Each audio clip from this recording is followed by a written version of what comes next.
yesterday. And ask from him or her, and then you will be fine.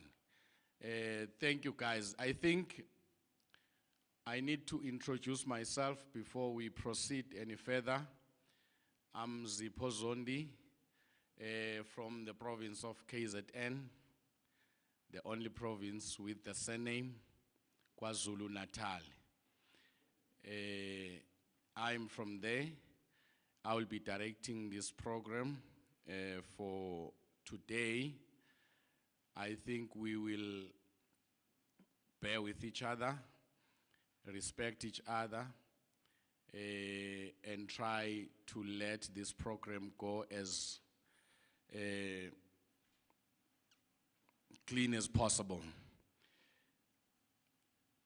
Our first speaker will be, I'll just give a short profile for her. Okay. If you look at your programs, we will have a slight change.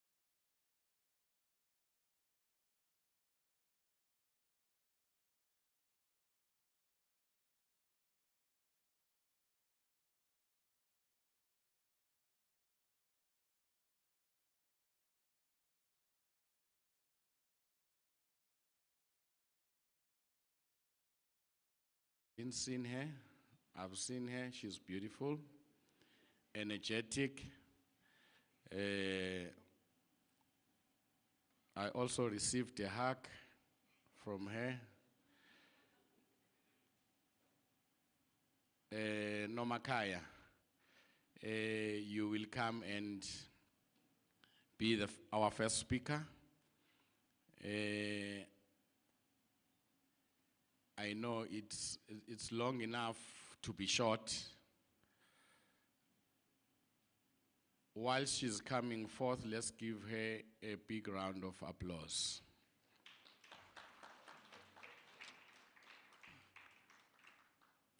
Yeah.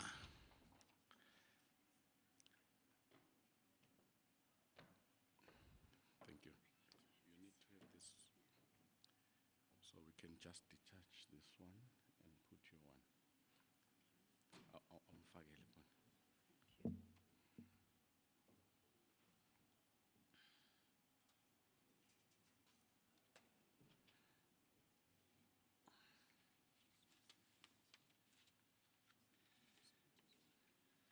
So how long are you going to take, ma'am? Should be more than 20 minutes. Okay. 20 to 30 minutes. Okay.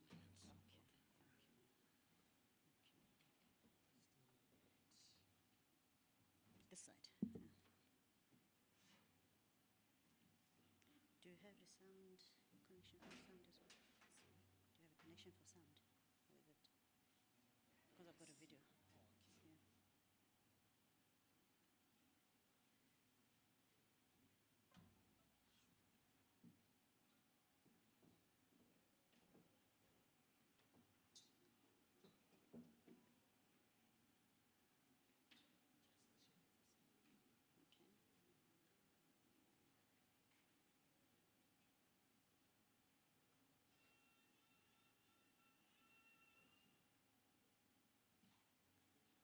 Good morning, everyone.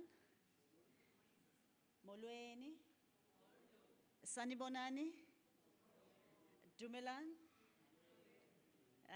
Am I audible enough? Am I? Am I audible? Diavakala? Okay. Sisi Andi, thank you, and SAFPA leadership, thank you for allowing me the opportunity to come and present here. My name is Nomakaya Solombela. I'm the CEO of Independent Crematorium South Africa, ICSA in short. Okay, can I just wait for people to settle and then I can start?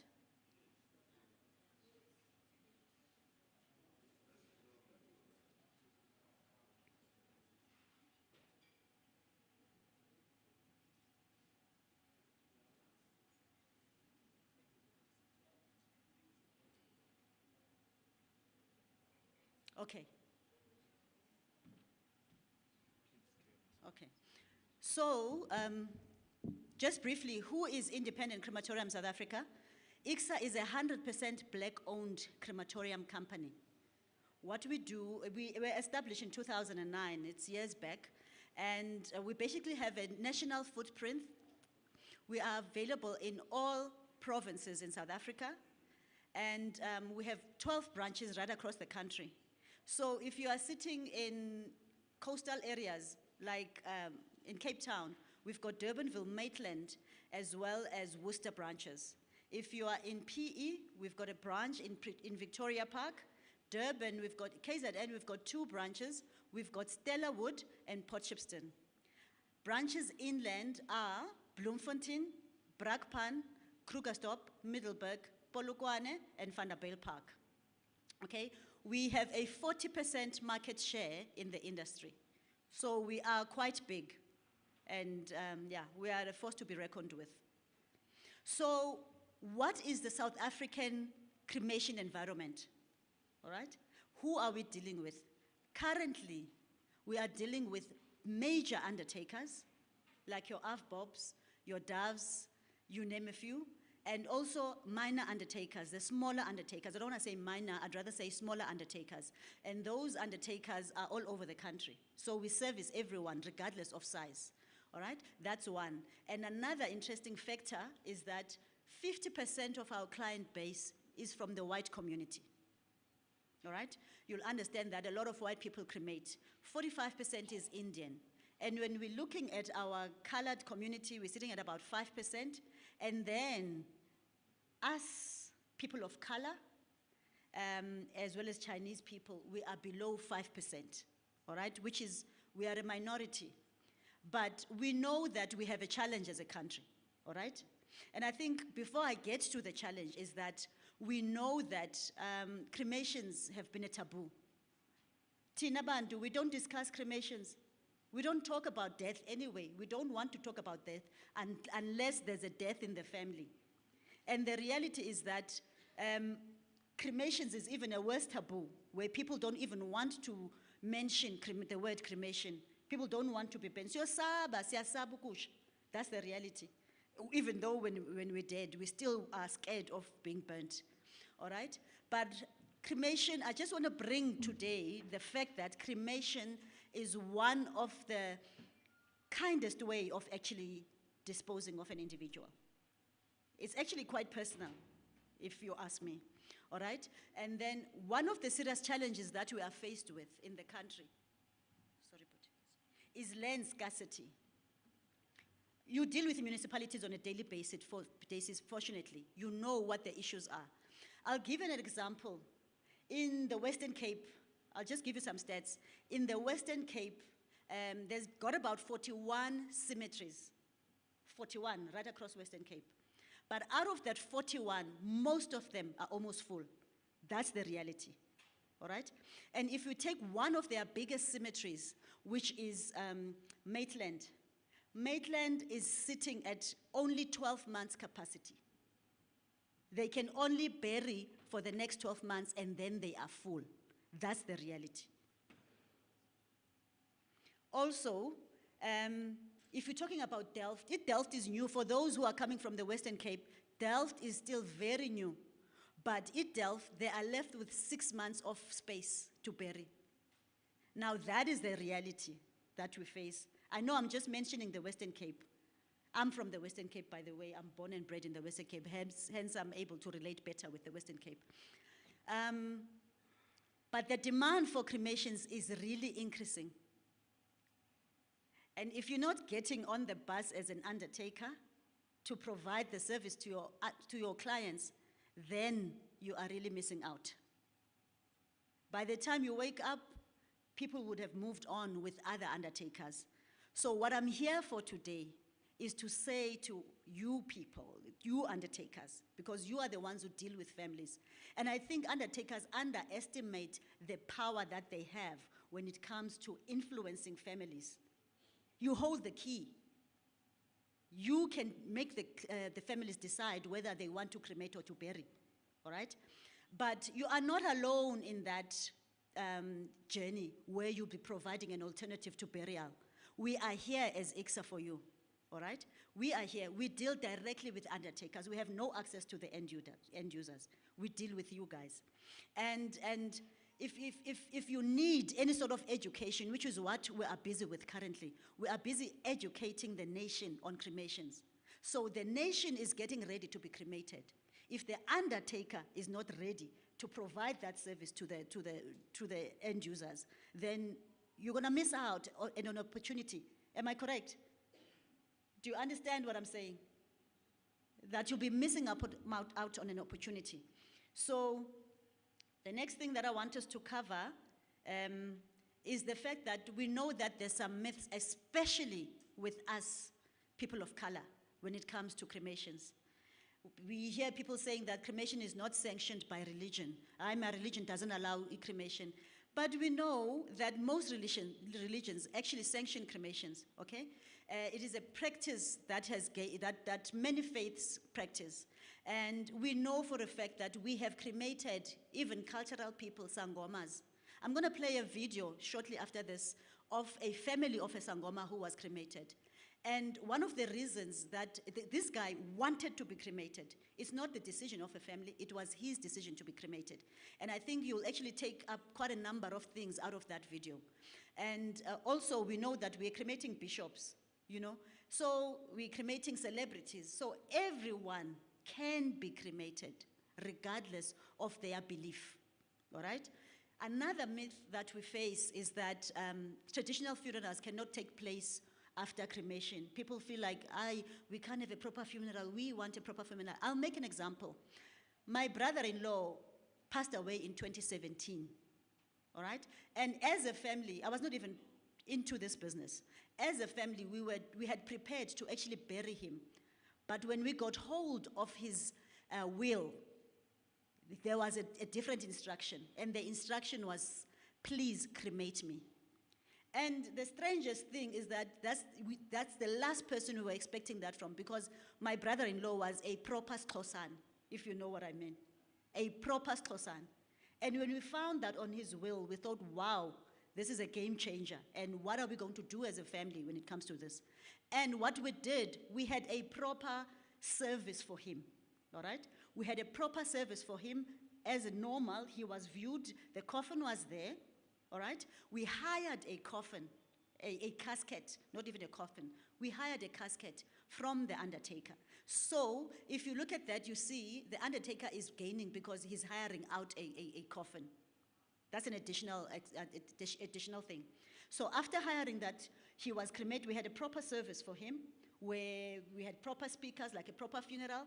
And after that, a day later, he was cremated. And he was cremated in a different coffin, in a cremation coffin. So the undertaker scored twice, all right? The undertaker scored on the hiring of the casket and also on selling the coffin that he was actually cremated in. So there's an opportunity there for undertakers, all right? And I want us to free our minds and understand that COVID has actually shown us that things can be done differently. Things can be done differently. And if you're not getting on that bandwagon, we're going to miss out as an undertaker. A couple of things that I want to highlight for you. As for benefits for an undertaker is that one, cost is low for an undertaker to cremate, all right? You don't have to run around looking for a grave site for your family. And thirdly is that the opportunity to create more packages for your client. You have an opportunity to create more packages for your client, all right? We have companies that have cremated with us that have had a package of 100,000 for a cremation, 100,000. You can have a cheap package and you can have the most expensive package. So there is an opportunity for undertakers to actually cremate. If you want to find out more about that, you can actually touch base with me after this in terms of how do you structure that. And the customers on the ground as well, the mindset is shifting. We did what do you call this? A survey. We did a survey with more than 850 females, all right, ladies who are between the ages of 25 and 50, And 80% of those ladies were saying that they would want to be cremated. They would want to be cremated. So if you don't want, as an undertaker, to entertain a client who wants to be cremated, you are losing out. So cremation is the way to go. That's the honest truth. That's the future. And what is it that we offer as Independent Crematorium South Africa to an undertaker? One is that we have branches where we cremate between 5 and 36 cremations in one day, all right? Remember, we have 12 sites, so we are all over. That's an advantage. Secondly is that we can cremate minimum of 5 people a day, not in one cremator, but in various cremators. Another one is that we offer chapels at most of our crematorium. We have chapels. And we can also arrange catering for families if they want catering to be done for a particular service. Another one is that we have our own vehicles that can collect, okay, at most of our sites. So if you're an undertaker and you have cremations, a number of cremations, and maybe you're probably at a particular distance from our crematorium, we can come and collect from you. How's that? We can actually come and collect from you. And another thing is that we offer urns, wooden urns.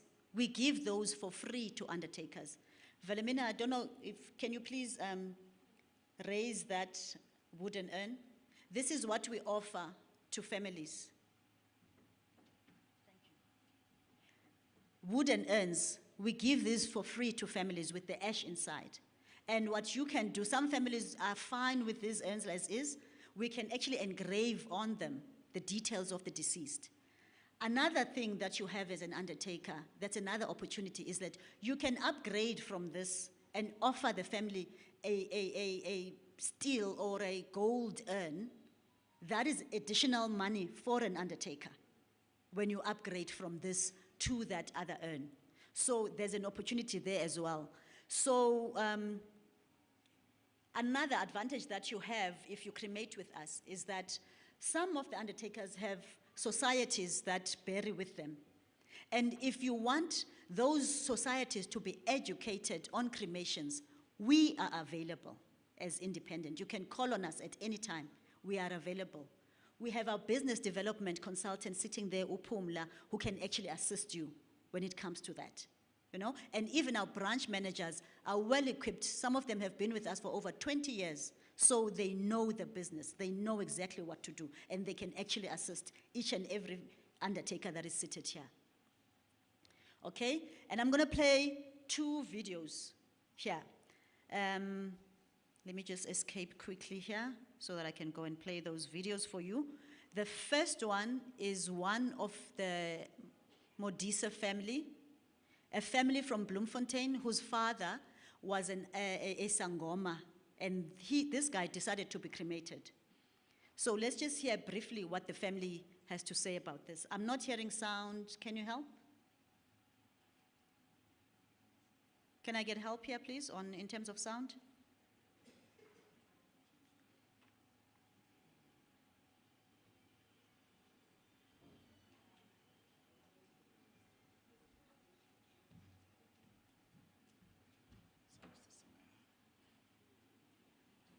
I don't know if any of you have questions, Sis Mayandi, or anyone in leadership, MC, sorry. I don't know whether we will allow questions here or after. Can I get an indication if there are people with any questions? Allow, okay. We're just going to play videos, and after these 2 videos, I don't know whether we'll allow interaction in terms of questions and stuff. Okay. All right then. Thank you. Thanks. Lebitso la ka ke Makgala Gladys Modise. Ke nyetswe ha Modise empa ne ke tswalwa ha Thuthela.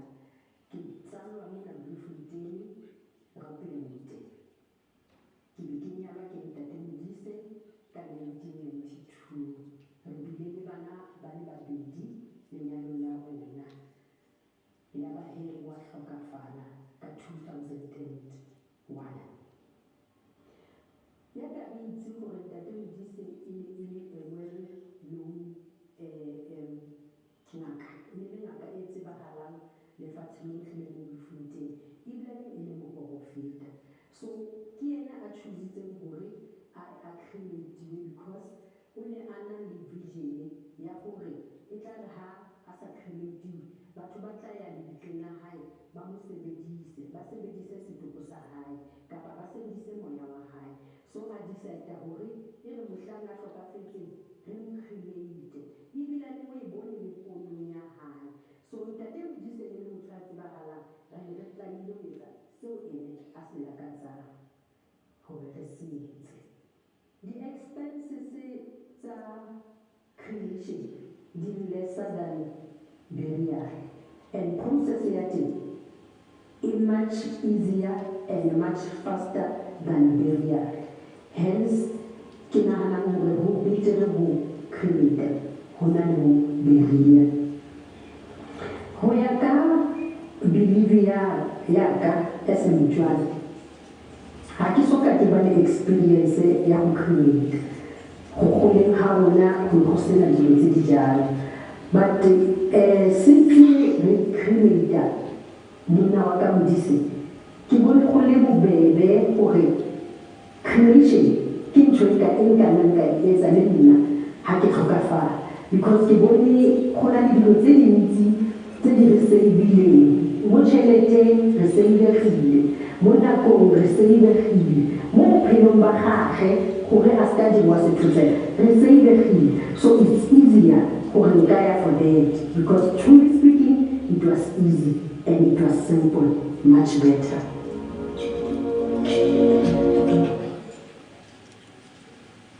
Thank you. There's another video, but what I'll do, I don't know, in terms of time, Mr. MC, am I running out? Yes. No, it's a short video as well. It's just a brief video as well. Allow 2 questions only after that. Okay then. All right.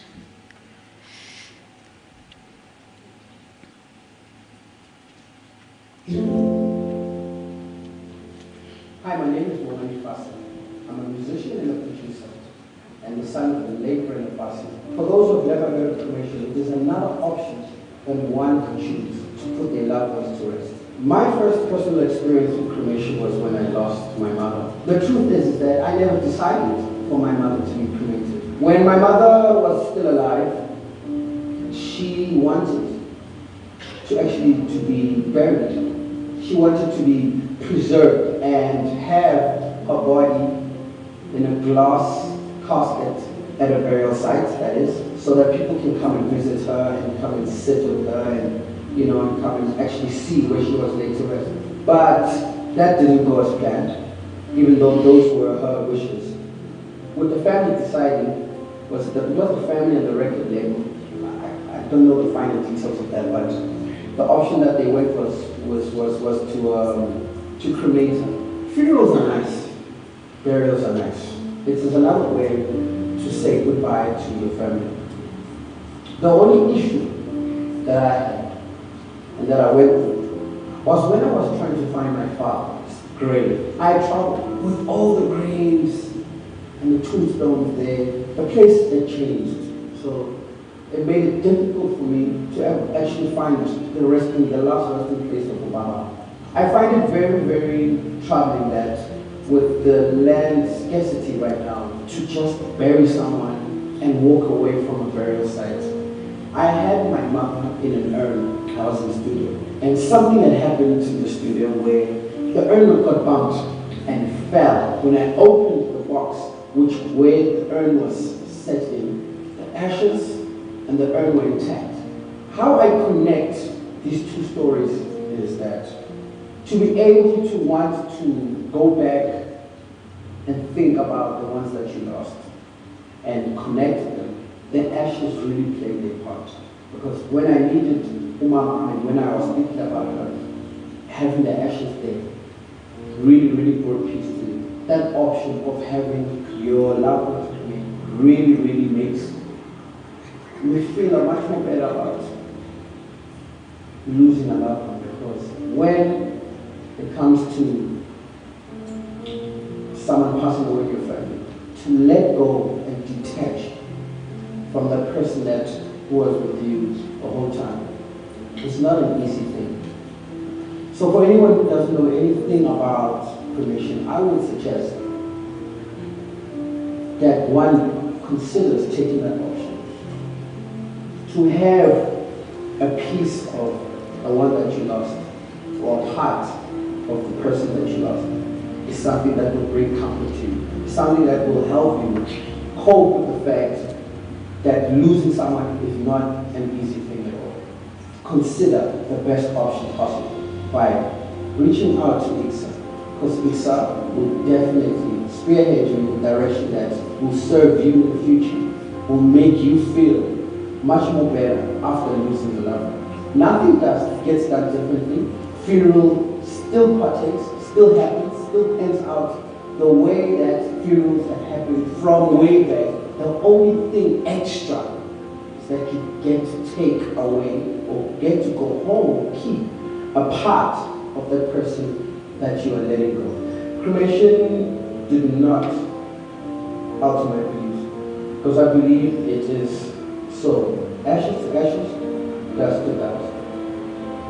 And when one thinks about that quote or that saying, it immediately falls under cremation. One thing I do know about ICSA, they are the go-to company to facilitate all your needs. When it comes to cremation, they are your number one provider. My name is Noma Kaya, Okay. the CEO of Independent Clinic. Okay, I'll pause there. I'm here, you can see me. All right. Okay, I'm hoping that those two videos have actually made a bit of a shift in your mind when it comes to cremations. They've actually given you an opportunity to think first about cremations, and definitely, secondly, to see that as an alternative to burials. Thank you. If, we've got a website that you can visit at any time. We've got our Facebook page where you can actually share the videos. All these videos are on our website, on our Facebook page. So you can actually, as an undertaker, I know you all have Facebook pages, you can share these videos with your clients, and it will make educating your clients much easier. Thank you. Yes, thank you, thank you. Thank you very much, Mama. I will allow 2 questions, only 2 questions.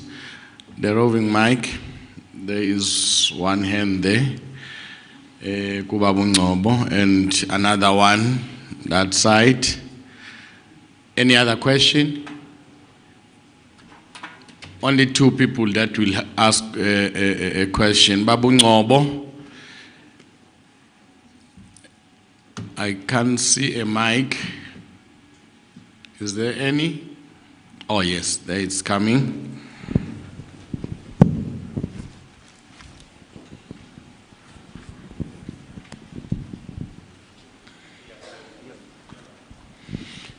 You will note them down. I can keep it available.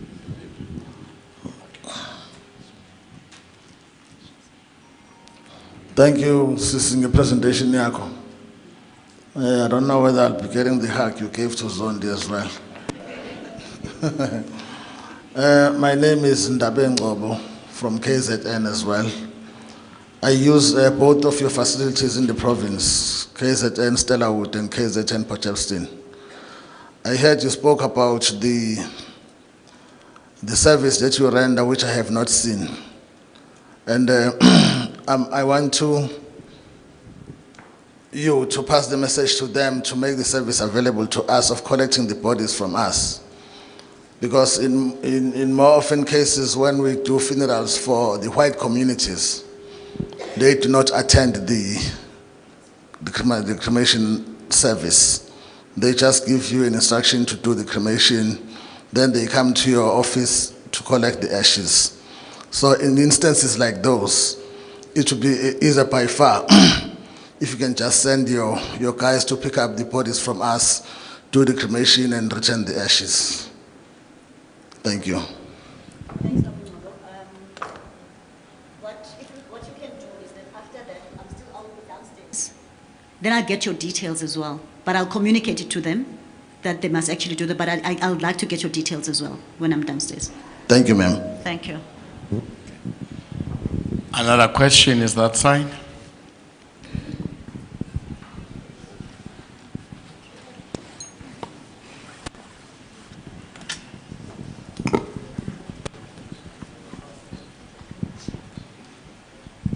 Thank you very much. Good morning, everyone. My name is Nomfundo Mqoyi from KZN. I wanted to find out if ICSA is part of the Doves group, because I've seen something with ICSA and Doves group.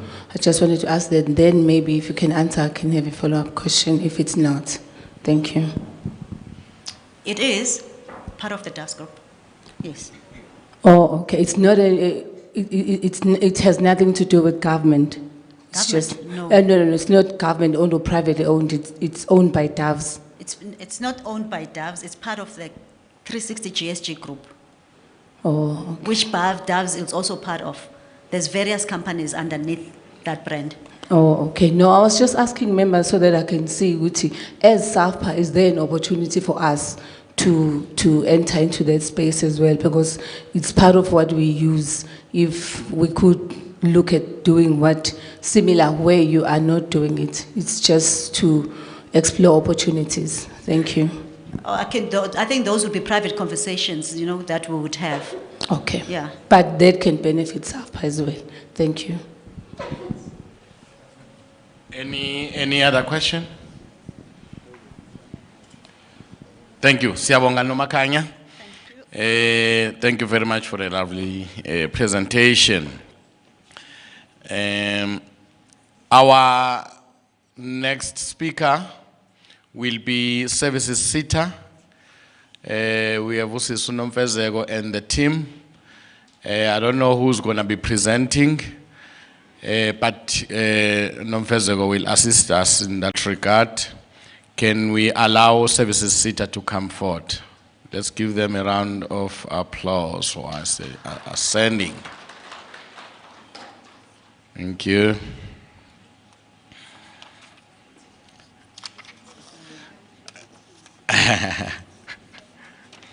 Hey. So you need to. Okay. I think it's that one. Where is the guy here?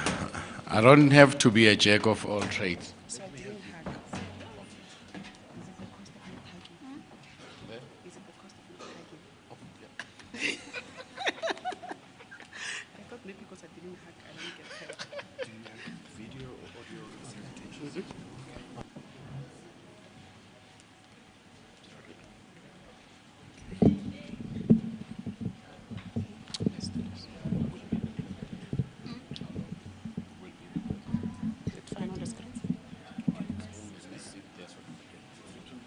Let's do the main screen.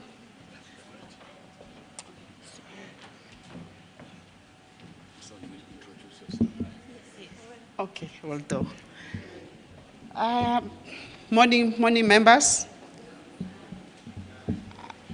I'm also going to wait a bit and get the attention of the assembly.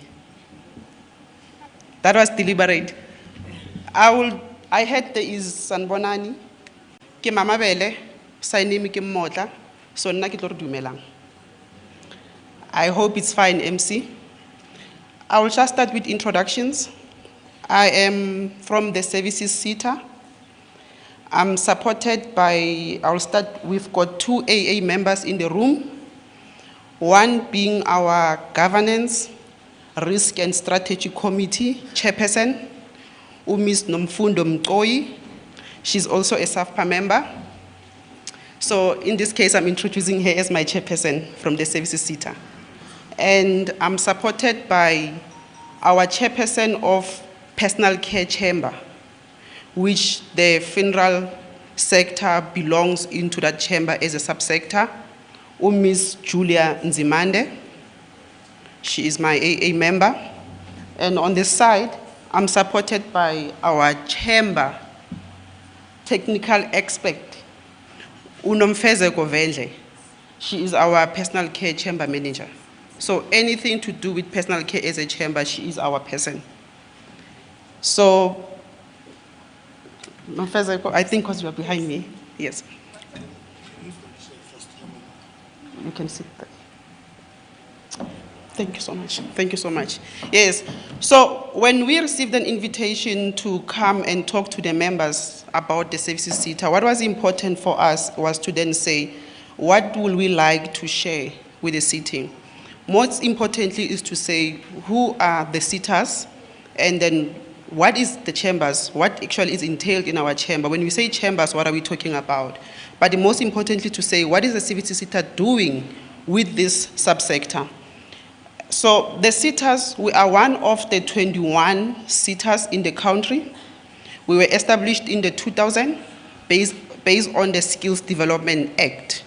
We report to the Minister of Health and, Higher Education and Training. So we are one of the services. In the sitters, we've got different categories, but what is important, why we thought that it's important for us to share this slide, is a value chain. As the previous presenter was talking about cremation, and she made an example with the box, the wooden box. And then we find that at Mersita, because that's the SETA that is actually doing the manufacturing. So we are saying it's very important that we don't isolate ourselves as services SETA, because in the value chain, it's important that one business is actually servicing different SETAs. So as SETAs, it's very important that we have inter-SETA collaborations in order for us to service all the sectors. But SETAs are there because in order for us to grow our economy, we need a capable workforce. We need the capable workforce that has a skill. So our business, we sell skill, we produce skill. And all of us sitting in this room, we've got different skills. That's where SETAs comes in. And we are saying, we will not change our economy if we are not conscious of the skills gaps. So that's where you come in. Because as a SETA, we are facilitating that, but we don't understand your sector. Earlier on, you were talking about cremation. One is then saying that, what is the skill that you need in order for you to have qualified cremators? And that's where we come in as a SETA.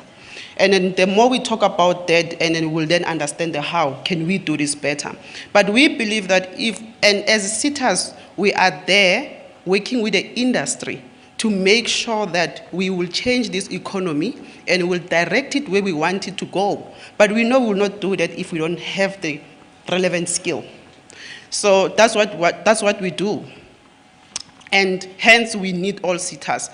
But then one will say, then how are the SETAs funded? We are funded through the skills development levies.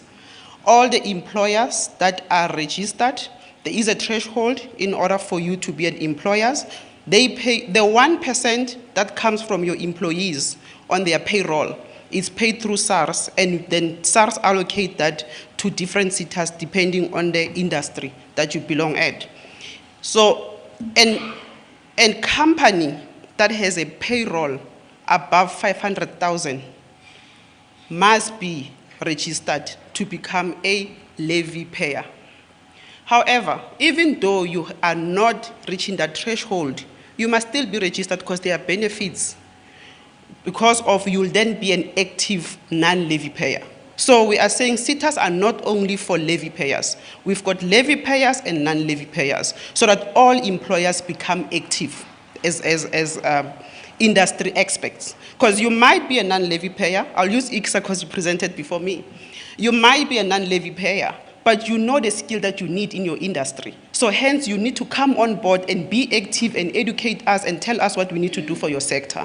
So I'm emphasizing this because of companies, when they don't meet this threshold, they don't want to engage with SETAs because they are saying they are not levy payers. And we know that this sector has more, you said earlier on, your small and medium size. They might not meet the threshold, but it's important for them to be part of the skills development space.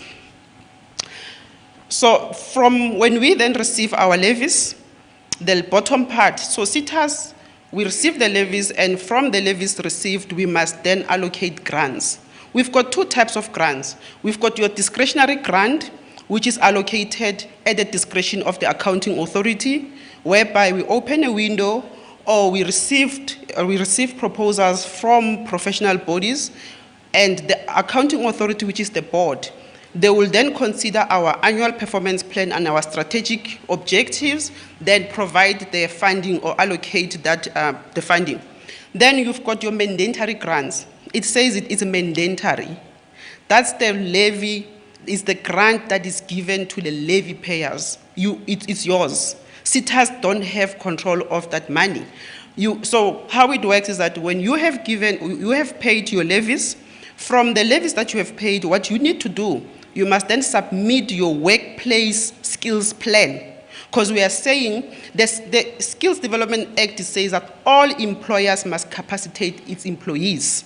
And in doing so, if you are paying your levies, you train your employees, you capacitate them, you upskill them, and you have your training report, you get 20% of your levy back to you. It's yours to train your employees by that. So employers, if you are active, there's a mandatory grant that is yours. Currently, BUSA, NETLEC, and the department are in discussion. That 20% there's a possibility of it changing to 50%. Meaning that if you have paid your skills levy, your 1,500 is yours, it comes back to you to train your employees. You can upskill them how you want it. The SETAs will only have the remaining percentage to allocate at their discretion. So that's the money that is there for you. But then what are we then going to use that money for? I emphasized it earlier on, is for us to identify the skills that are needed in the sectors, subsectors, so that we can train them. We've seen that during COVID. There was a need for, this sector was highly affected. COVID was a game changer. We needed to change how we were doing things. So by that's a skill gap, and we need to respond on time. SETAs, we don't only do that, we develop the qualifications that the industry identifies them as a need. So, and we are then saying, after we've developed your qualification, is for you to go train. We accredit the skills providers.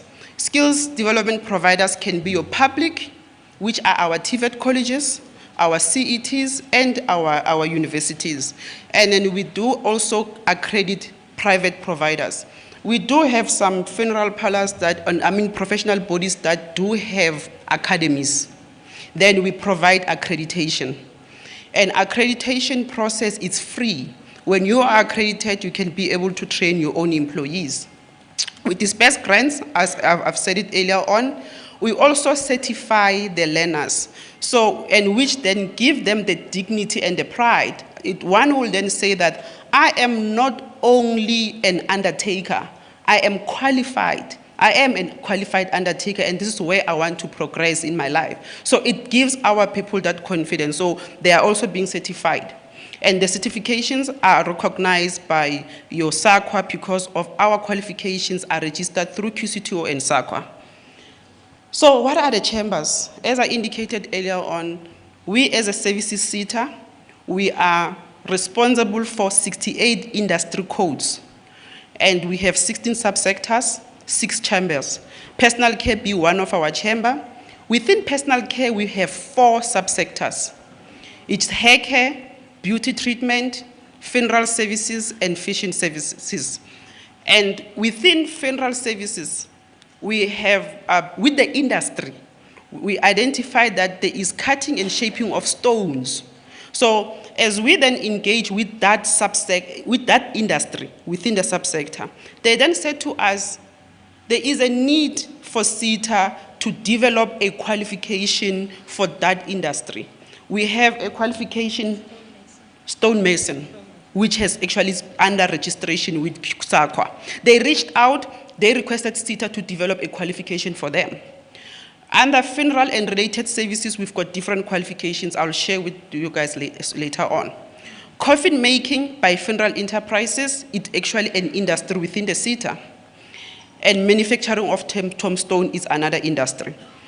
Most of the employers that we engage with, they are dominating the funeral and related activities industry. And we also, as a SETA, we are conscious because we want to engage with all the industries within the subsector. So how are we looking? We've got 187,000 employers within services SETA, and only 8,000 of that are from personal care, which gives us only 5%. And we know that this sector contributes largely to the economy. So it's not a picture that SETA we are happy with. And we are saying that we want to reach out, we want to collaborate with the industry more. And when we are saying you are our employer, remember members, earlier on I said, levy payer or non-levy payer, you are our member. 1% of that 8,000 is only funeral services. Unfortunately, hair care is dominating that space because we all want to look good, clean, beautiful. So hair care space, they actually want to make sure that they are also capacitated and educated on how to protect our skins when we do this hair. Including me, I belong into the barbering space. It's also a sector within hair care. It's an industry within hair care. And they have also developed a barbering qualification because of their belief that every little thing we do, there is a skill needed. In terms of levy paying, 30,000 of our employers are paying levies, and only below 1% is funeral services.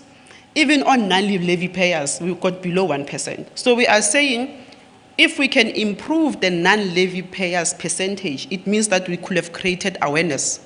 And then all the employers will be understanding what is actually skills development, and they can be active. So, and then we can then focus on the ones that can be levy payers later on. Qualifications that we have, our traditional qualifications are phasing out. QC2O has a directive with the Minister of Higher Education that all traditional qualifications must phase out June 2023. The difference with our traditional qualifications now is that we've got occupational qualifications that are coming in. Occupational qualifications are promoting workplace exposure. It's then to say, and we cannot have workplace exposure without you. We will not be able to give our learners workplace exposure, workplace experience without the employers. So the three qualifications that we have were only on funeral service practices and are facing out in June. I'll give the stats follow on the number of providers that we have. But what I want to share with SAFPA members is that even when we had the legacy qualifications, we did not have capacity to supply these qualifications. Capacity means that we need to have accredited providers that can be able to train.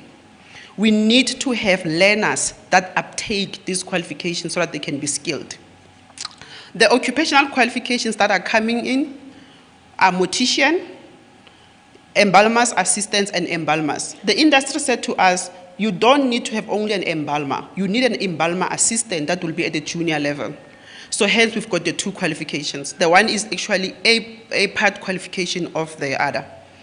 And we are registering stonemason, we are registering funeral director.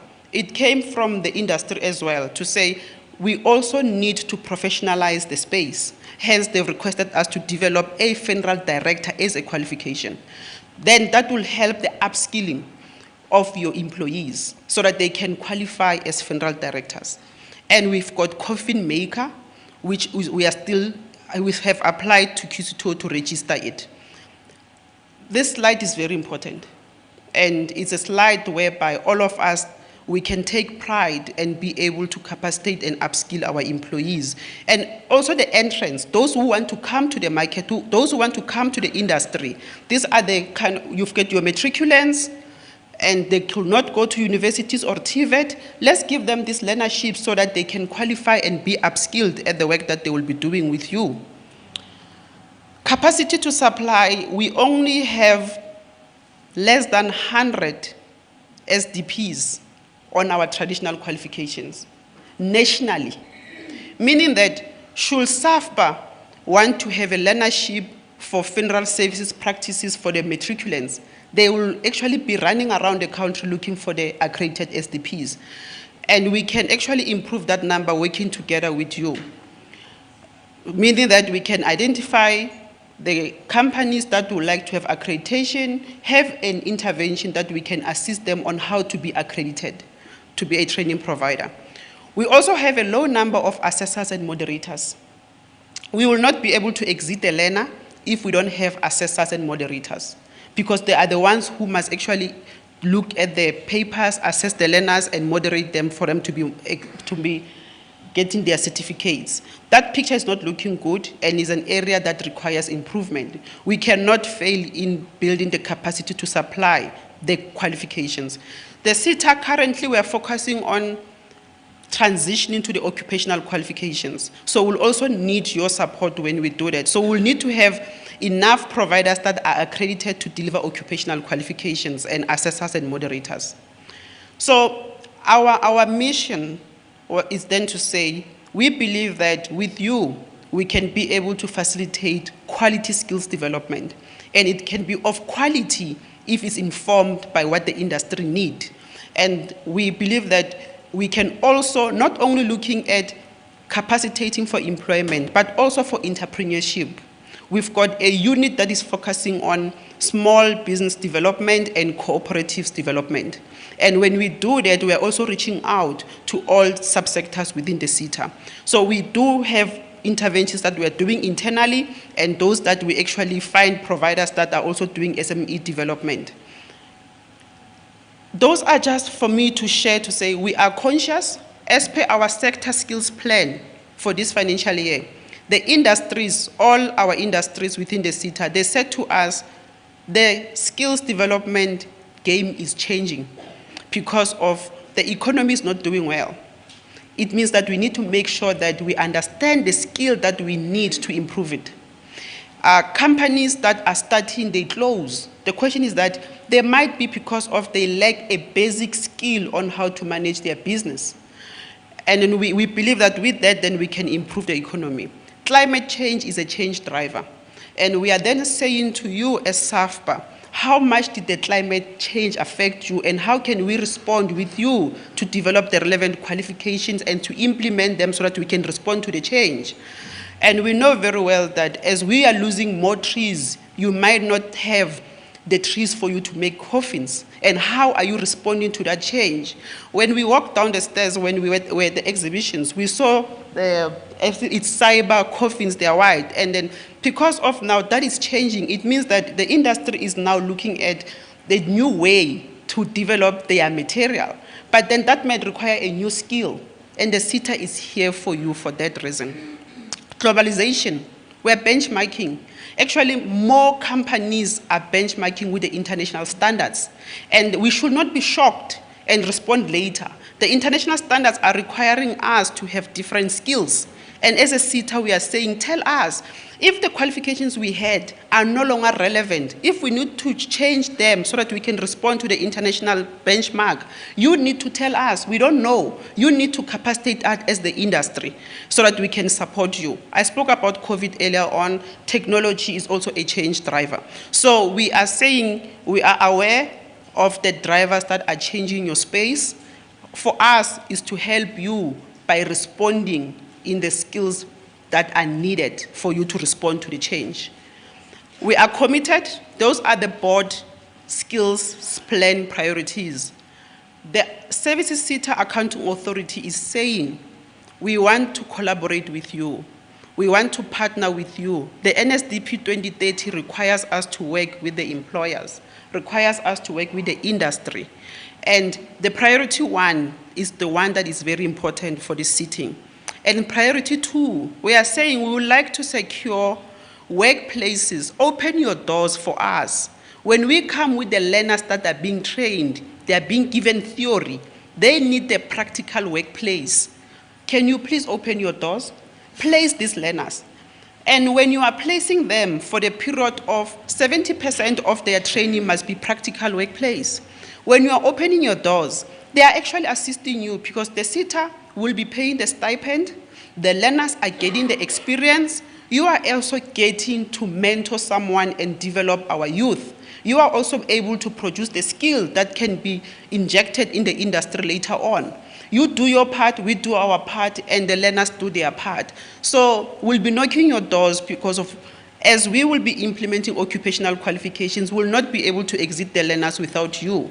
And employers, they find it hard to allow the learners without experience. And through that, we also ask you to start capacitating your employees in terms of mentorship. So those are the two priorities that emphasizing the need for us to work with the industry. So, MC, I'm hoping that I'm still within your time.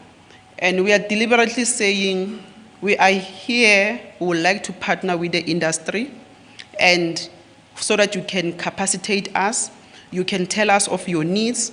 We will be deliberately and forcefully so mobilizing the relationship with the subsectors, including funeral services. So what have we done with SAFPA in the past? We have projects with SAFPA on learnerships and skills programs. In terms of the pace, they didn't take the pace as we would have expected. Because of the SETA in the past, we've got what we have, we call it a staggering approach. We don't commence all our projects at once, we commence them ongoing. So the projects are still active and we're implementing them ongoing. And we've got actually 2 requests for funding from SAFPA, which they are actually requesting the SETA to support them to build capacity, have more assessors and moderators, and for entrepreneurship development. The evaluation on the 2 proposals is still underway. It will be at the discretion of the accounting authority, considering our strategic plans for this year, our annual targets, and our budget, obviously. So we believe that, yes, we acknowledge the work that we have done with SAFPA, but we can do more. We can do more. And more is not only limited to discretionary grants. More can do with capacity building. More can do with collaboration, opening your doors for the learners that have been trained. MC, then that concludes our presentation. I've already introduced my colleagues. I just want to thank everyone for your attention and time. Thank you so much.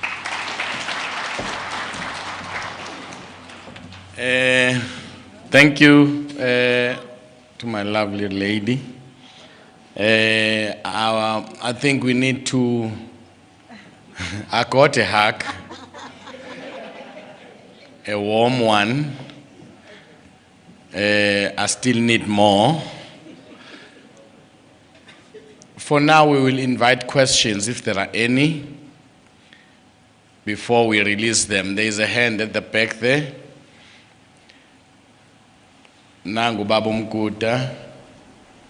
Nangu Ubaba Langapambili. Yeah, we can give that one. We have 3 questions for the 4th one. Greetings to all. Thank you so much. I'm Sambulo Lubisi from Sambulo's Funeral Parlor. I'm from Mpumalanga. I just want a clarity in terms of the capacity we received in the past, as the speaker was always referring in the services SETA in the past, the training that we got as assessors and moderations, as what happened with those results and the certificates. And the question on that is that the facilitators that were doing those facilitations, were they paid as they have completed their assignment to train us? Because we did not receive the certificates, but we only received the results that we made it. If I'm not mistaken, we attended twice, and if the services SETA today may come again and say they need members that will be attending, that will be now for the 2nd time or 3rd time for one thing. I just need a clarity there, what happened with those sessions and the results. Thank you. The second question is that side, Mr. Babumkuta. Just raise your hand so that they can see you, okay?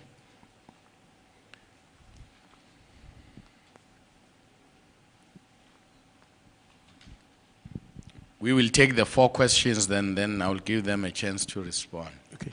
Thank you, Chairperson. Quickly, I'm interested to know in the courses that you envisage to do. One, what I want to know is how much will be the duration of that course, right? And number two, with regard to that, is the model of the course. Will it be a class situation, or is it a distant learning situation? And who will be funding the learners? Since obviously they will not, for those that have just got matrics, they will not be able to travel long distances. And then the fourth question is the facilitators that you have or that are conducting your courses right now, are they well trained? Where do you get them from? And then with regard to the facilitators, are there any from SAFPA that facilitate the courses? The reason for this is that it becomes a problem with regard to the first question, that people would train learners, and then you take some time to provide the certification. Thank you.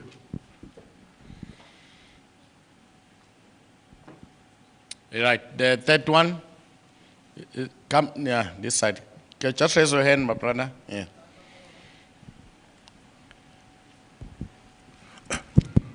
Ndandi Macheloni. My name is Mr. Vutali from Vutali Group, Limpopo, Venda.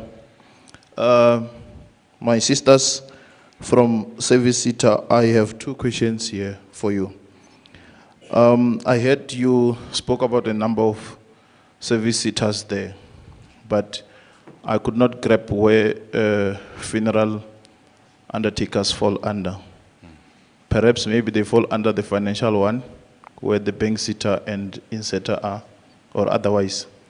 The second question is, myself, I am a trainer. I train a number of courses, including RE, NQF level 3, 4, and 5 of insurance. And I heard you saying accreditations are free.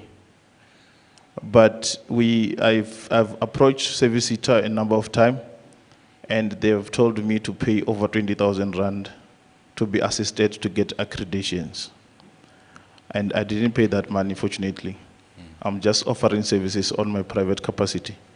So what would you do to help us to get those accreditations and help other people, including SAFPA? Thank you. Thank you, my treasurer. The last question, then the answer. Nangu Babuka. That will be the last one, eh? Thank you. Greetings to all. My question is concerning the financial officers prioritizing the funeral sector in terms of its budget currently, so that when we come in terms of the skills shortages we are budgeted for. I just want to know if are you properly capacitated to prioritize us when we see that we have so many other projects? Thank you. Okay, can we give them a chance to respond to the questions?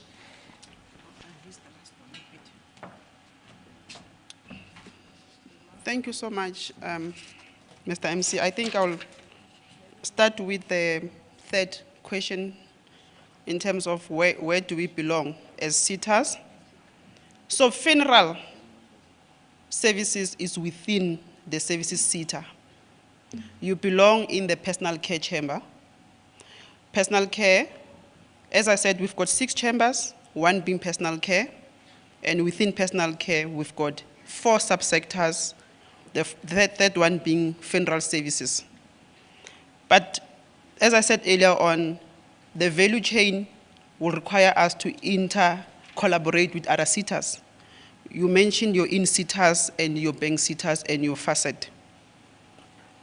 The accreditation process is free. What you need to do is to make sure that you have an assessor moderator, you've got a venue where you'll be giving the training because they consider that when they do your accreditation process. And I'm not sure if you had already applied, but then we can meet with, we've got a stall downstairs. We can actually discuss after this. But most importantly is that the accreditation process is free. So Fezi, you'll assist as well later on. Okay, I'll then go back to the first question in terms of the assessors and moderators. The results you received. The assessor and moderator is a qualification of the ETDP SETA. We'll actually get your details and follow up, since the certification is not printed by us. We'll follow up and so that we can understand how far the process is. SETAs, sometimes when they have a backlog on certification, they give the learners the statement of results, so that at least in the meantime, you've got your results, even though you don't have your certification. But as you are indicating, that's been some time. We'll follow up your query. The courses are, the courses are registered by the Services SETA and approved by your QC2 and SAQA. As SETA, we've got two roles working with QC2 and SAQA. We develop the qualifications, and we are also an assessment quality partner. We external moderate the learners when you're done training them, and we give them the certificates. The class is actually, with the online learning, some providers, we also noticing that in a skills development space, we need to change how we're giving these learners. But there is actually in class, it can be online or physically, depending if the provider you are able to give your learners based on your material and content and online class. And they must have, the most important component is the practical component that they will need to do. So it's not a block course. The funding, there's two methods of funding, as I said earlier on. Funding is through the discretionary grants, and you've got funding through the mandatory grants. So we are saying employers can also fund, and SETAs we can also fund. We fund through the discretionary grant if we've got a window open, or we've got a specific project that the board calls it a special project. But when we open a window, we are calling all employers, but it will be for certain qualifications at a specific time. Employers can fund from their own mandatory grants within when they get it as a reimbursement from them paying levies. Facilitators, I'm not sure in terms of the capacity of SAFPA, but then Fezu will come in later on and assist me there. I'm not sure if SAFPA, what's the stats, if you've got numbers in your mind. If SAFPA have capacity in terms of assessors, moderators, and facilitators. Let me just ask her to come in as I go to the fourth question. I think the question came from that side. I think at the moment, maybe there isn't much capacity from the side of SAFPA. But I also understood from the question also that he's asking if we have the support that we can give. On our side, we can give as much support to actually make sure that you are capacitated as the organization in terms of having that capacity for supply, being the providers, the assessors, and moderators. Okay. Which one? The fourth one, the officer. Oh. What does it say? Oh, okay. Where it's talking about the prioritization of the funeral industry. Are we looking into prioritizing the funeral industry? That's how I understood the question. Are we looking at prioritizing? Yes, all our industries are a priority to us. But we look at the capacity for supply first. Luckily for this industry, you are very active as an industry in terms of making sure that you've got that capacity to supply. We've got qualifications, we've got assessors, we've got moderators, which means we can actually offer. And also the people that then get to be the facilitators. Remember, we as the SETA accredit the providers. Then the provider makes sure that the people that facilitate the courses are actually qualified as facilitators. We've got facilitators courses as well. Even an assessor themselves, they can be the facilitator because the only thing you need to know is to understand the skills development, and that course for an assessor helps you understand the process of skills development. Thank you. So 2 more hands that side, then that will be it. Oh, Babu Ramatoka. Yo, there are too many hands, eh? Can I start with you, ma'am?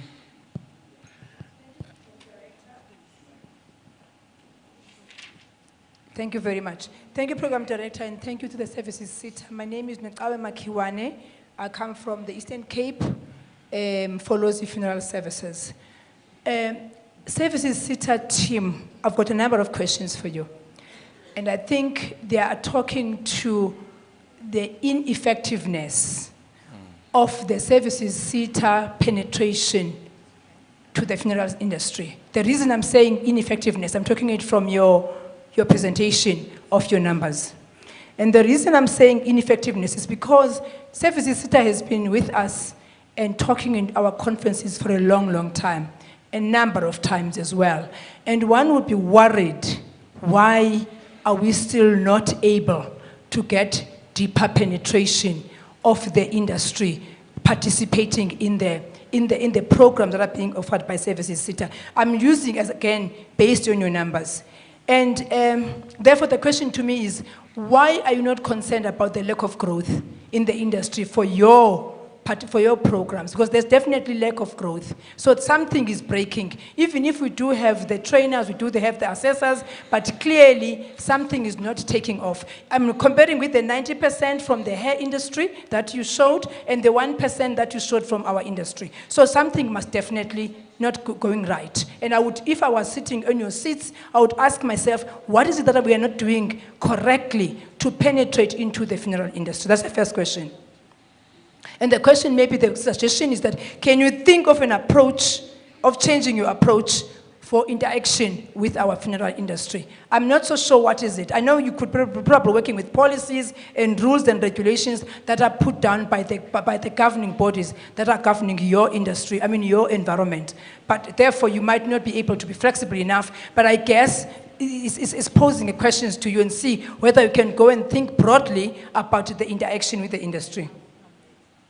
And also, I wanted to ask a question about the internal training. If a funeral business or employer has a capacity internally to train, how does that get recognized by services industry, by services sitter? If, for instance, I feel that there's people within the industry, within my company, they can be able to train others. For instance, some things like, for instance, communication, things like client services, those things, they all fall in terms of making sure that the business is running well. How do you recognize the internal training? And the other question, the issue of the grants and the opening of the windows for people to participate. How does it get informed? I know it's in the papers, it's advertised in the papers. What if other people don't see? What if other people don't see the advert, that today there's an opening window and therefore it's closing in a month's time? How do you make sure that that particular advert is, and you are knowing that you are targeting the funeral industry, how does it go through so that everybody else can receive it and get to know about it?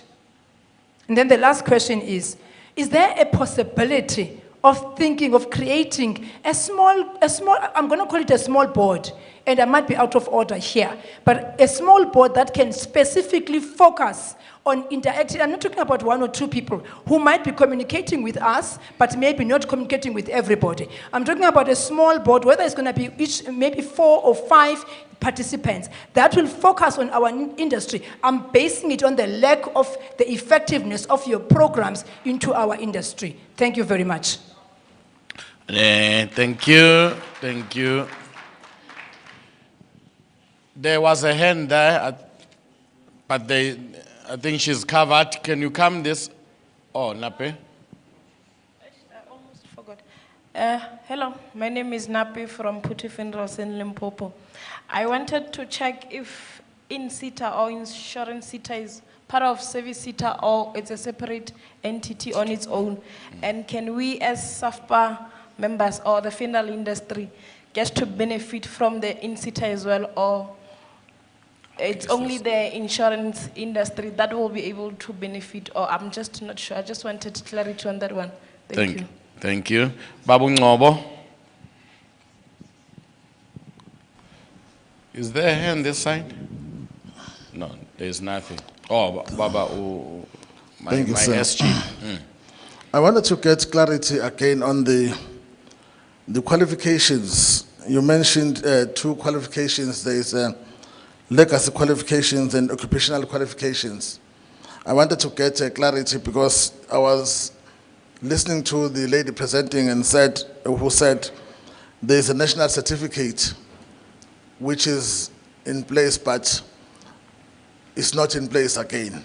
Like there is no one responsible for the presenting of those qualifications to the members. So I wanted to get clarity on those two qualifications. How do they work? Okay. Thank you. My SG. Thank you, my permanent SG. I want to take this opportunity to thank you and to thank the services leader team. And I just want to look at the question that you have raised to say the training or the accreditation process is free. And indeed it's free. But then you mentioned a statement that says when we come, we should come within your assessors or moderators to come and get registered. Here is the thing. I think it's free, but also expensive. It's free in terms of how you provide it to us. It's expensive because the guys that you said we must bring to you, they are the ones who are charging us. Before we come to you, they charge us. And therefore, my question is, do you have any kind of regulation or regulatory framework that you have in terms of these guys charging us? Because, you know, for me to be accredited for funeral practice, I had to go into your system, you know, get your system, your guys there who are accredited. Yeah, they charge the way they want. Until I had to find some guys that I will call, they were my allies, to say, please support me, let me get this thing. Now, that process is the one that is tedious to the whole thing. I wanted us to look at that to say, what is the regulatory mechanism on that part? Thank you. Okay, thank you. Can I give them a chance to respond then?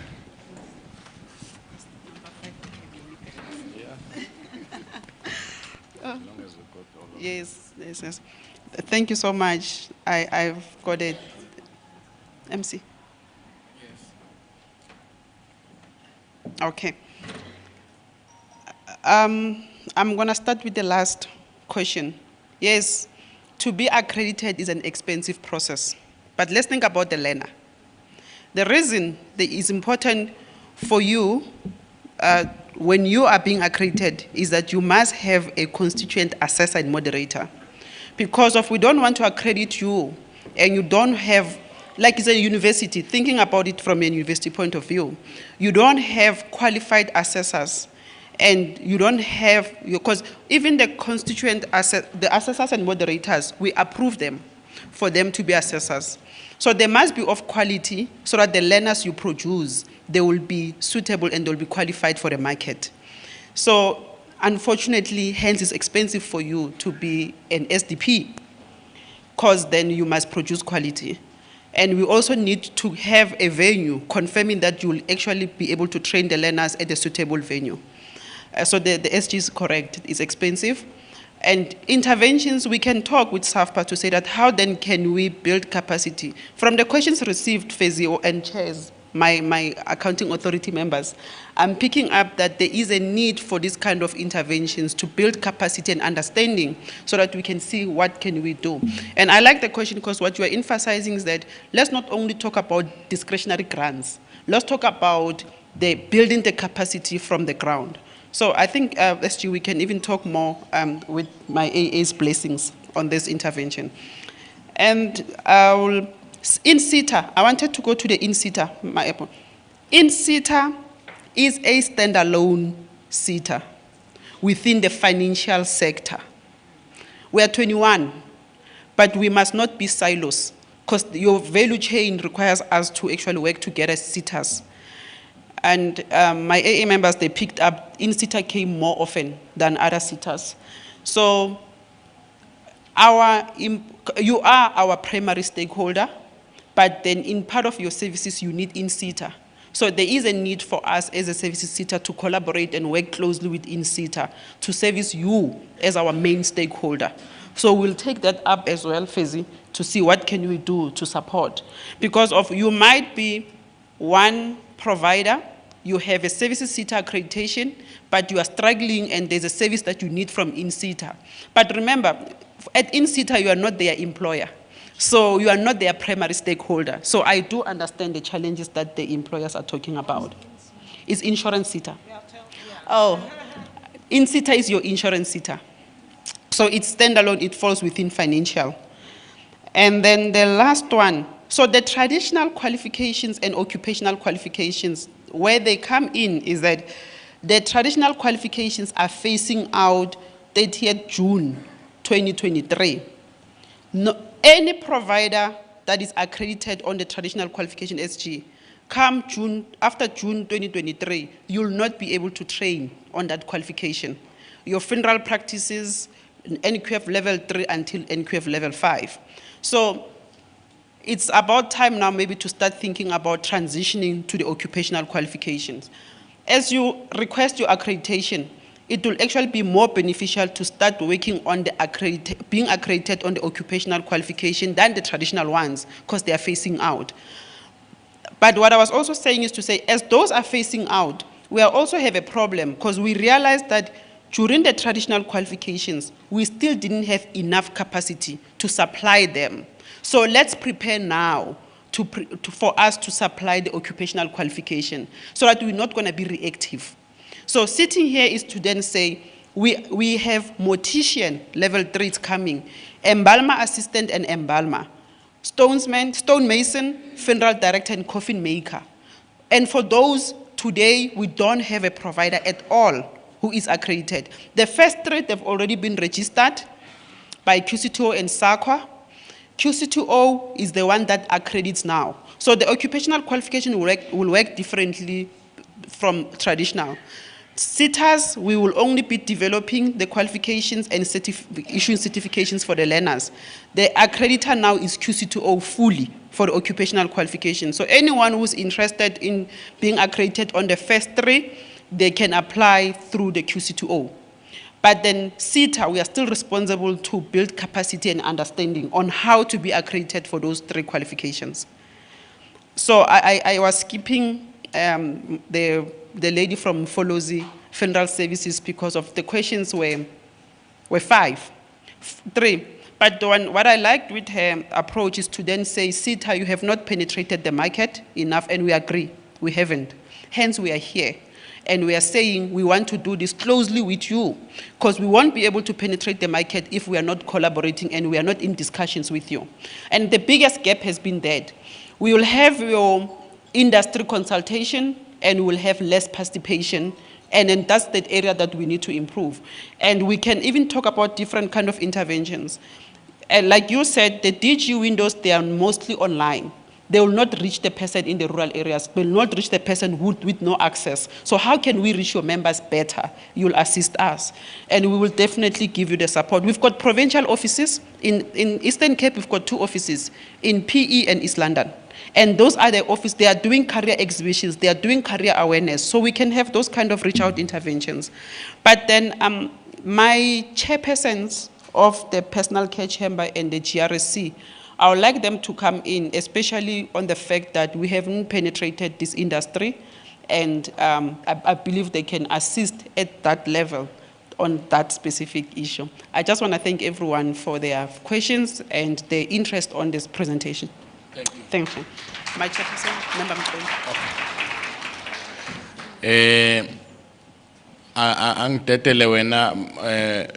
Mtoyi, and then before you leave, I will need the president to just wrap up before you descend the stage. Nomfundo. Thank you. I will try and answer as a SAFPA board member and also as a chairperson of GRSC and being part of the AA board of Services SETA. One, I think we need to, on the question that was asked by Nampe, let me just maybe just not forget that one. The industry, our industry is divided into two.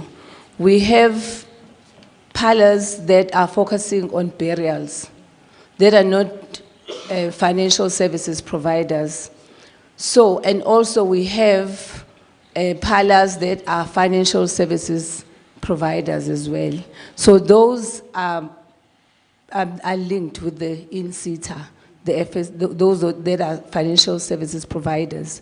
And then you have the ones that are burial companies, they are the ones that speaks to AA services SETA. So I think we need clarity on that. I think you'll understand that one, Nape.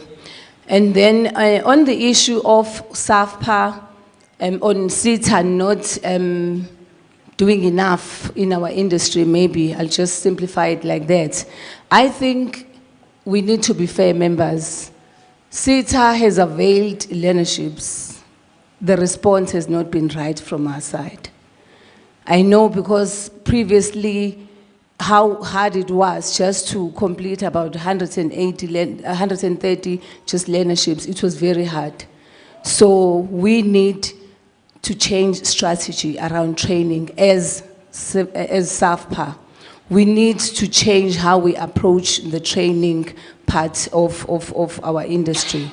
Maybe we need to look at forming something like a committee around training that represents all provinces, where they'll make sure that there is enough response towards what SETA puts forward on the table for us. Because honestly, SETA is doing its best. And then we are not the only people they're working with, but when they avail these things, we must be there to respond. What we get from us, we get undertakers that say, I'm scared to train my staff because when they leave, they're gonna leave with a skill. We must just stop that mentality, people. We must look at ourselves as if someone gets trained while they're working for you, they're gonna go with the skill elsewhere. What we need is black excellence. We need to professionalize our businesses through the skills that SETA will train our staff on.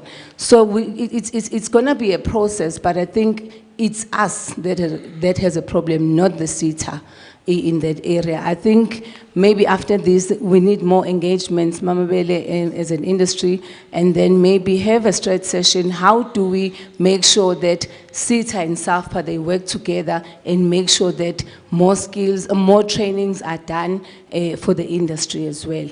And SAFPA is looking at SAFPA Academy, then there will be an application that SETA will be getting very, very soon on that, which I think will also help a lot when we have our own academy. There'll be a lot of improvement in that area. Thank you very much. Thank you. President, can you just wrap up before they descend the stage? Oh, before you go. I just want, my apologies. No problem. I just wanted to share, as Member Mtwe was talking about the academy, there are no TVET colleges in the country that are accredited to give these qualifications. And we should not forget the capacity that was built. We've got 51 TVET colleges in the country, but none of them can produce a skilled funeral service-related learner.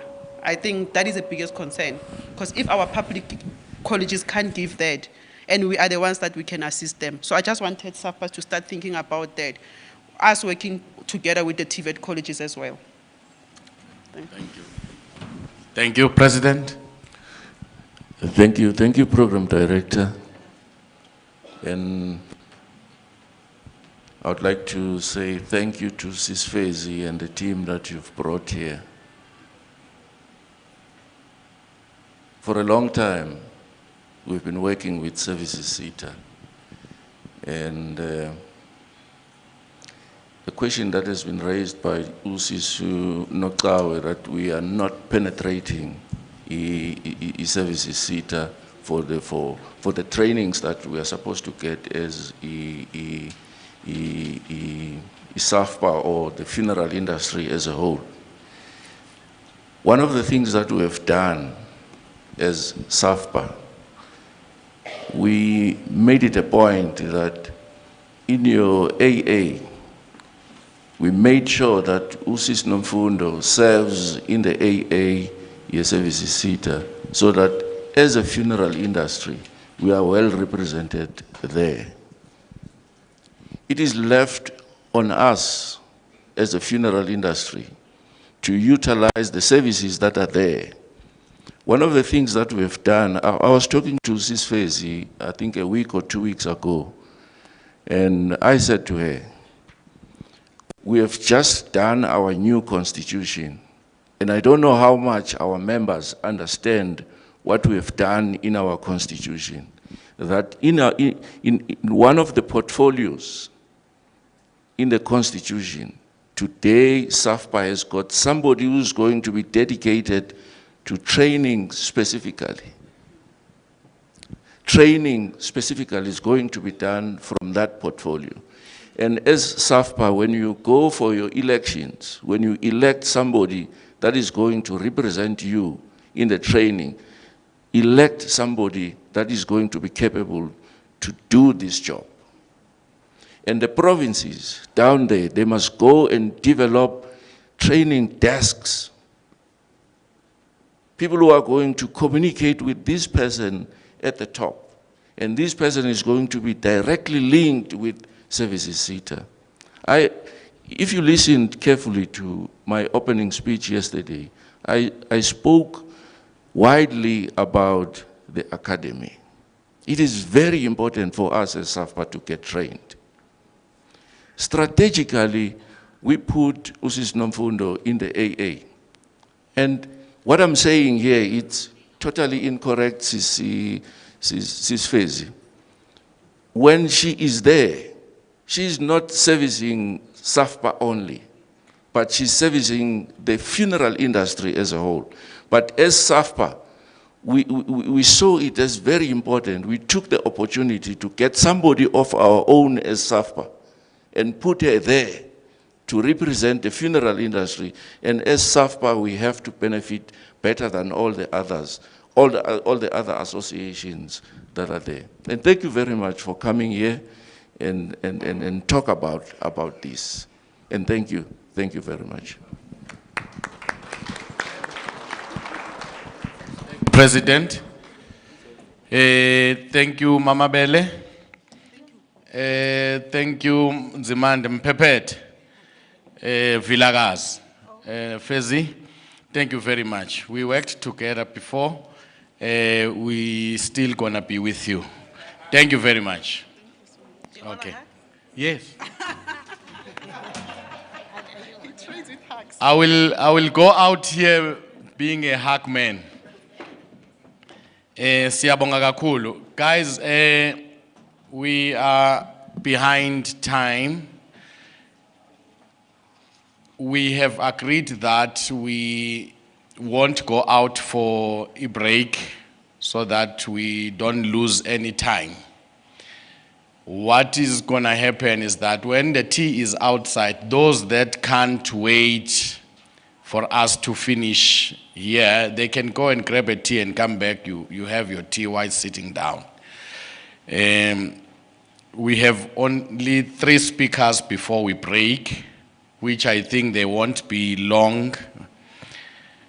The next one will be, before that one, President, I'm tempted to acknowledge our former presidents that are within us. Baba Ule Shabani. I saw you yesterday, I saw you today. Thanks very much for your presence. Can you just stand up there so that they can see you? Is our former president from Gauteng. Tatungoma, they are sitting together. I don't know what are they talking there. They are sitting together. Babu Ungoma from Eastern Cape is our former president as well. Can you stand up, sir, so that they can see you, Baba? They are our veterans now.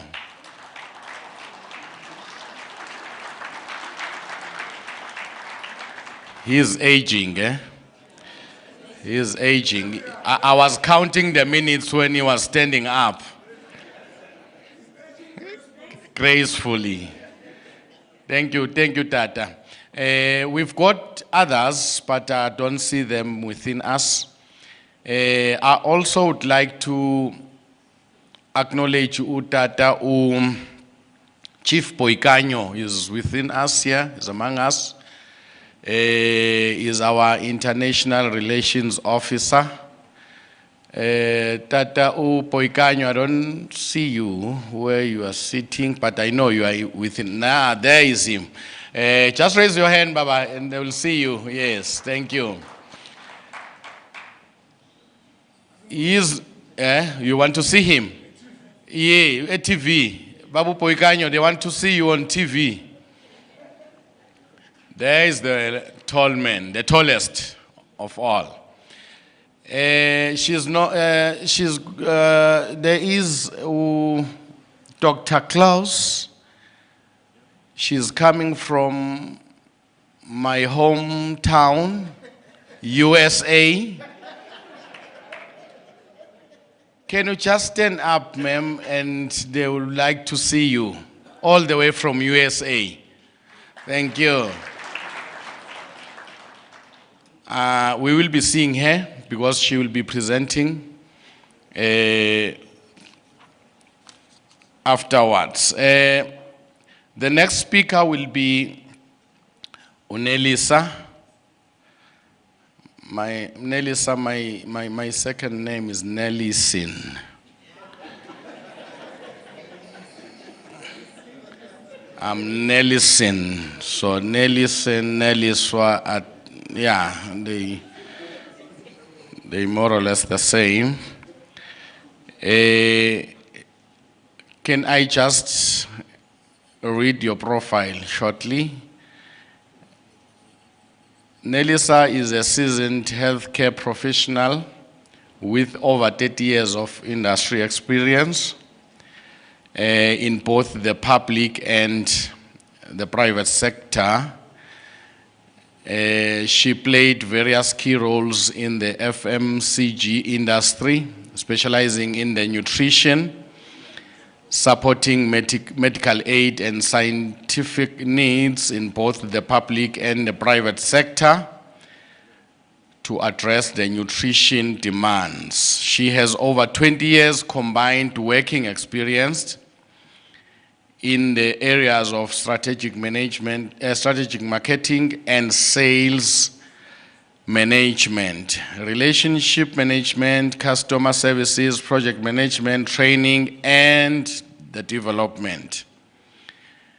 As a leader, she had a national responsibility in business development, performance, and management, field operations and supply chain management, maintaining the relationships, and optimizing business goals. She has worked in the Eastern Cape region for a long time with the lasting relationship, deep knowledge and experience of different cultures, traditions, practices, and beliefs, with a specific focus on the health, welfare, and education sector. The areas of responsibilities and influence extended to Gauteng, Western Cape, Limpopo, Mpumalanga, KZN, and Botswana. She worked extensively in the marketing environment during COVID-19 intervals and enjoyed teaching English to Japanese through visual classes, with great exposure to the other nationalities and cultures. Energetic, strong, impactful, a zest for life, best describe her personality. This mature personality and an extremely positive outlook on life assists her in building lasting and meaningful relationship. That is Nelisa Petse could you please come forward and then have a presentation? I think your presentation is so important to us as SAFPA. Can we give her a round of applause while she's ascending the stage? Thank you. I'm specializing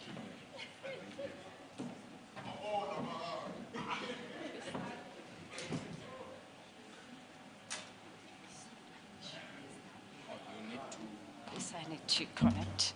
An assistance here?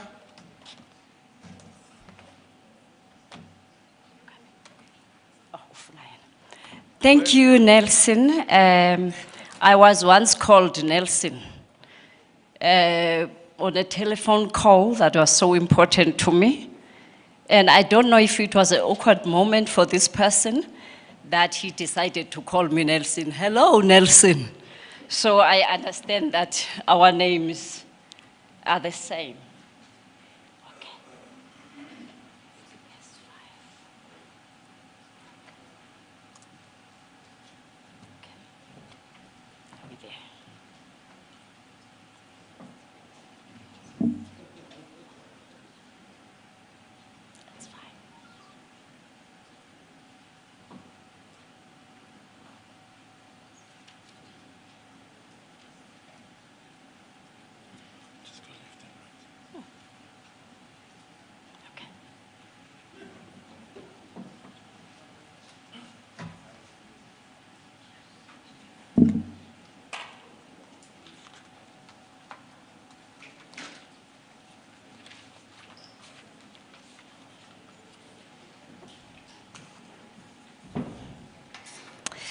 Good morning, ladies and gentlemen. I believe it is still the morning, and I would like to greet you all from the Eastern Cape and go like Sanibonani, KZN, Dumelang from the other regions, so many, Apsheni. I tried to memorize this, Nemacheroni, from Venda, Huimore, Cape Townians. Hello, Orkand. I hear that the US is also here. And a very special greeting to my homies. I hope there are Eastern Cape people here. And I would like to go as those who know the region. Hey, hey, hey. Hey, hey, hey. Thank you. And for this last one, we are going to say, Siyamba no SAFPA. Can we go? Hey, hey, hey. Thank you very much. My presentation today is going to be based on the core of our beings. And I would like to start by saying this is a very critical industry, and our discussion for today is going to focus on us specifically. I do understand that we've gone through a very critical period with the global pandemic, which just came unexpectedly. I call it the visitor because it just came out of nowhere, and I think we were all affected.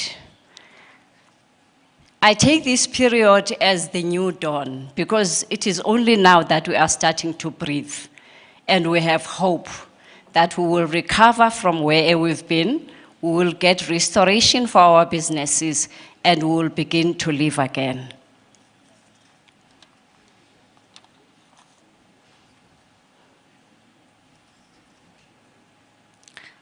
So our topic is self-care and wellness. As the industry, we take care of everybody and every family and every community. I'm not sure if we have time to take care of ourselves because the environment is quite a sensitive environment, very sensitive, very emotional, and it is also time consuming. So I believe that as people of the industry, we have little time to ourselves. And we're just here today to share, to remind ourselves, and to encourage each other that we must take time to breathe, we must take time to care for ourselves so that we can re-energize and revitalize and be able to move forward with the wonderful work that we are doing. So for me, I'm going to start from the beginning.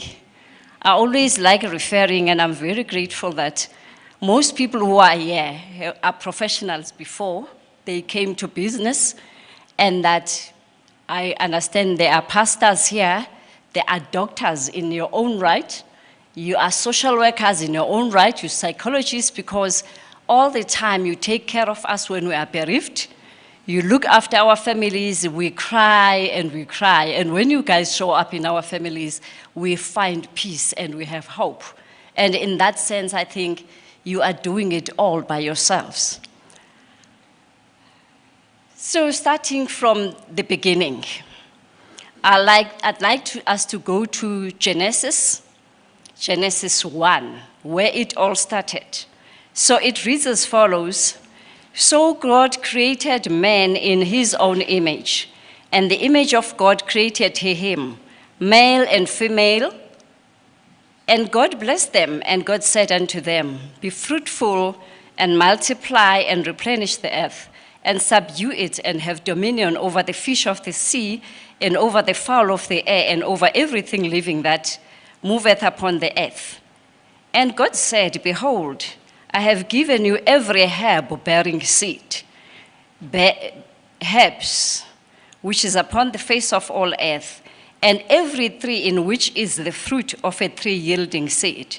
To you it shall be for meat, and to every beast of the earth, and to every fowl of the air, and to everything that creepeth upon the earth.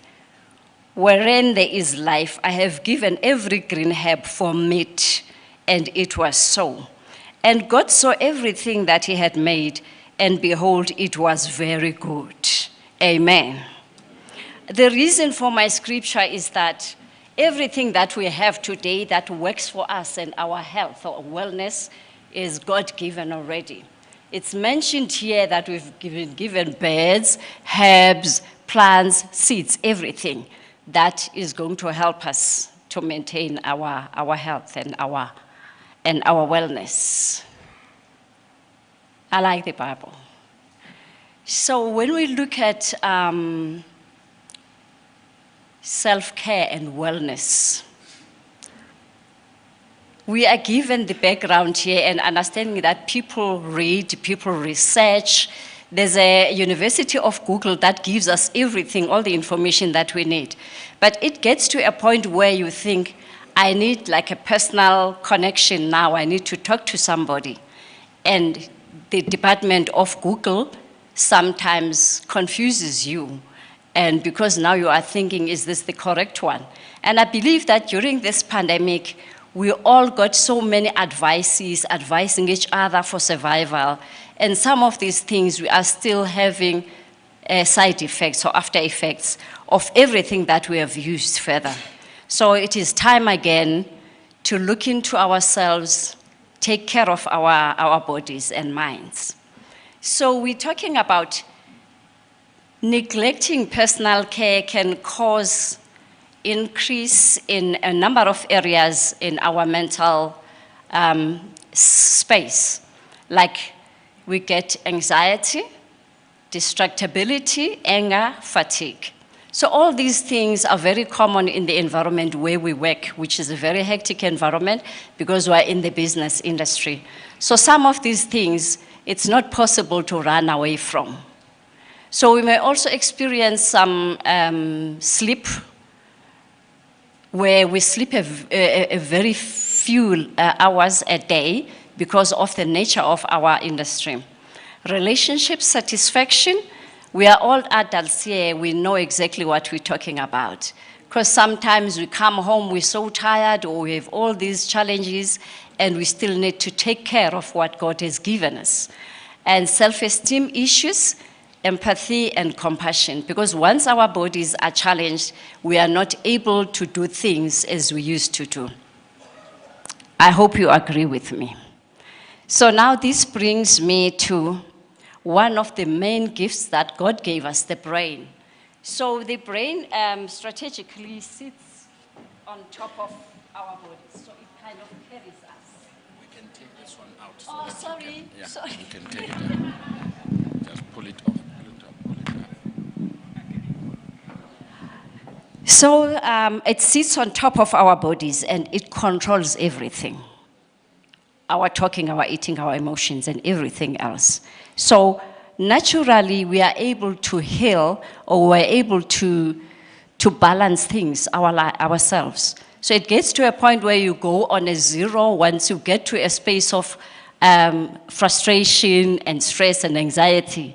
You can go back and zero in, and your body can find healing on its own. But now, because the brain specifically has so many different areas, with time and the load of stresses that we go through, and sometimes illnesses, sometimes age-wise. I'm not saying we are old, but I'm saying we're maturing. So with time and other factors externally, the brain is also affected, and there's a specific area there in the brain. If you look at the arrow where it says hippocampus, I wanted to specifically mention that part. The hippocampus is a very important and critical part of the brain. I selected that part out of everything else that is in the brain. And that specifically, that's where it filters our emotions, our feelings, etc. So with time, if we are overloaded with stress, it can affect the hippocampus. And because it's specific for our memory, a storage of everything that goes through in our lives, it can easily affect us and lead to a number of things. So the hippocampus will take the learnings from our life and the memories, and then it stores them for long term. And those memories are not easy to forget. Because for some people, if you have enjoyed something special, you went out for coffee with a friend or so, then that you are reminded and you can share that story with another person because it's an enjoyed and it's an enjoyable memory. And then if the hippocampus now gets damaged, it could be anything. And we know that with our health and wellness, we still go through challenges. Some are our illnesses or our health conditions that can contribute to the reduction of the hippocampus. So once the hippocampus shrinks, I'm not trying to scare you, I'm just trying to make sure that you take care of your hippocampuses. Because once now, a lot of this is loaded and it filters and filters and it shrinks with time, then that's where we get to a point of depression. And depression is very, very common. So people think if you talk about mental illness, it's a stigmatized thing, and yet we are all going through something. And yet people are suffering a lot. Children and older people, same thing. And coincidentally, June month is the mental wellness month. Last month, May, we were, I don't want to say celebrating, but we were just creating awareness and focusing on one of the conditions that is so rife, bipolar. So many of us are undiagnosed, right? We go around, we go with all these tantrums and these emotional changes and everything, and it's like it's unique, or it is supposed to be like that you must react in a certain way and it's acceptable. Because ungunelisa, you can have anger anyhow, or you are nelisa, when you laugh, people must also laugh with you, etc., etc. But I'm just saying, these things affect us, and we are in an industry where emotions are critical. And we are looking at this in a perspective of self as practitioners or business people. We're looking at this as family people, family men and women. We have children who go through the same challenges. And maybe we are not aware because we're busy chasing money. We are busy making a legacy or building legacy for our families and children. And we forget to look out for the children. Those children are suffering. It's a warning. Statistics tell, I'm not keen on saying numbers now because I don't think numbers matter, because the reality is that we are challenged. And these children look up to us, they are provided for, but we forget the other aspects of their lives, the emotional side of things, and those areas affect us in the long run. So when the hippocampus now goes or gets damaged or it is affected by other condition, we get to serious conditions. As you can look at Alzheimer's, and if you get to that stage where your hippocampus becomes challenged or it shrinks, then it means some of your memory may be wiped away. Not scaring again. Remember, guys, looking after ourselves and looking after all those hippocampuses. Now, if it gets affected, some of the memory we may lose, and that will disable us, because sometimes if it cleans up, then you are not able to function. We don't want to lose our jobs. We don't want to lose our businesses. We don't want to lose our relationships, because we are people who connect. We are people who socialize. Just in case I forget your name, that you are Yandi, that you are Miss Solombela, and that I forget because now my memory is cleared. So we find that these become issues in terms of our social space to say, so doesn't recognize me. And that doesn't sit well with us because we're human beings and we connect and we are relational. So what happens now, it means we lose ability and we lose the important things and we are not able to function. So there are some of the common mental health challenges. I call them challenges because I don't like illness.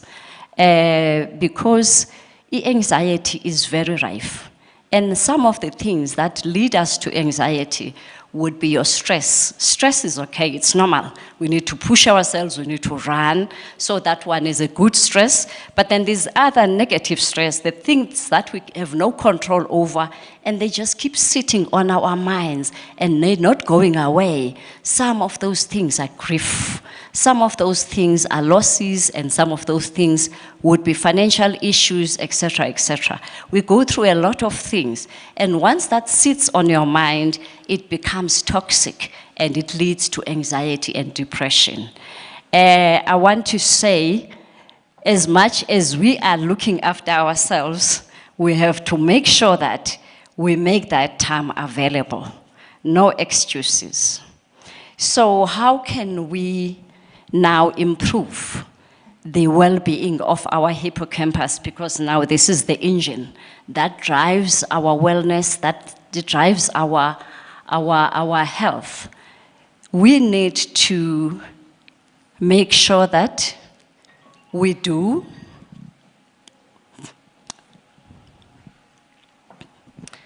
we take care of ourselves, hence the self-care. We must make time. Taking care of our physical, mental, and spirituality, because as human beings, we are holistic. I'm a nurse, I'm a generalist, so everything I approach it holistically.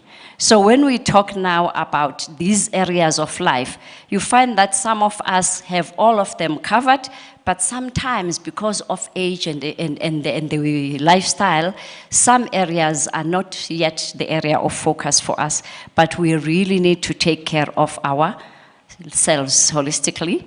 Eating a balanced meal, and I think you heard that in terms of cultures and preferences and the regions where we all live, we're all unique and we have our own special preferences when it comes to eating or when it comes to food. But what is important is that whatever you enjoy must give you a benefit, and it must balance your body so that you can feed your body and you can also feed your brain. So we must take meals at meal times, because sometimes we are too busy in our lives that we skip breakfast, which is one of the most important meals. And we just grab things on the way or on the run and we eat. And we are missing the most important meal. Because when you sleep at night, you sleep for like 8 hours and like your body and your stomach is like quiet and silent and sleeping. When you wake up, you need to feed that body so that you rebuild your energy. You build everything in your stomach so that your body can be able to function and have energy. And then meals, lunchtime, also that I eat twice a day. I mean, if I grab something and then I have my dinner, it's fine. It is not fine. Let us have all 3 meals, please. Make time to breathe, because you need this body to continue to produce work for you, to continue for you to build your legacy. So if you neglect this body now because of the times, don't take it for granted, please. Let us make sure we have our lunch. It could be a light lunch, it could be anything. But make sure you grab something for lunch. I'm not worried if people don't want to have lunch. But please make sure you have your dinner. And your dinner must be balanced so that we can feed back what we have lost during the day. Are we still happy? Okay, because now I am talking about the things that affect us every day. Enough rest. Do we sleep in the industry? Yes. You wake up in the middle of the night, Tunelisa is crying, somebody passed away in the house. It disturbs your sleep. Even if you have to coordinate the picking up of the body, but you are still awake, you're not sleeping. And some people at some point, at some times, because it's your special people, you want to do it yourself, just to make sure that everything is in order. But all those hours, and because you still run, when you come for the funeral, you still wake up early. I don't know if it's 2 a.m. or 3 a.m., but you must make sure that you are there at that family when they say, we're coming for the morning prayer. You guys must be there. I'm saying all these things because I've seen so many family members of mine dying, and these processes we go through every day. So when you go there, I don't know what time you woke up, but you are there. It's cutting your hours of sleep. And you will still be the last person to sleep, because by the time we finish, you must still go and visit another family who's burying the next day. And I think you guys have been burnt out during COVID time, because I've never seen so many funerals in a day and in a week. And that must have drained you greatly. Enough rest. Please take holidays. I know it's not easy. Your money is also sleeping if you go away. Please try and take time off and go and rest. Take somebody you trust to run your business in the meantime. So you must also do things that you guys like doing. I don't know what your good things are. You played golf the other day, I believe I saw the program. So that's quite good, chasing the ball and hitting the ball for 9 holes or whatever number of holes. But that is very good, because now you're connecting to nature. Remember, God prepared these things for us. So you can debrief with nature as you are doing that. You're running, you're swimming, you're dancing for people who like dancing. Please, if you have not danced since you came here, make sure you party tonight. If not tonight, tomorrow night. Because that helps a lot, because it kicks your happy hormone, even if you are carrying a lot of stress in your body. But once you go onto something you really enjoy doing, like your exercise, some people dance, some people do aerobics, some people run, and they're walking. And that has become a very good lifestyle for many people. Let us make sure we do all of that. Serotonin, that makes us happy, kicks in at the sound of something that goes, goes, goes. Goes, goes, goes. And then we are all happy. I'm reminded that during COVID, we felt imprisoned. And there was a special song that kept us going. And that song is beautiful, enjoyed across the miles and oceans, and people are still enjoying them today, because that was the key to our happiness. Thank you, my friend.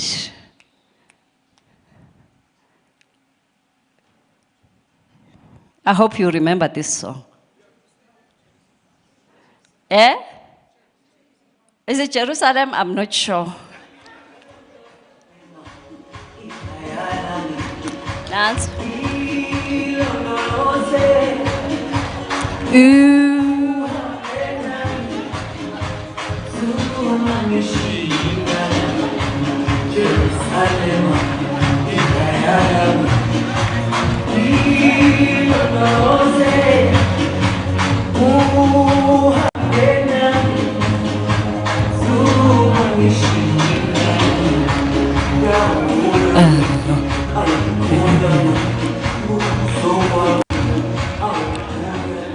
Thank you, thank you, thank you. So I think your happy hormone is up now and running. So ladies and gentlemen, what I'm trying to say is that in that song, on its own, there is worship. We are thanking God because uhambenati during COVID times. And at the same time, it's helping us to kick our happy hormones. This is just a summary of the wheel of all the things that we need to do when we're doing self-care. So you're looking at your physical aspect, we've mentioned them, your psychological, your emotional, your spiritual, personal care. Personal care. We like looking good. We wake up in the morning, we prepare ourselves. We want to look good. That on its own, it's lifting. It's building up our confidence. It's giving us a hope for the better day. Spiritual, whatever you believe in, make sure that you tap into your spiritual space. Because without hope, when you're locked or imprisoned by all these problems, you have God or you have your supernatural contact above that you can depend on. And then the professional.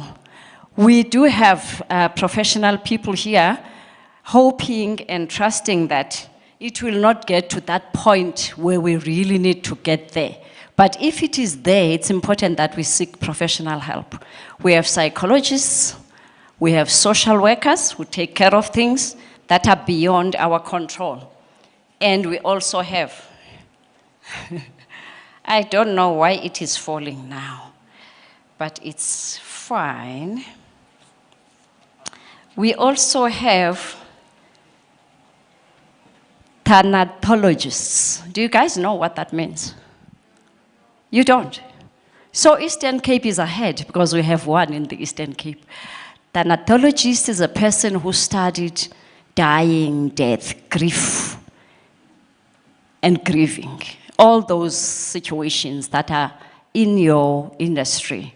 And that I think we should tap into that specialty to make sure that it's a space for us to go and debrief. And in so saying that, we also make sure that our teams, our employees, have a platform where they can all debrief and they can go on the renovation or the restoration of their own self-being. Because the reality is that we are busy at work, there's no time. But if you open that platform, I would like to encourage you to open it for your teams back home so that you can also have a beautiful environment, because our workspace can be toxic and that affects our employees. So we talked about wellness, self-care and wellness. Now that we know how to take care of ourselves and that we also know that the spa exists, on your birthday, please make sure that you gift yourself and go to a spa. Take your partners out, go to a spa and get that massage. There's so much involved there because, again, the herbiology is there. All those massages and oils are there for our benefit. And then we're talking wellness. We're talking about this because wellness is a process.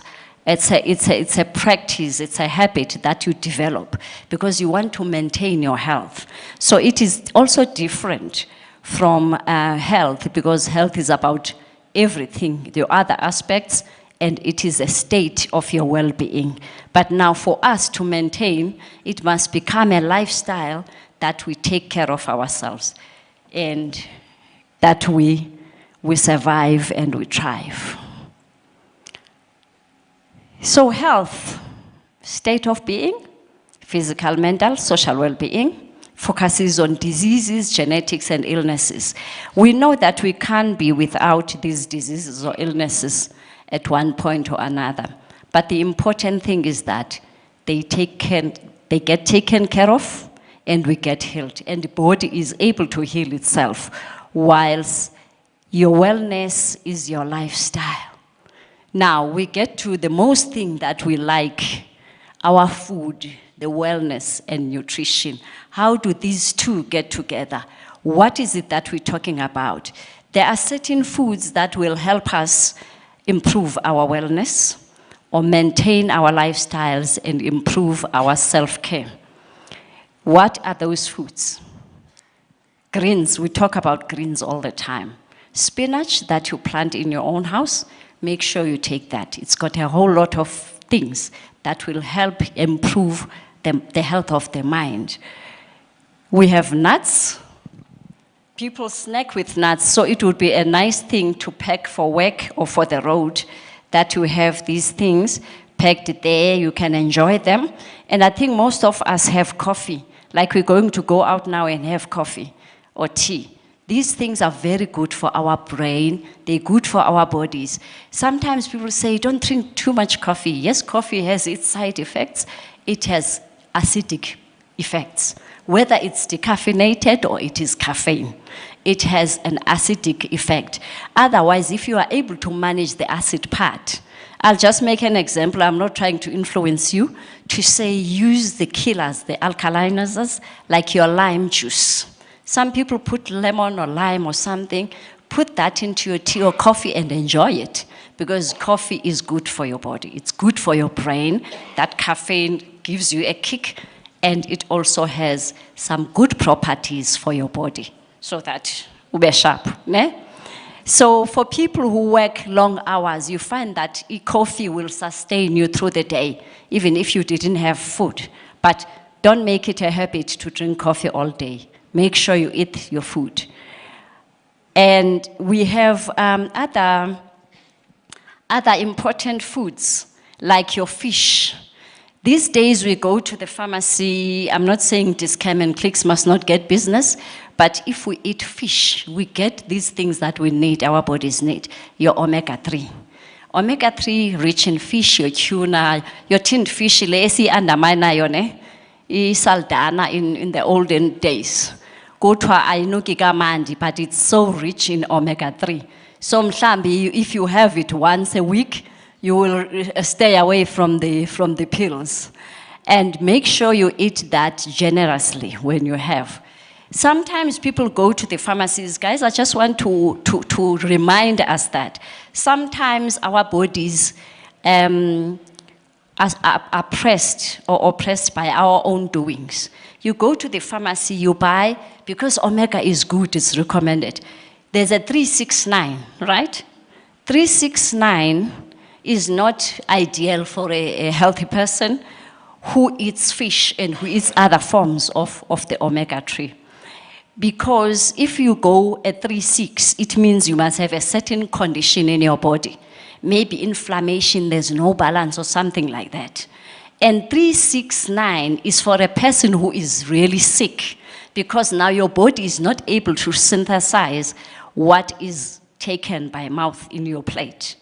Now you need to take the 369. But if your body is okay and you don't have problems, please stick with the 3, even if it's in a bottle. Are we good?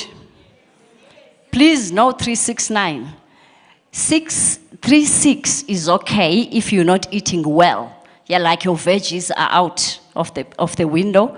You are not good. You are just grabbing magwinyas and some braai, and then you know, hey, these are shorter on the green side. You can do the 3 and 6, so you get a balance. Are we good? Otherwise, if you're eating well, stick with your 3. We good? Happy, happy? And then people talk about berries. People nowadays, they have a good lifestyle. They do smoothies, they do what in their breakfast. I saw people this morning eating strawberries and berries there. And I thought, wow, very well. Let's continue, guys. These things are so expensive, sometimes we don't afford them, right? But we keep in mind, when you can, please make it part of your groceries. and then nuts as well. I don't want to specifically say what exactly do you get. Remember we talked about herbs. You find that there's turmeric, that we so love. During COVID time, there were turmerics and berries and whatnots in our houses. And that turmeric is very critical for your mental health, right? So even if you take it in a drink or whatever, your coffee, it's good. If you cook with turmeric, tops happiness, because the turmeric helps with your brain health. So it reduces anxiety. Nuts has got selenium. You take those multivitamins or whatever, and some people during COVID were going vitamin D, selenium, zinc, what. And all those things are also good for your brain. So we get it from the nuts, right guys? So if you go natural from what God gave us, we will go well. Dark chocolate, we all know.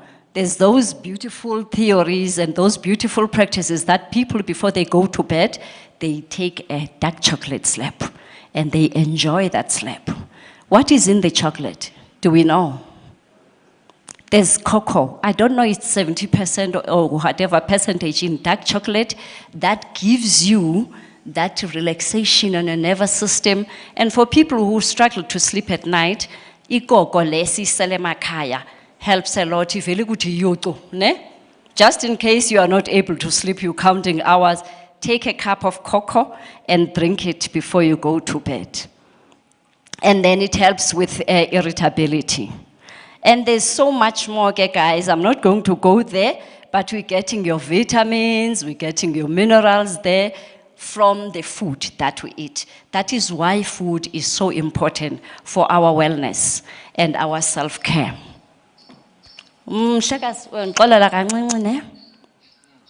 So what is it that we need to avoid in foods? Sometimes we go to the doctor because we have a challenge or a problem, and you find that the doctor is gonna say, because of the levels of what is wrong with your body, stop taking this. Specifically salt, we know where that goes, high blood pressure. So the doctor says you are gonna kill yourself, you're going to stress your kidneys and your liver, etc. So no salt for you. And then you have to stop. Is it easy to stop salt? Because your food has no taste. And God created this salt so that it can make our food tasteful. But now you have to stop using the salt. And I don't think we would be stopped by doctors if we were taking things in moderation. You go to the restaurants, you find that there are bottles of raw salt. You must on that steak and on that whatever, and it goes the whole plate, even over the veggies, black pepper, right? That is raw salt. Raw salt is even more dangerous than the cooked one. So I understand, guys, now the restaurants are complying to the health regulations, salt-free. They put all this food. It looks so yummy, but it doesn't have the taste that we're looking for. That's why we add the salt. But I want to say to us, limit the salt intake so that we don't end up in those places where your kidneys are buggered up and you have to go dialysis and stuff like that. Not because it was caused by the salt, but once the problem is there, salt makes it worse. And we want to make sure that we maintain our health. And there's also sugar, which is so nice because a cup of coffee or tea without sugar is not so nice. But because of the health reasons, we are also told stop taking sugar. Is it nice? Is it nice without sugar? So I see some of us have adapted and we're not taking sugar. And there are other alternatives to sugar that people take. Those artificial sweeteners. I'm not sure how far I would, if I were in that position, I would not take sugar at all.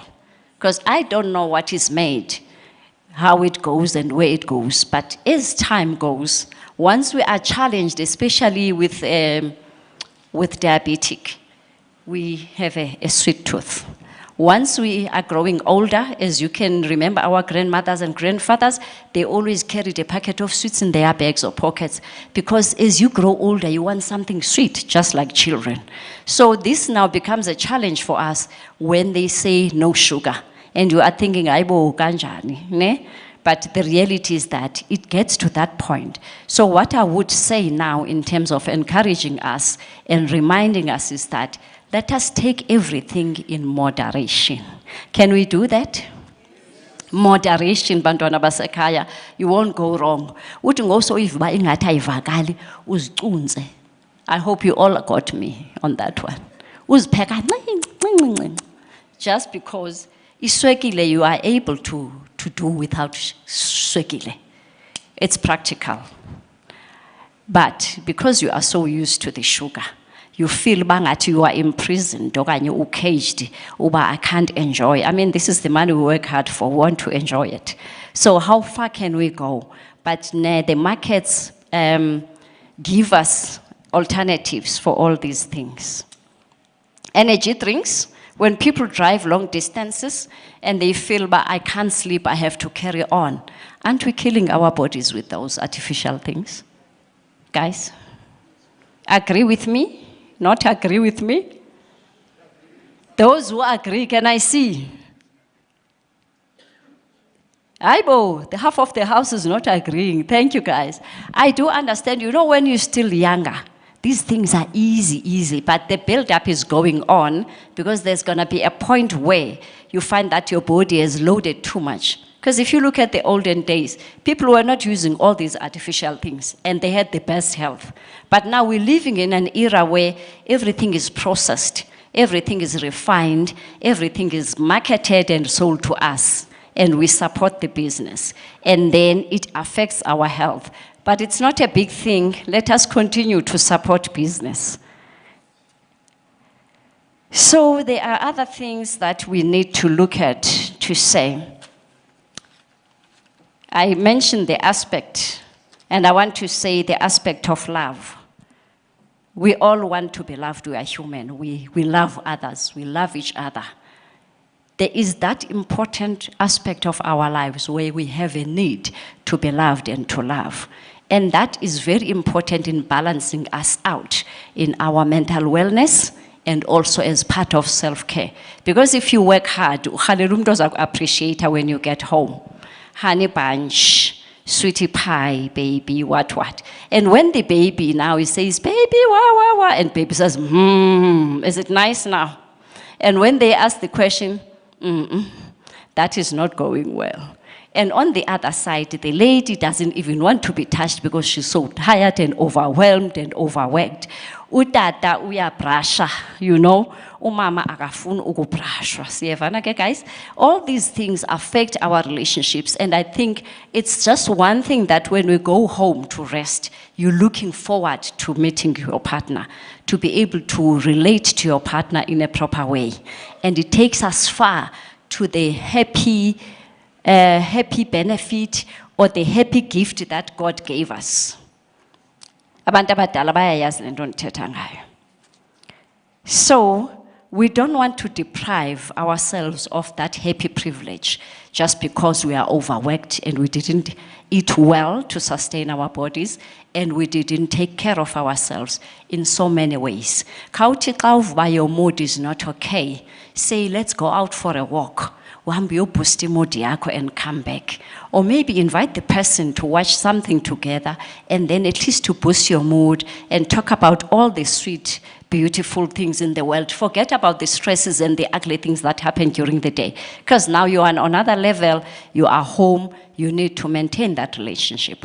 I don't think it's easy to lose something good for you, a relationship, a marriage, a love, affair. Am I saying it right? Because once you lose, it goes back and it takes us back to depression. And we just want to continue. I want to encourage the single ones to start looking for the happy privilege.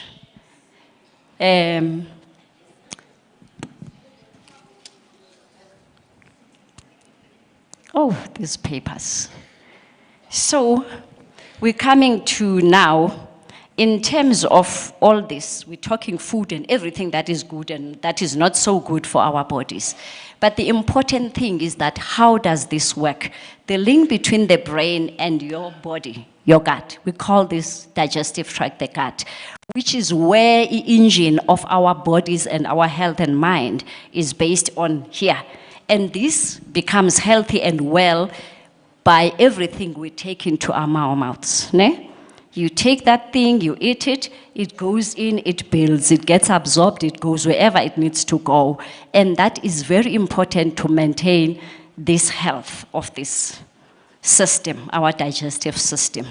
Hence, it is very important to look out for that. Doctors will prescribe again, or pharmacists will prescribe probiotics, right? Some of us are familiar who take maybe antibiotics at some point. But guys, we know that from the old age, we were farming, we had cows, we milked. Number one probiotic naturally is amasi, the sour milk. Growing up. There was nothing, no problem, no issues. You were healthy all the way because we were eating amasi. And now there's yogurt, which is also rich in probiotics, etc., etc. Now, look at, business. Look at ShopRite or whatever supermarket when the delivery is done. And this yogurt is supposed to be cold until it gets to the fridge. Now, it sits there the whole day in the sun before it gets packed into the fridges again. So I don't know how much is left of that pack before we eat it, but that is not relevant. It is just a saying. But let us go back and look what other practices can we use to build our health? Because these things are right there in front of us. Those small veggie gardens, a peck of spinach or whatever, and those herbiologies, si decorate and we make them like flowers, those pots of herbs. Let us make use of what we can and make sure that we build our health. I have a brother who likes tablets like anything. He doesn't need to be sick to take tablets. He goes to the pharmacy, buys everything that he has heard of, packs, and they eat it. And I said to him, your kidneys are gonna give, your liver is gonna be tired of all this load. But all I'm saying, can we try and do it the African way? Can we try and do it our own way to make sure that we boost our nutrition and everything else? Yeah, so that's how it is linked, and everything we take in our mouths goes straight to feed our brains. So, can we resist this? Where I come from, we eat lots of meat. If an animal dies, it goes into the pot, we cook it, we eat. The magwinyas, does it ring a bell? The magwinyas are very nice and easy, especially on the road. And there's the salt and the sugar. Can we resist those things? We can't. Let us try, guys. I know some people have no challenges, but you also want to prevent the challenges happening, né? Because we are caring for ourselves. And in conclusion, I would like to say it is in our hands. And thank you very much.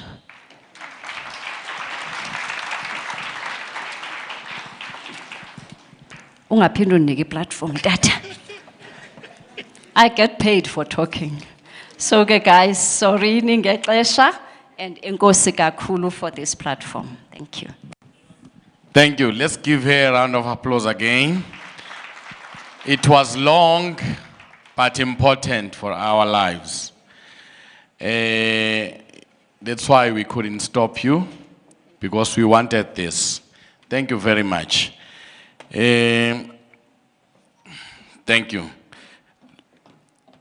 I think we will need to break, but let's have the last speaker, then we break for tea. It's been long. I thought maybe by this time we will have done with the speakers. This coming speaker, I think that the topic is a bit linked to each other. I think let's do this one. Let's do this one because both the topics are linked to each other so that we don't miss it. Let's do it. Then after this one, we will break for tea. Can we be patient a little bit?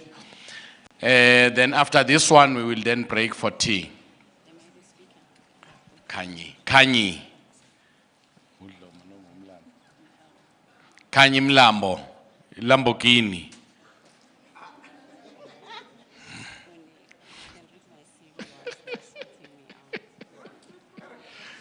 Okay.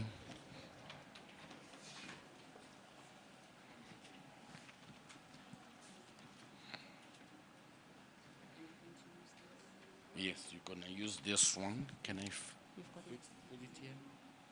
Can I fit it here?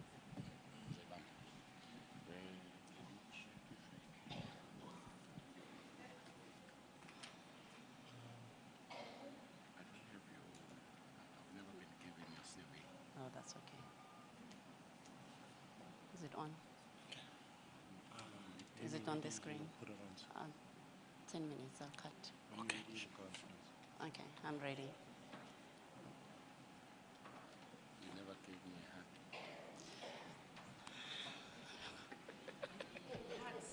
He says I never gave him a hug. I'm a daughter. No makubando, you must just hug. Good morning, good afternoon, everybody. Sorry, I'm rushing because I have to leave. I'm very sorry. I prepared a very nice presentation. I hope it's showing. Makosi, is my presentation showing? Is it on? Okay, great. So my name is Kanye Mlambo, Mama Kanye Mlambo, or Kanye Mlambo, depending how old you are.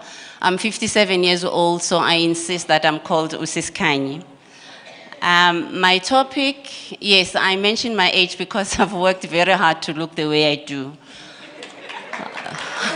Own it. But then I'm going to be talking, just following up on Nelisa. My focus is on how we take care of one of the most important part of our lives, which is our wealth. The business that you are in is all about making money, taking care of yourselves. But when you do that, how do you take care of yourself? So I'm a long distance runner. I've done over 200 marathons in my lifetime. Don't clap now. There'll be a time for you to clap hands. There's so many things that I want to share. There's no time. Sorry. I've done 10 Two Oceans marathons in Cape Town. I've done 10 Comrades marathons. I've run overseas, Paris Marathon and the Great Wall of China. And then I've done the 6 world major marathons. This is where you clap. You are clapping because there aren't many black women who have done this. And why I'm sharing Onion Post daily, I'm telling you the truth. And I can't stand in front of you and talk to you about health and wellness and personal mastery if you don't say it. I ran all the marathons because I wanted to be defined differently. That when I'm introduced, I'm not Ukanyi coming from a difficult background like most of us. I wanted to be introduced differently in terms of Ukanyi the runner, Ukanyi the mountaineer, Ukanyi who does amazing things. But I do these things so that I can preserve my own life, but the life of others as well. So what I've also done, I'm a mountaineer. I've climbed mountains around the world, and I'm going to share the story of wealth and how to take care of your money on yourself based on the lessons that I've learned from the mountains, and I hope you don't mind. And I'm only going to share about 3 mountains. This one, it's called Mafadi Peak. It's in Drakensberg. It's only 3,400 meters. And on the first day of the climb, it's a serious climb.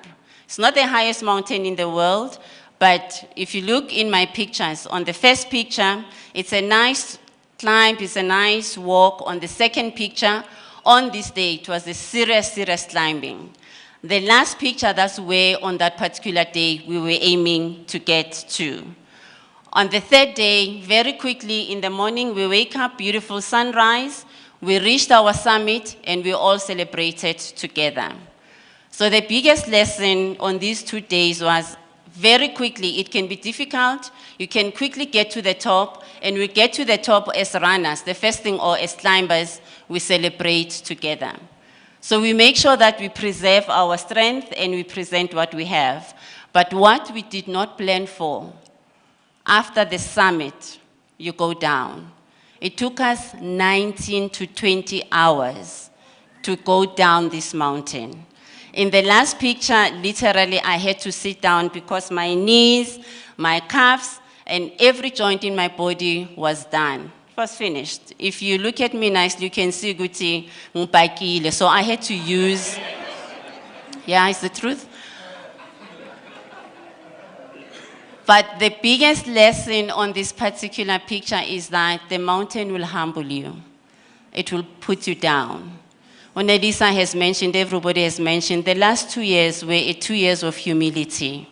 I'm sure a lot of your colleagues are not here today because some of their businesses didn't survive. So it's all about preparation.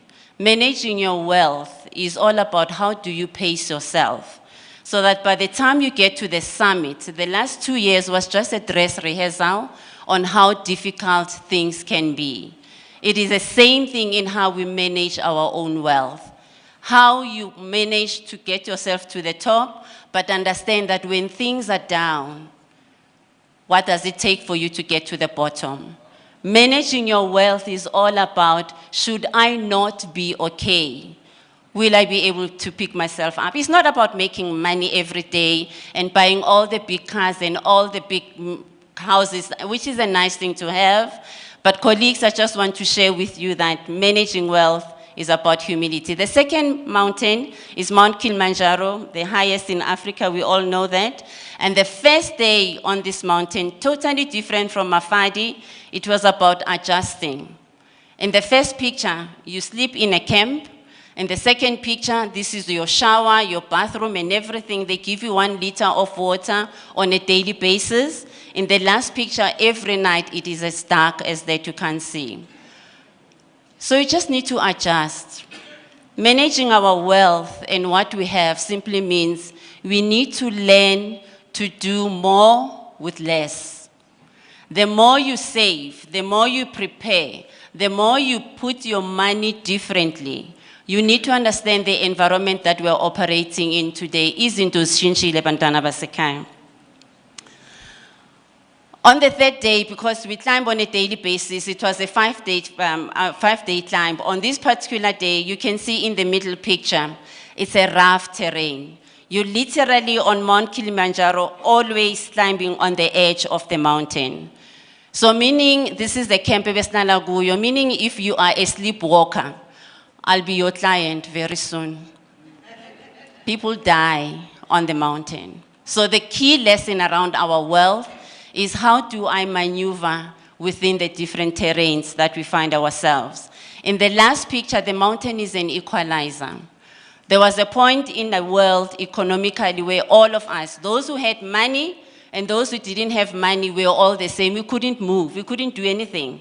Couldn't go on holiday, we couldn't buy the things that we wanted, despite the fact that other people had money or not. So, managing your wealth is about how you understand the issue of equality. It's not just about me, but it's about the other people that I'm journeying with. Partnerships is very key in mountaineering. On this particular night, our focus is on getting to the top of the mountain, but there was no way I would have been able to do it on my own. In the first picture, the person in a white jacket was me. So I'm super fit, I'm a runner, the rest of the other climbers are actually not runners. In fact, people who smoke, they do very well in mountaineering because their lungs are used to suffering anyway. Always crying out for more air. So Mina, because I was super fit, everybody thought I was going to be okay. Guess what? I was the weakest link on this particular day. So do not think that you've made enough money, you have enough wealth, you've got grand plans, and everybody looks up to you. There comes a time when you might be actually at the bottom. But look at that picture. My fellow climbers, it was cold, -5 degrees, refused to leave me. Because Mina was ready to bail down and go down the mountain. They said, no, Kanye, you're not going to do that. So in how we manage wealth, by the way, Bantwana Sekhaya, is not just about you and your business. You are in a business of building legacies. You're building legacies for yourselves first, for your families. But one of the things that I want to challenge you on, and that really worries me, is how many people look at you and they want to be in the industry? Are you the role model industry that young people want to see themselves actually being here? What are the things that you are doing that show that this is a good space to be at? You can sustain yourself, you can build yourself, but you have a legacy as an industry that you have built. I'm actually happy, and I'll say it openly, to see so many black people in this industry because it belongs to us. We're the majority of people in this country. And therefore, we need to get to the point where we understand how do we carry each other and build a legacy that says this industry is going to sustain the economy of this country. Are we still together? Eshilo Unelisa, I'm going to use a word, okay? So we summited on Mount Kilimanjaro. Again, I want you to understand that the summit was not just one person. We all pulled together. And how are you as an industry making sure that you do that? The last mountain, Mount Elbrus, this mountain is the highest mountain in Europe, and it's on the border of Georgia and Russia, where Putin is doing his thing, Konamanj. First day of this mountain was a total reality. Mount Elbrus is surrounded by 100 other mountains around her. So before you even get to the foot of the mountain, there's many other mountains that you need to climb. You're not even going to the top. You're still going, the first picture is one mountain, the next one, then we say, okay, right, this is the bottom, now start climbing 5,800 meters. How we look at our wealth and planning and preparing for our wealth simply means, do you even understand some of the mountains that you're going to be faced with? Are you even preparing according to, it might not be this summit, when now you're planning, this is how much money I want, this is what's going to carry me. Kanti, there are so many other pitfalls that you need to plan for.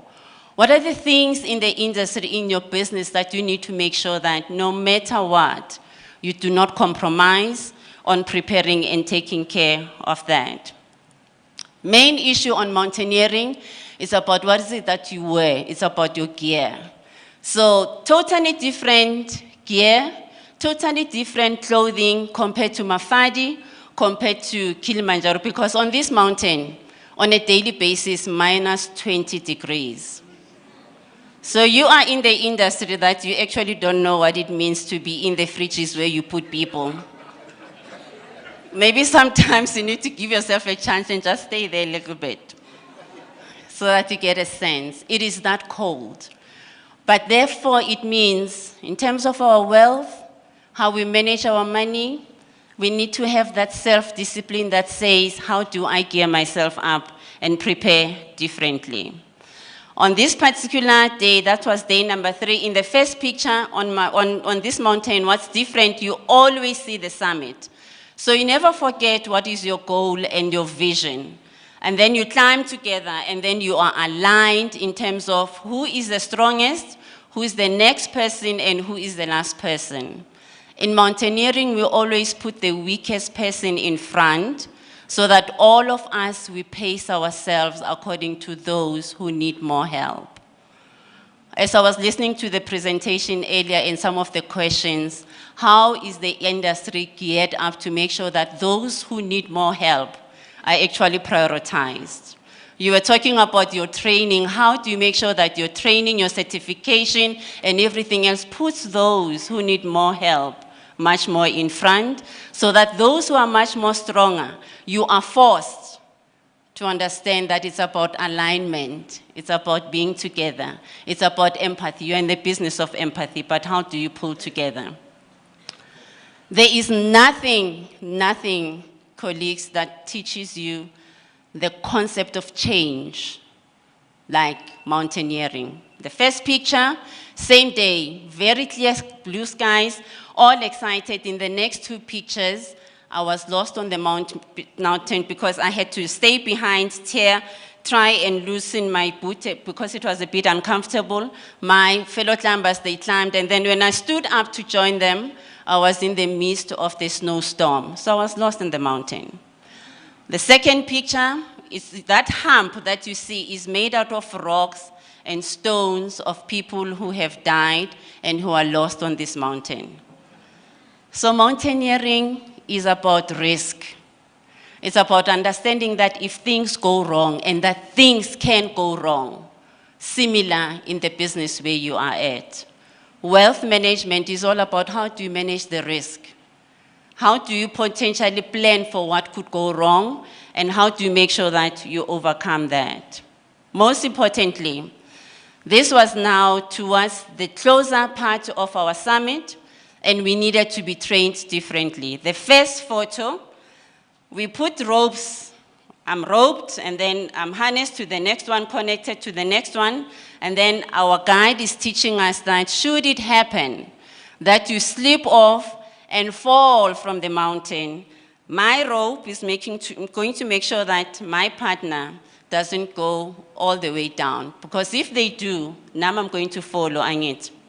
So in the last picture, we are taught how to dig. You throw yourself on the ground, you use a pick, you dig onto the snow and make sure that you are strong, and your next fellow climbers, they are also strengthened. There's nothing more important in your industry than this concept. The value chain issues. Where do you get your products and services? Where do you source all the products that you are using? That's value chain. That's making sure that if one of us falls, I'm going to put myself on the ground first and make sure they don't go further. Because understand, if one of you fall, the concept is the whole industry comes into the same issue. It's not only about you. How prepared are you, colleagues, to make sure that you carry each other? In a way in which, yes, you can clap, this is the time to clap. Mina, I'm sick and tired of hearing, the first time there's a funeral, and then there are these names that is Joel, and you see, when are we going to start seeing our people? Kunama stock first, and the first thing, the name of the funeral parlor is still the others, where are ours? When you have to order ama flowers, they tell you, baza seba ready. You have to order a coffin, seba ready. When are we going to build our own capabilities and make sure that economy ihlala langa phakathi? I don't have to leave.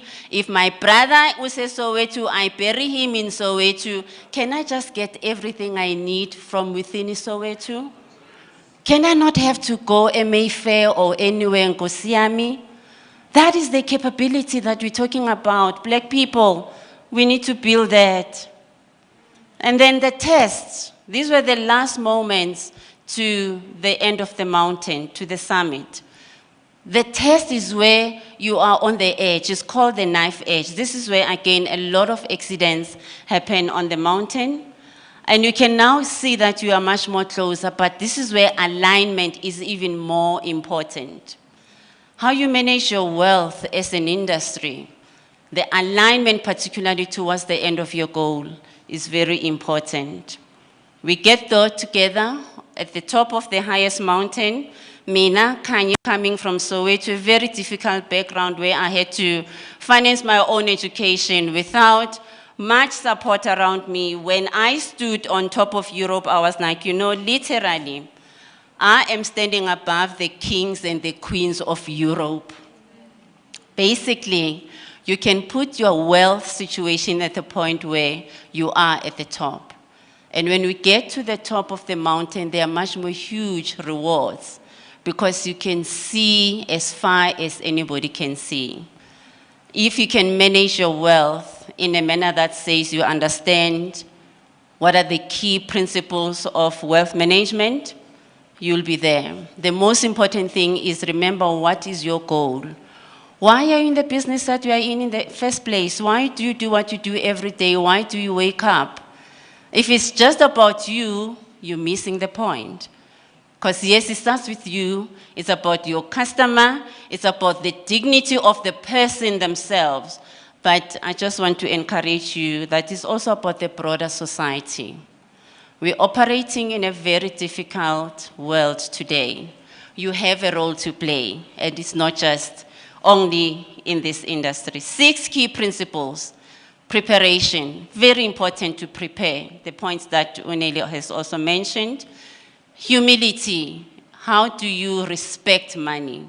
One of my friends, unfortunately, who's passed away, and I'll mention him, Ubabu Jabu Mabuza. I was a private banker, a Standard Bank, looking after his assets. I remember him saying to me one day, ngimtshela about my rent, mara kanye wathanda ukugijima ngithi mina ngifuna ukuguga, ukuguga kuzongithola phambili, you know.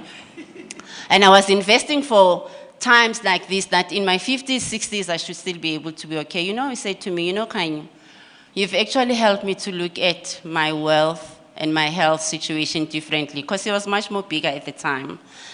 And he said, the things that I'm eating, to your point, the things that I'm drinking, imali yami, mara, imali yami, iyangibulala. So, don't let the money that you're making be the very same money that's going to kill you.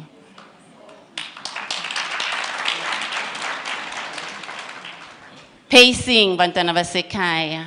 In wealth management, you pace yourself, don't rush. Omunye funeral phala sekahamba ngama Mercedes i18 anama helicopter sewayandiza sisa driving aphansi. Pace yourself. Compete with yourself and the objective of what your business is all about. Partnerships are key. Remember, if you win, all of you win. And the last point I want to leave with you is all about how do you make sure that you meet the goals. There are 3. Baba, can you be useful for now? You wanted a hug, you didn't know what is of cost. Can I have my glasses? Because this is where I really show my age, which I can't see. They say there are 3 types of investors. Now think which one are you? The first one is those investors who run out of money. And you run out of money if you are irresponsible with your money. We've seen people like that. The second type of an investor are those who have too much money. Because they've got too much money. And sometimes how much is enough is not a good thing. And the last kind of an investor are those who have just enough for the things that they need, and they end very well because abana stress, abana my anxiety, abana any other makwapeni, because they can afford to look after them, because those things, they bring more stress. You don't all have to run and climb mountains literally like I do. But I'm hoping what I've shared with you gives you a sense that you can use basic principles of taking care of yourself so that the dignity that your industry is trying to bring to whole of us can be sustained. Thank you very much for this opportunity. Thank you. Thank you.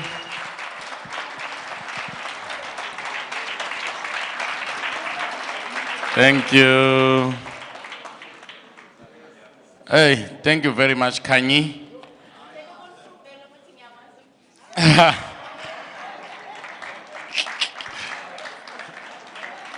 Yeah, that was good.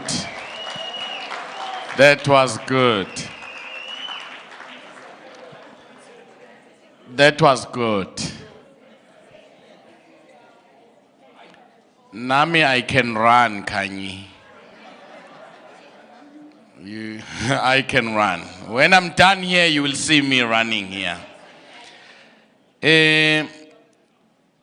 Guys, I think there were people at the back there who were standing that did not have space to sit. If you are sitting next to the seat that has got no one, I think you should raise your hand so that those that did not have seats will get some seats to sit. Yeah. Oh, there's a lot of space, eh? Thank you. Now, then, there is the one coming. Yeah, there's still a lot of seats. Another thing that I need to do now is to, you see, Dr. Churchman. Yes. I was looking at the program, and there was Dr. Churchman and Dr. Klaus. Because I saw you, you are not a man, you are a woman. That's why I said you are Dr. Klaus, because I saw you are a woman. You can't be churchman. But now you are churchman. Sorry about that. My apologies. That's Dr. Churchman. But she will be coming in the front after the break. Another one will be that we close now for a break. Let's go out and have tea. I don't know how much time shall we, 15. 15 minutes, then we come and have a last speaker. That was supposed to be before the break. We will then shout for you to come inside, but let's stick to 15 minutes and then we continue. Let's all go for tea. One announcement. Colleagues, just one announcement. We want to request all the councillors to come where I am when the others are going. We want to make a photo shoot for preparation of the electoral documents. Thank you. Thank you.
Ngumzulu mina ngibuye ngilitheze phezulu.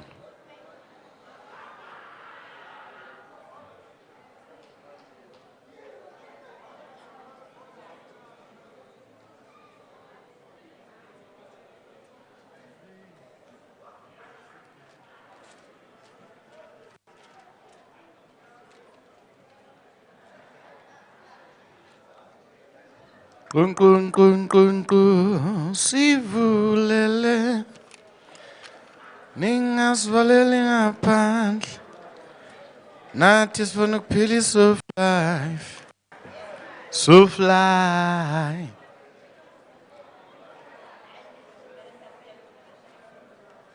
kun kun kun kun kun sivulele ungasvaleli ngaphandle.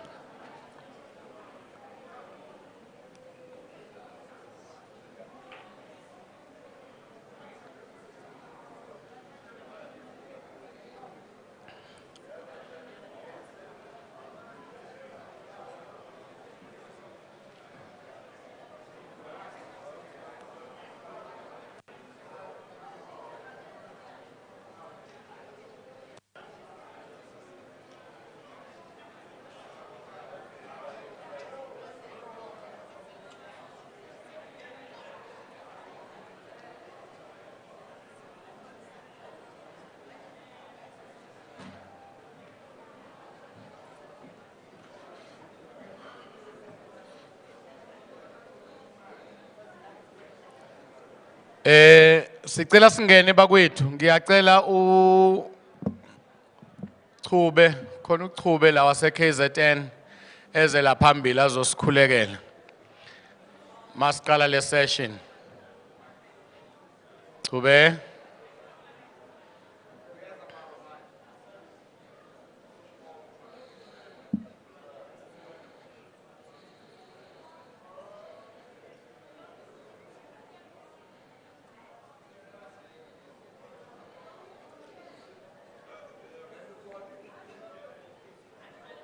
Oh.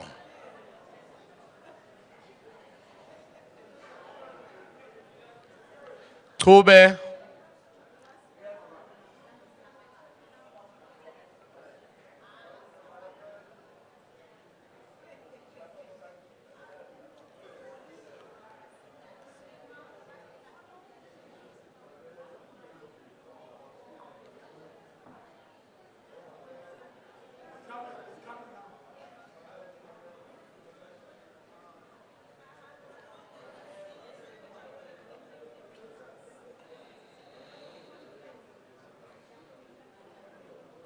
I need your touch once again. And I need your touch. You touch once again. I need your touch.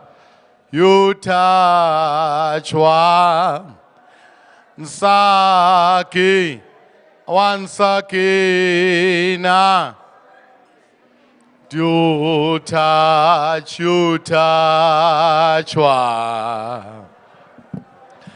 once again. I need your touch. You touch once again. Once again. You touch one. I need you touch one. Again, again. You touch once again. Aspagamin. Once again. Once again, once again. You touch one. Once again, you touch once again. Awusikhulekele baba, awusithandazele. Touch one. Ubaba uChube from KZN uzosikhulekela.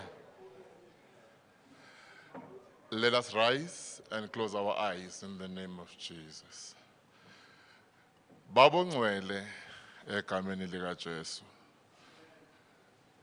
Emini usenkulunkulu. Ba uNkulunkulu ekseni singena. Sikunika udumo lonke. Sikunika imbeko yonke efanele noqobo. Baba, yithi lapha. Sila. Bless us, O God. There's none like you. Wena uNkulunkulu wethu. Awumshiyo thembele kuwena. Thina moya ongcwele siyethemba noba ngingathembisi. Ngoba uthembisile uthembekile. We thank your holy name. Babona amandla onke ehlala nathi bo uNkulunkulu size. Sonke babona amandla onke sikhulekela iunity mbumba. Baba ngcwele wena uNkulunkulu wezinto zonke ngaphandle kwakho akuzange kube khona lutho. Wena wedwa umdala wezinto zonke, wena wedwa oveze izinto. Qhubeka nathi ke Nkosi nakule session yesibini ube uNkulunkulu Thixo namandla onke usiphe emsomnandi kangaka Thixo namandla. Phinda ke umqhube aphinda sikhokhele ngale ndlela asiqhuba ngayo. Siyambonga uNkulunkulu ngaye ngoJesu inkosi ophilayo manje naphakade. Amen. Thank you. Siyabonga singahlala phansi. Before we start, I would like to acknowledge the presence of Baba Mr.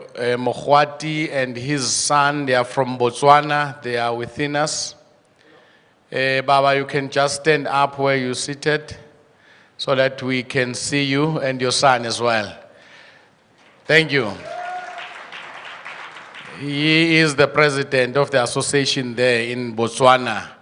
Thank you, Baba Mokhwati. We also have Dr. Chikanda from Zimbabwe. He is also among us. Can you stand up, sir, so that they can see you there at the back? Thank you. Thank you. We appreciate your presence, Baba. So now we will have the next speaker, but before we let her come up, we will have a video that will play here. Then after the video, soon after the video, then she can start her speech.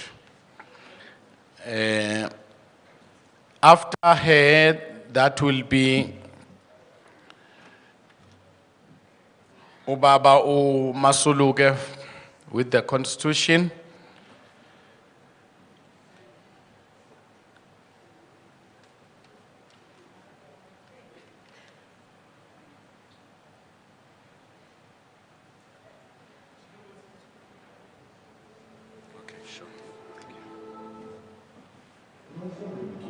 Grew up in a small township in Huntsdale.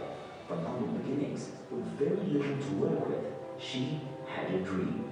The dream that God had placed in her heart filled her with passion, so much so that she resigned as an educator to pursue her dream of being in business. Her dream to build a funeral business that would provide quality funeral service to African community at affordable prices. When I grew up, the careers that people could choose from were nursing and teaching. Fortunately for me, I chose teaching, and my mother was a teacher as well. So I started teaching, and while I was teaching, you would find me selling anything.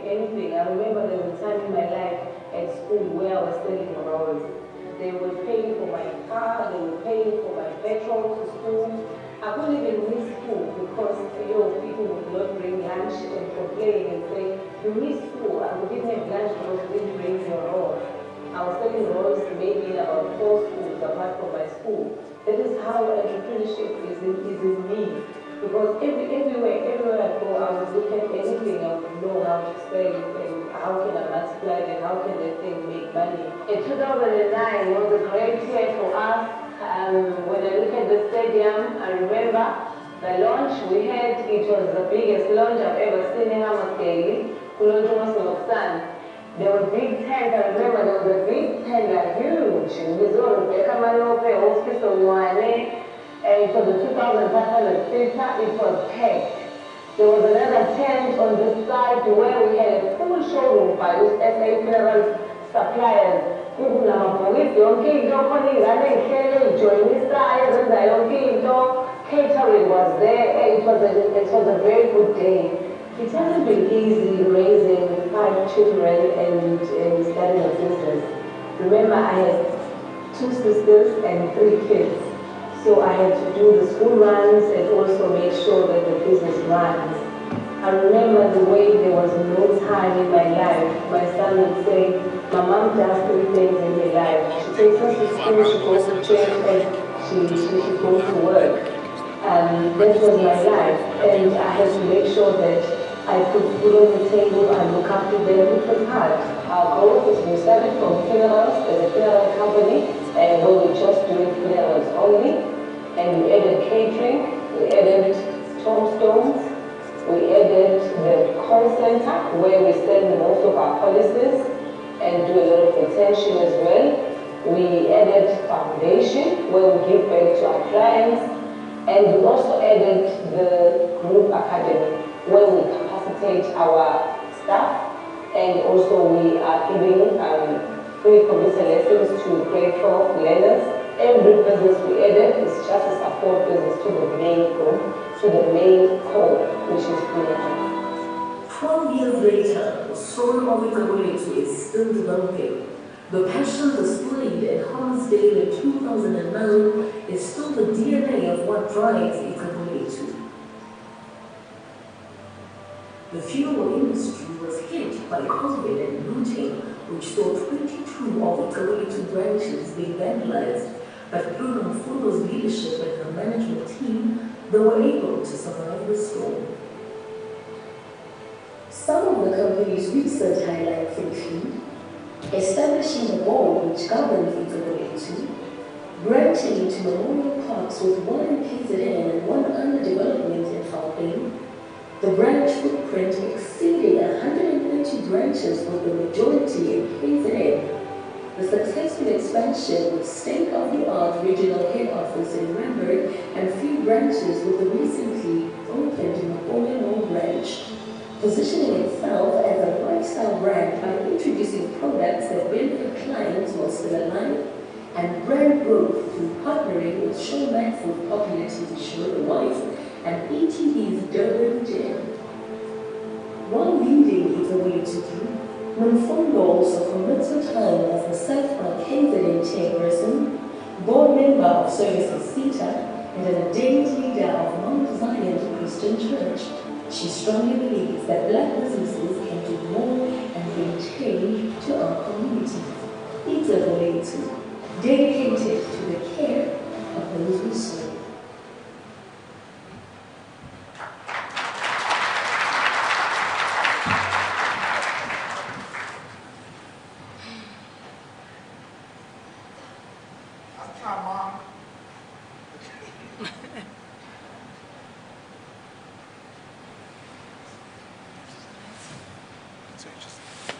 Okay, thank you.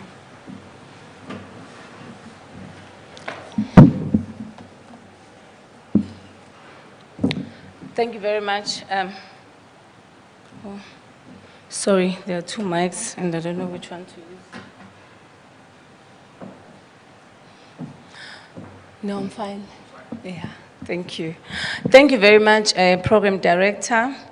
Firstly, I would like to greet our National President, Mr. Libomnisi, the SAFPA leadership, all SAFPA leadership structures. Okay.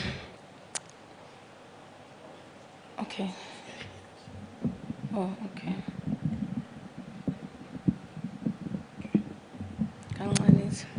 Yeah, oh, thank you. Yeah, it's fine. Thank you. Yes, and also greetings to our past presidents, our international guests, and the entire SAFPA membership, and all stakeholders that are present today. It is really a great honor to stand in front of my colleagues. It depends how we call each other. Others regard themselves as competition. Mina, I say we are colleagues. We are all colleagues in the industry. So it is indeed an honor for me to stand here and just to come and share some experiences on my journey and how I've managed to build the entity that we've just, that I represent, which is Icebo Lethu. Icebo Lethu is the brand that I am Group CEO of. I am the founder, actually, and the Group CEO of Icebo Lethu. So it has been a journey for me.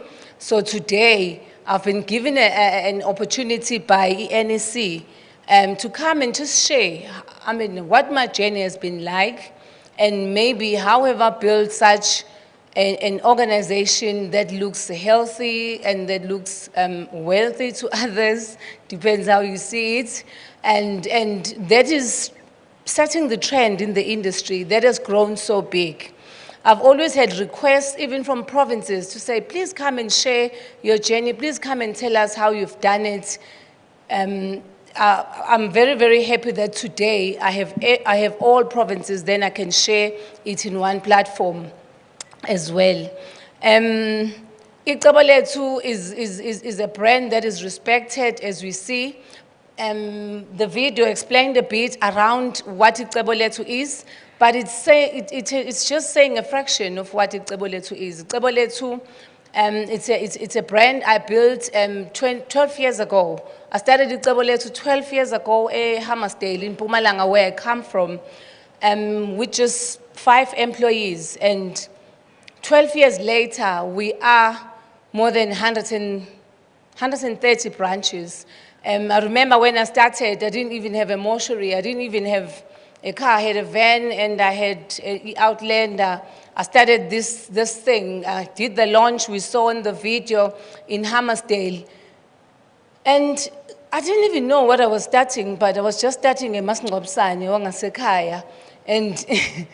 And as small as it was then, but today it has grown so big that it is so respected by many. It has grown so big that it occupies an international space as well. It employs now, from those 5 employees in 2009, we employ about more than 1,600 employees.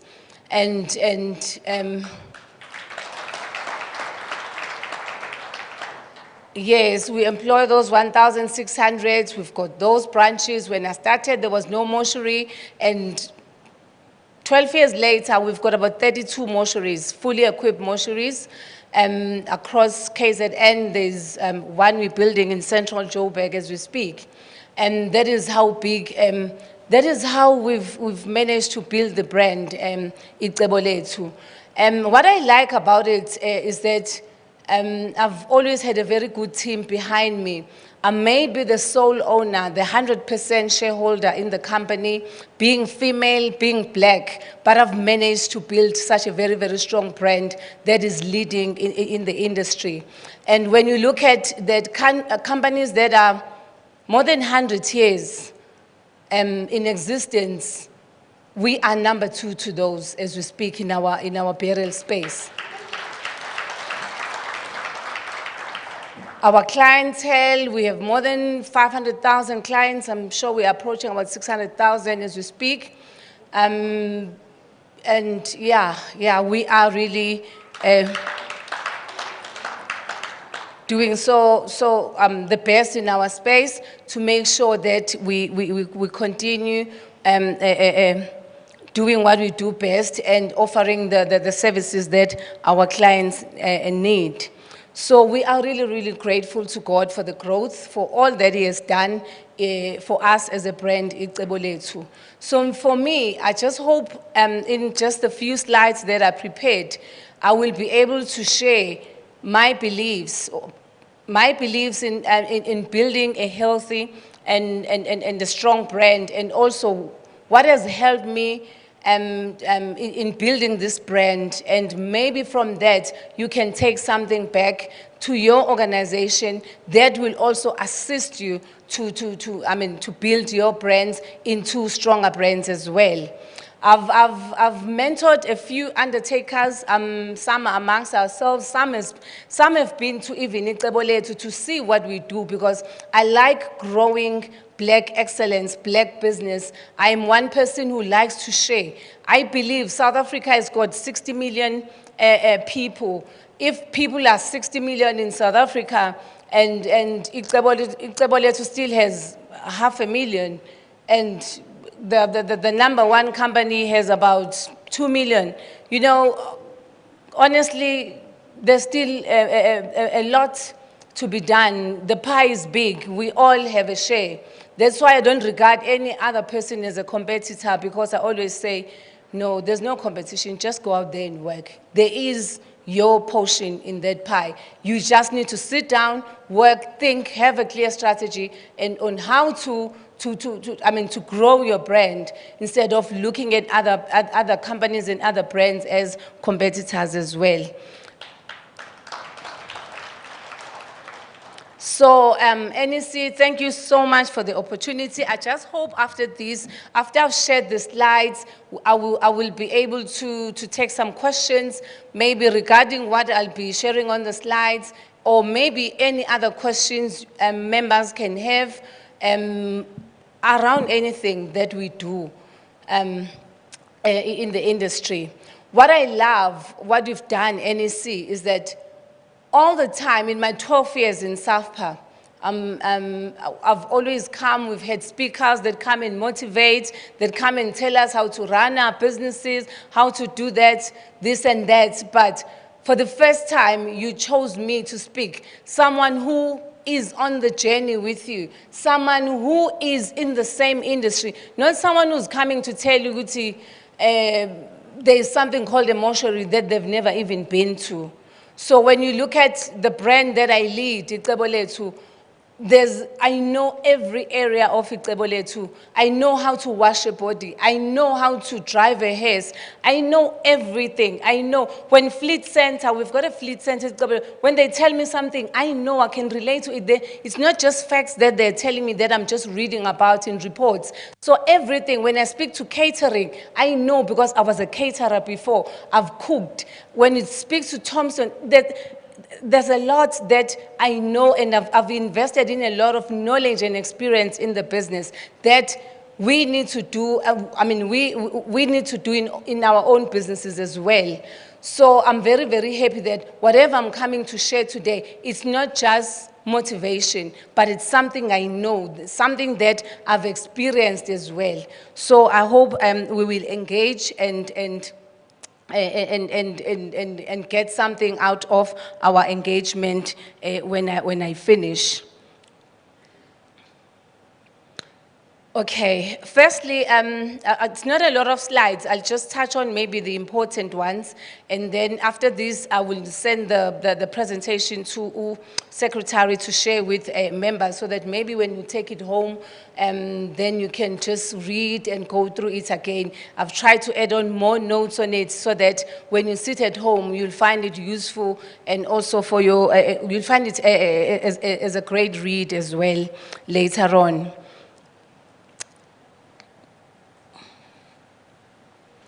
Okay, on the first slide, what constitutes a healthy and a wealthy organization?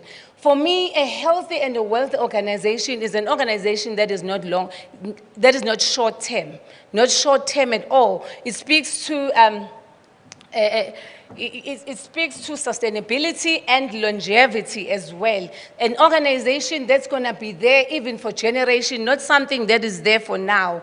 When I look at a healthy and a wealthy organization, it's an organization that even after 30 years, it will still be there. It will still be it will still benefit generations generations to come.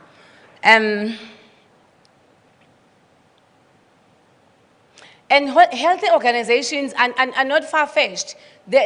We can achieve to have a healthy organization looking at what Ixobolethu has done. 12 years ago, it was not there. But now we have such a very, very big entity that was just built by myself and the team that I had. Yes, in my journey, it's been a very, very long journey that has so many things that has happened.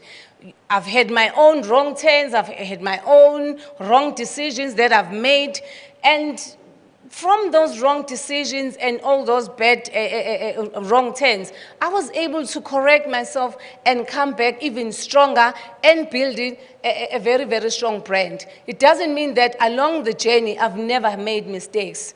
Yes, mistakes were there.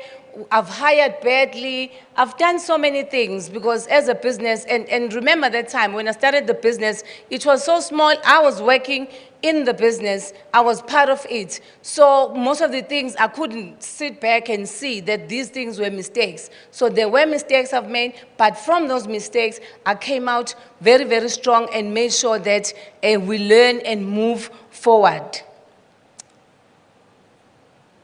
And then at some point, when I started the business, I had the journey. At some point, I had to say to myself, Nomfundo, here's a brand, it's growing. Remember, I said I started something so small in Hammersdale. When I started it, it was just umasngwabsan. And when it started growing, becoming big, and I said to myself, let me stand and look back and say, Nomfundo, what have you done? What sort of business have you built? What have you made? I started looking at what I've accomplished as a brand. I started something small, but it's growing. I found support from my community. Then it was growing. Then I looked and said, okay, this thing is working. Then it means it can grow even beyond what it is now.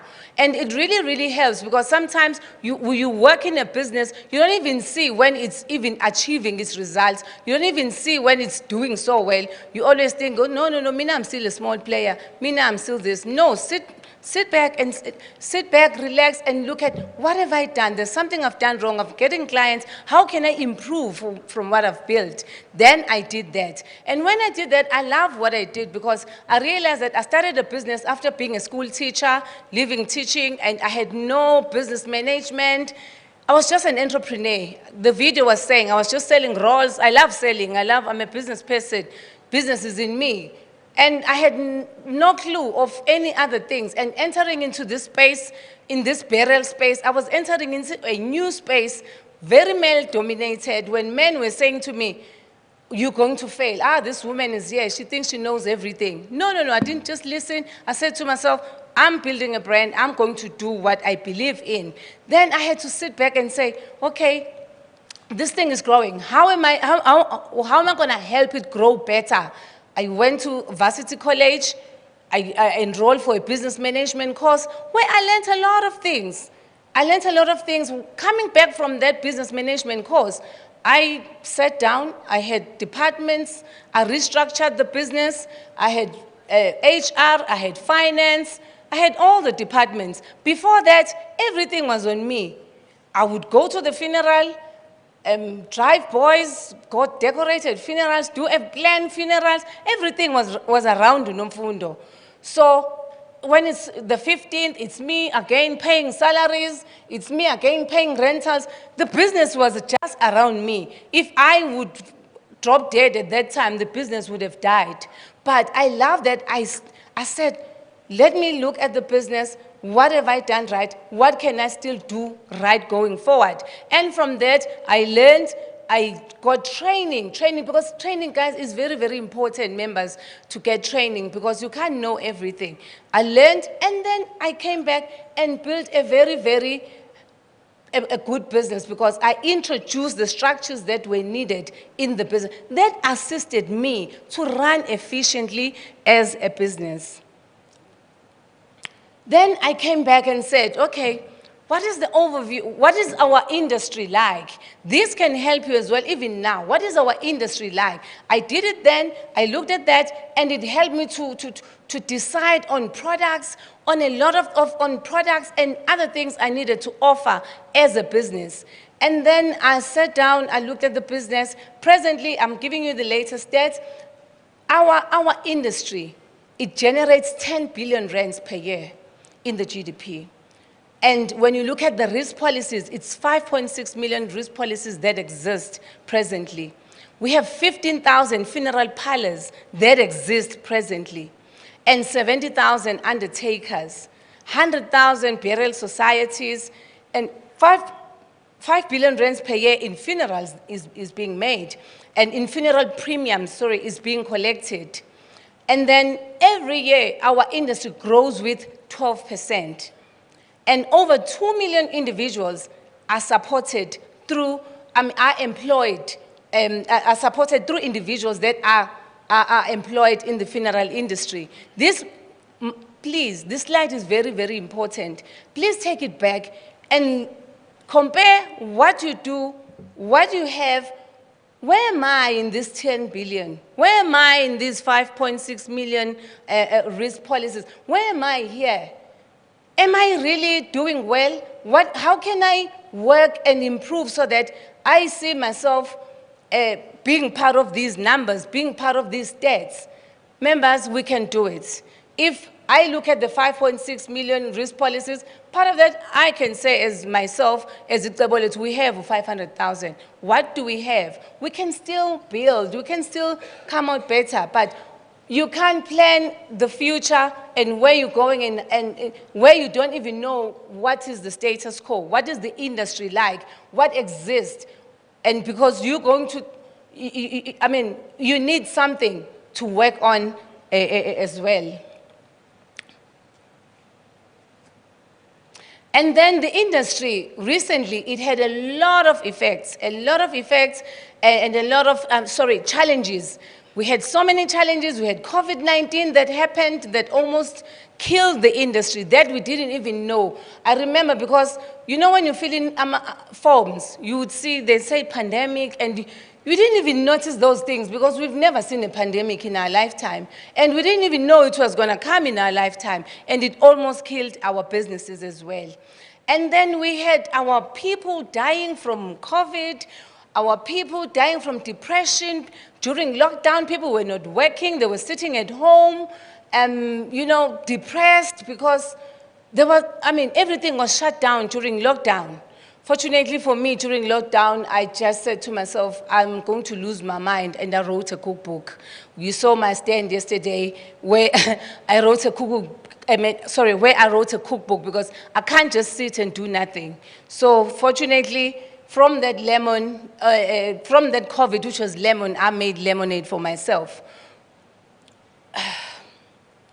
And then also another challenge in our industry is the burial space.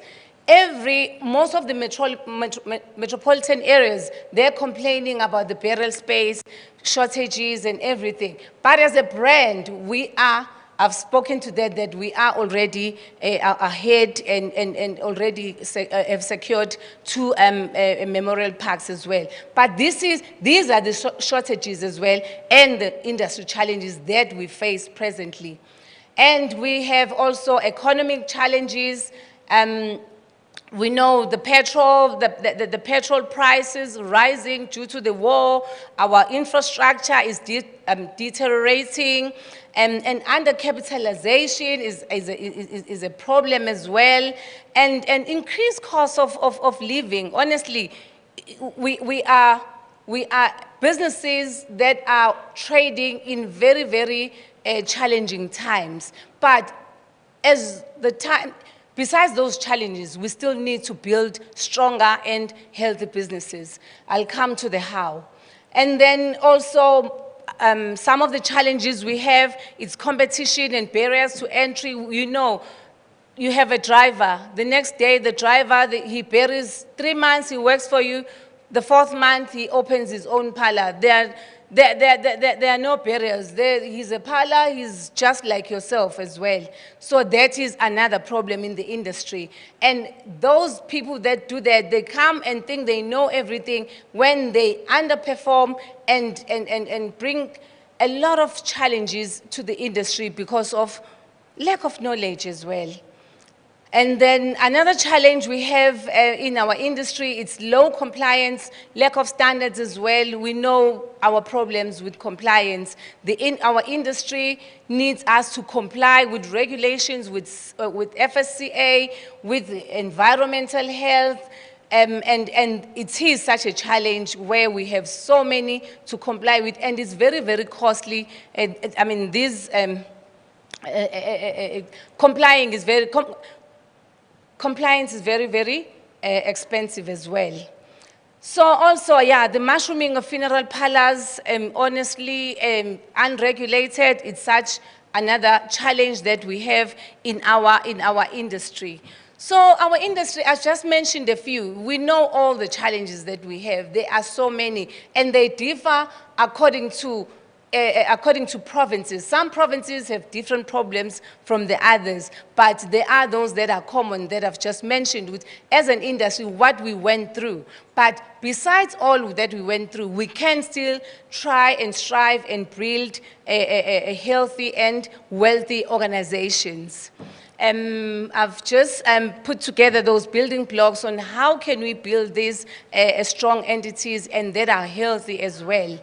One, strategy. Strategy is very, very key in an organization, be in your business, be ourselves as SAFPA, as an organization. Strategy is very, very key, that we have a clear strategy to drive the organization is very, very important as well.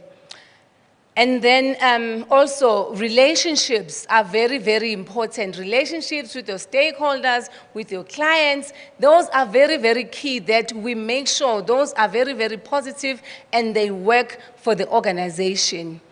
And then culture. Culture is very, very key. Culture is very, very key in an organization. When we run it, we need to make sure that everybody understands the culture of the entity. As SAFPA, we have our own culture as well. We have our own cultures. As a business, you have your own culture on how you work in your businesses, in your organization. And then employees, we need to make sure that we employ right. We need to make sure that yes, we recruit the correct employees and talent as well, so that it can build a healthy organization. When you have employees that know what they're doing, that are trained, they won't be stressed about doing their work or executing their duties. It's very, very key as well. At work, they always laugh because I always say, guys, it's very, very important how we employ. I remember when I introduced the ushers for funerals. People were so crazy about ushers. They would say, how do you employ these? They look so good. You know, people, they're crying, there's a death and everything. You just had to bring something good that they can look at as well. So we had to make sure that we employ the right people to make sure that they bring comfort as well. And also, even with our drivers, it's very, very key to employ right with our drivers. You know, when you have, maybe it's going to be so bad when I put it. You know, when you have that very ugly, bad-looking driver, the family will be like, oh my God, do they raise the dead in this funeral parlor? You know, so you must make sure that your drivers are looking the parts, you know, they're dressed properly, they're looking the parts. So employees are key nje in building an organization that will have, sorry. Yeah.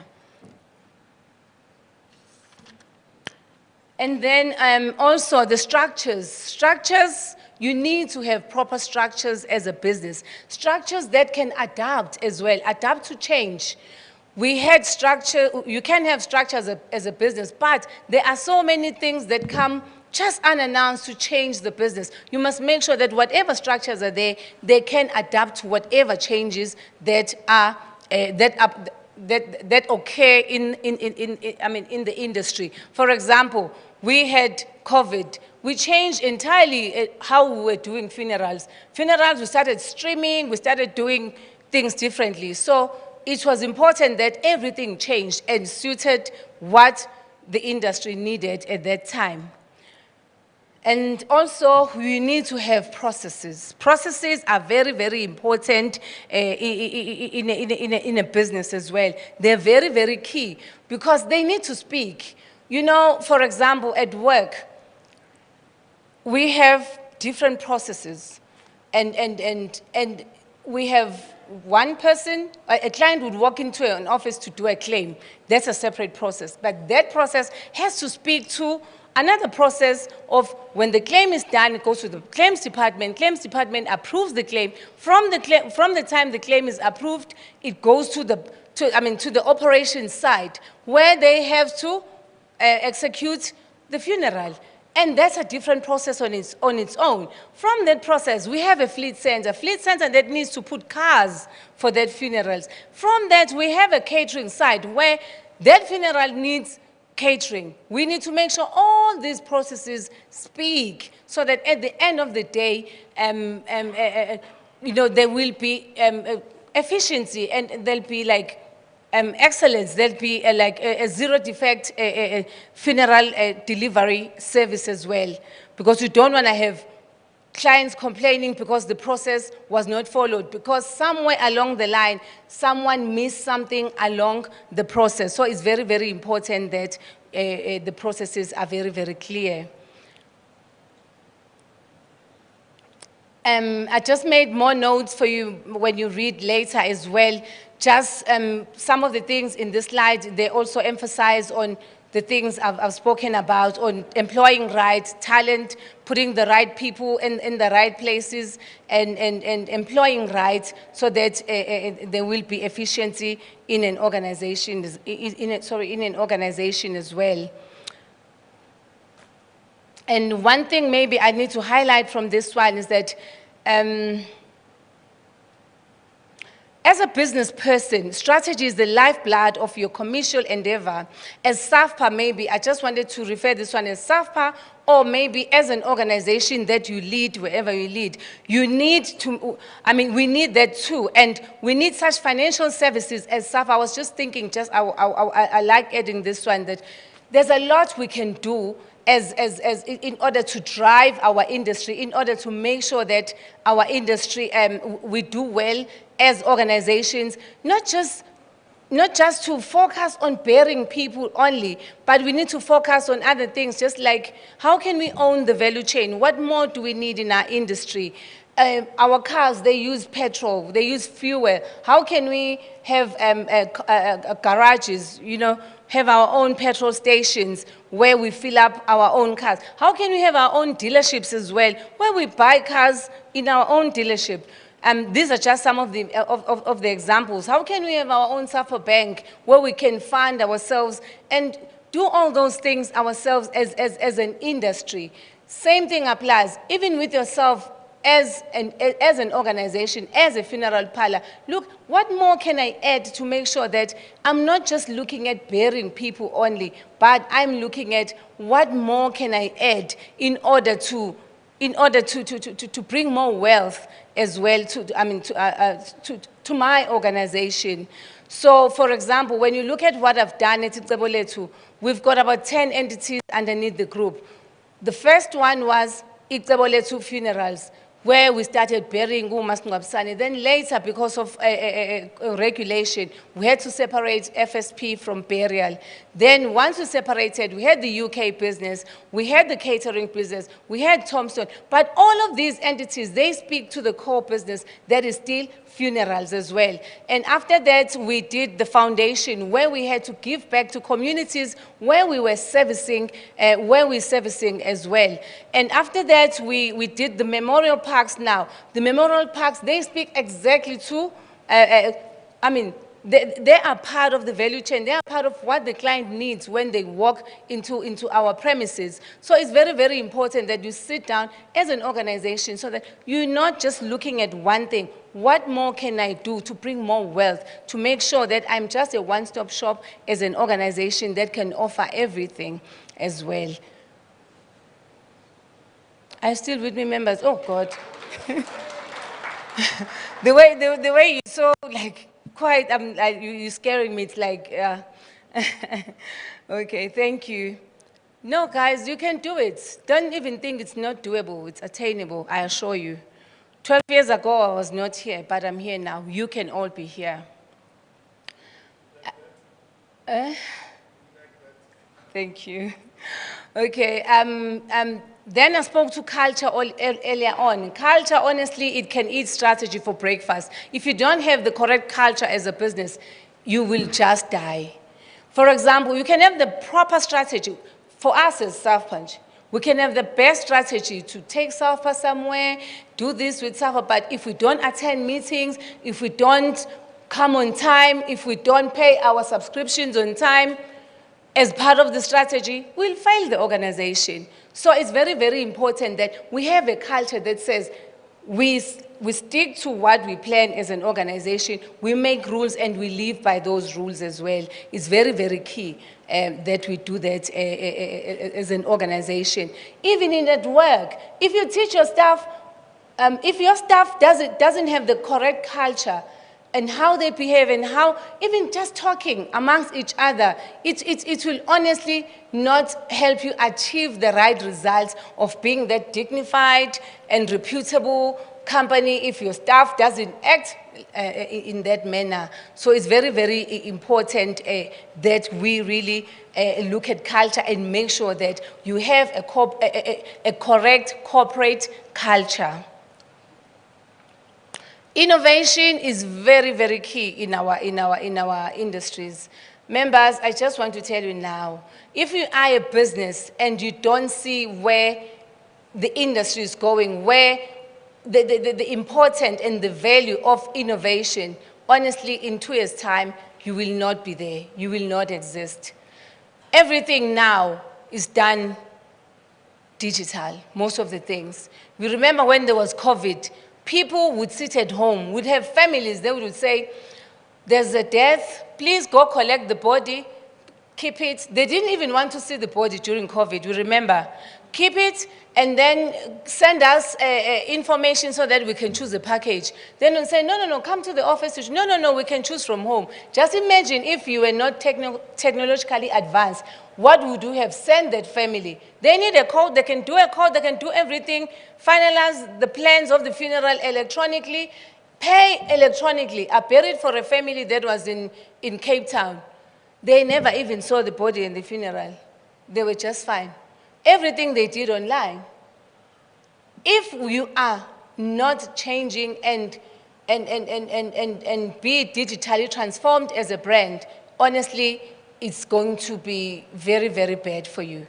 Today, we sit here as SAFPA. We have an electronic link for the conference. If you are still saying, hey, no, this is just not right now, no, get used to it. That's the way, that's the route, that's the future, that's where we're all going.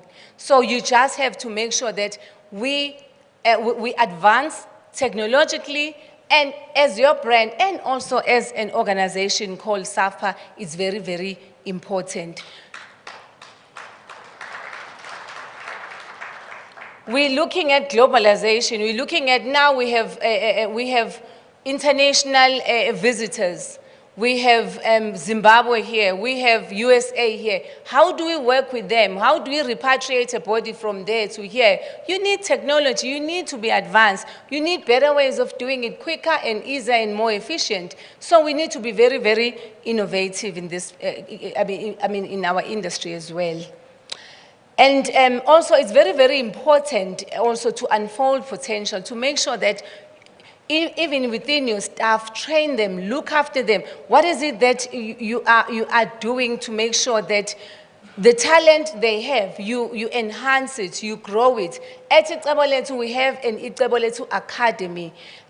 We registered the company about 2 years ago, where we just, 2 or 3 years ago now, where we capacitate our own staff.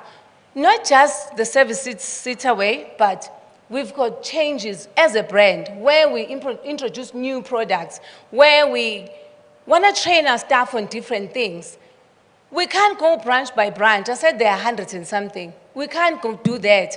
But they come to the academy where we capacitate them, where we teach them customer care, and how to treat customers fail, and all these things, RE exams and all these things that are required for the industry, and also to perform better in their duties. So it's very, very important that we capacitate our staff, we make sure that we enhance the skill that we have, and also to create that environment for them that is open and trusting as well, you know, so that your staff can know that I am safe. I remember during COVID, when it was really, really worse, our staff would say, we can be sick if we want to be sick, but our company, our employer has made sure that they provided in everything. The condition of work was so conducive that they could trust where they were working because everything was there. If they could have got sick, they could have got sick at home, but not at work, because everything from sanitizers, from masks, from everything, from all the vaccines they needed, we made sure that we provided all of that as well. That speaks to HR and the staff as well, sorry. Okay, and also this one speaks to processes and systems, procedures and plans and goals. They help unify diverse, multiple departmental activities towards a common goal. I've just spoken about all the departments that we have at work, where all those departments need to speak to each other so that for a common goal is satisfying the client and making sure that the client is happy, they're getting the service that they've paid for, and the service that they expected as well. And also adapting to environmental changes for survival and growth is very, very key as well. Achieving high performance standards is what is key for us as well. Also, it's very, very important that as an organization, you look at partnerships and collaboration. I stand here today. Sometimes I have done it on my own, yes. But it does not mean that everybody can do it the way I did. Some of us, maybe you need to collaborate with others, form partnerships to build stronger brands.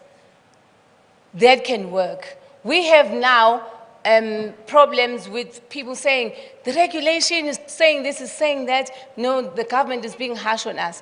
Maybe, if you still can't afford to have a mortuary on your own, okay, bring another one, 5 of us guys, let's put money together. Let's form one company where we have a fridge, we put money, we buy all these things, but this company complies. And work with this. It can still work. It doesn't mean that you have to do it on your own as a person. Some can, some can't. So I'm just saying this as an example of partnerships and collaborations. I was talking to memorial parks. It doesn't mean that because Icebo has a memorial park, all of us can go out there and buy memorial parks. Maybe no. As SAFPA, we can sit together and say, there's an opportunity of a memorial park. Let's put money together, let's buy that park, but it belongs to SAFPA. It belongs to us as an organization. There's a lot of these things that we can do. Thank you. And also, it's memorial parks. Even tombstone manufacturing Come together, farms, we have cow, we offer cows, families every week. We bury for families, they need a cow, they need a goat. Every week. Why don't we have our own farms and raise our own goat? But you don't have to buy your own farm on your own. In KZN, we started a company called Equelo. Equelo is from the business side of the province. Through Equelo, we are buying a farm. We will be securing a farm where we will be supporting ourselves with cows, with cows, goats, and other things that are needed. And also growing our own vegetables. We want to look at other things within the industry that we can venture into. Through what? Collaborations. We formed that, we put money together, we invested as a province. And it's something we all can do, which can work going forward. And also, honestly, if we work like that, work together and form these collaborations instead of doing things in silos sometimes, at times, government can even see us as a solid partner. Our voice can be even louder if we work together and make sure that we put together stronger companies. Because honestly, even the Bible says, when two or more are together, it's even stronger. So we need to look at that as well.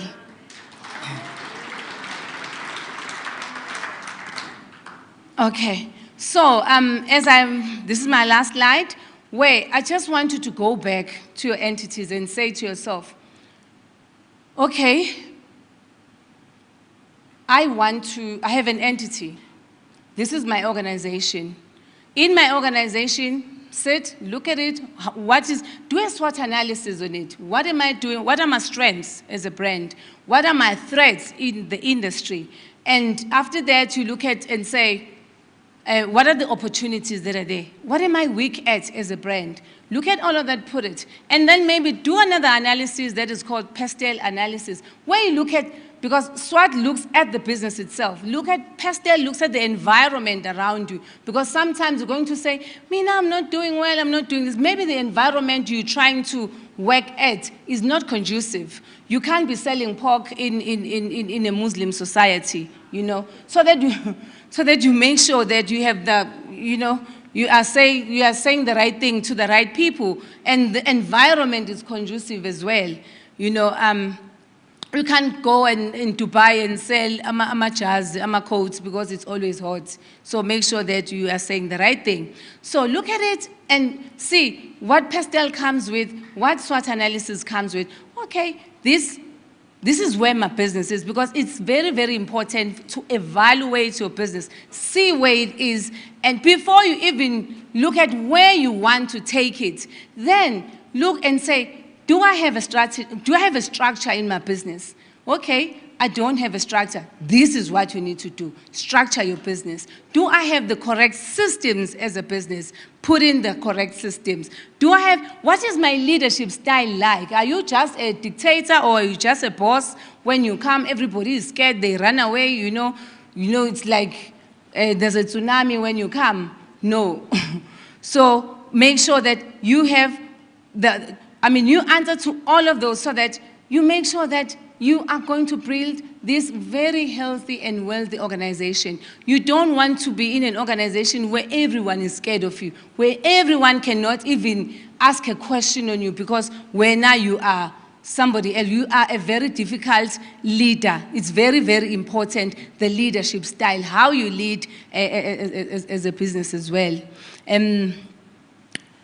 Staff as well, you need to make sure, do I have the correct staff? Do I have the correct people? Maybe you have someone who's not supposed to be driving as a driver. Look around your staff. Maybe you have someone who sits in front, who's a receptionist, and why are people not coming into my office? Maybe you have a wrong receptionist in the office. Change the receptionist, put a smile, a face that is good. A receptionist is the face of a company. Everybody who walks in, they look at the receptionist, then they know everything looks good, they look forward to everything. But when you know, receptionists are always, most of the time, they're female, because females, we mothers, we're more welcoming. Yes, yeah. But those are things you need to go back to your organization and look at. Do I have the right staff? Do I have the right people? Are they where they are supposed to be? Because sometimes people can be displaced, and then when they are like that, hey, there'll be disorder within the brand. And then, do I have the right skills? Now, SITA was here. They're telling us about the skills that we need that they can offer in our industry. Do I have the right skill? What skill do I need? People, I saw the skills that they were protecting. They're more on the burial side as well. It's not just about burial only. Yes, I know most of us are in the burial space where we bury people. But there's a lot. There's business management. You can be a good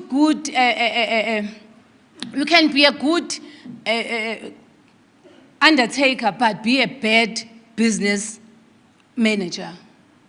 I don't know if you get that one. Be a very bad. For example, I've seen it work where we've promoted someone who was a good salesperson, a good consultant who's been signing sales, everything, none.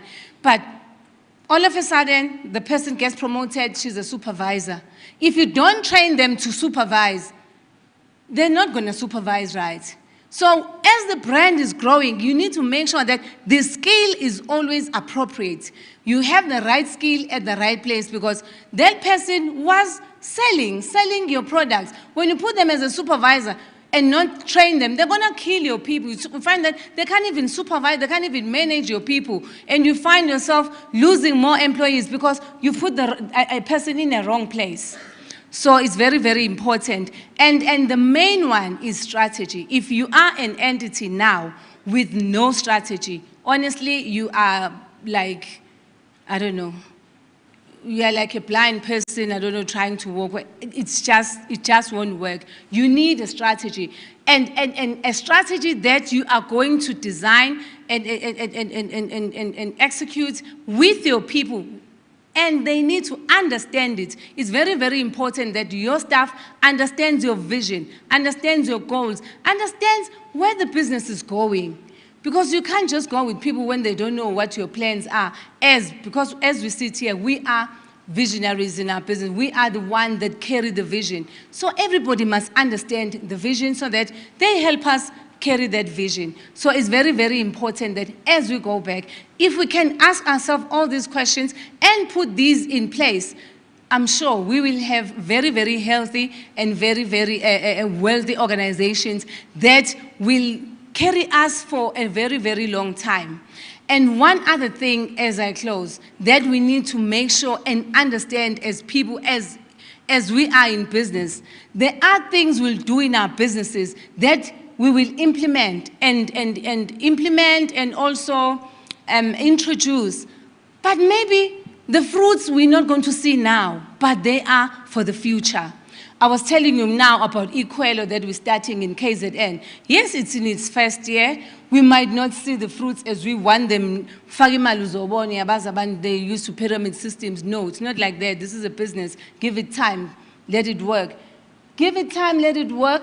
And then maybe even your kids will benefit from it. Maybe yourself won't even benefit, but the next generation will benefit. Maybe we will see the benefits now, but not as we want, but the next generation, they have shares in that company. It will continue reaping good results for the shareholders as well. So it's very, very important that as we plant, not all trees we are going to plant that we will enjoy the shade of. Some trees we will plant now, but the shade will be enjoyed by our children in the future. Thank you.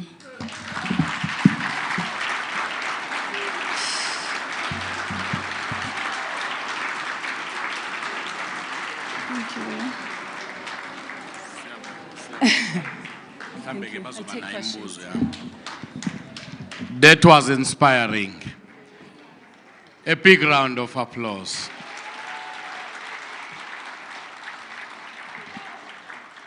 I don't know if there are questions that you need clarity on. Nangu baba lapha emumva. Nangu mama, nangu usisi Nocawe. Asiqale lapho nje Ngwenya. Nomfundo. Yeah. I've got it here.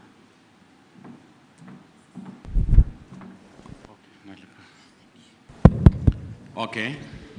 Thank you so much. I think I won't repeat my name. The question is in terms of your academy. Is it, as a colleague, possible to accommodate us to refer our employees and maybe ourselves, for that matter, to be equipped academically in your space? Thank you. Thank you. That's one question. Mamu Notawe, Makiwane. Bese uza kuma treasurer la Limpopo. Okay, you can, yeah, Nango Zolandel.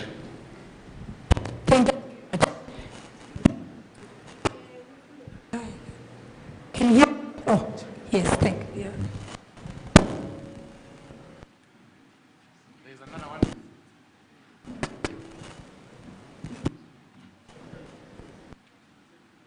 This one. Thank you very much.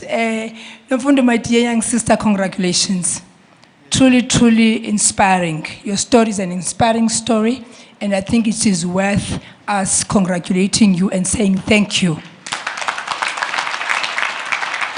Especially on the back of women. The women empowerment is beautiful. But there's one part that I think you honestly, truly didn't touch on, which is how did you fund? You said everything else. You said the whole systems. Anybody who has done an MBA, you actually gave us. Somebody sabotaging me. You actually gave an MBA, summarized MBA course, and that is powerful. But you did not, anything that you said cannot take off without funding. So I think that's one part that you actually robbed us on. Because if we don't know, no, I'm not saying it in a negative way.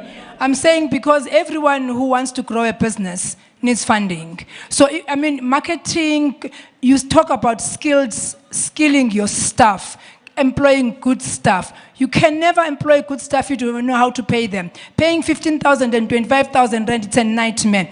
Renting a property of 35,000 rand, it's a nightmare. And going and standing in the mall and say you want to market, you want to promote your scheme, it doesn't happen without you having 1,000 rand a day to pay in a particular mall. So if you're gonna give all the things that you've got, which are so good, extremely good, but you are not telling us how did you fund? Where did you get the start of starting all what you did? You actually have robbed us. And then I've got a question from the NEC. How did you choose Sis Nomfundo to come and present?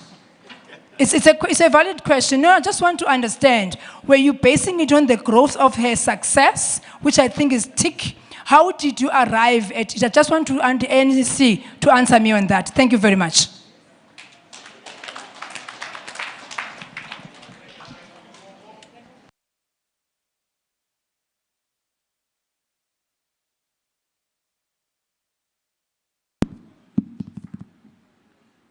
One, two.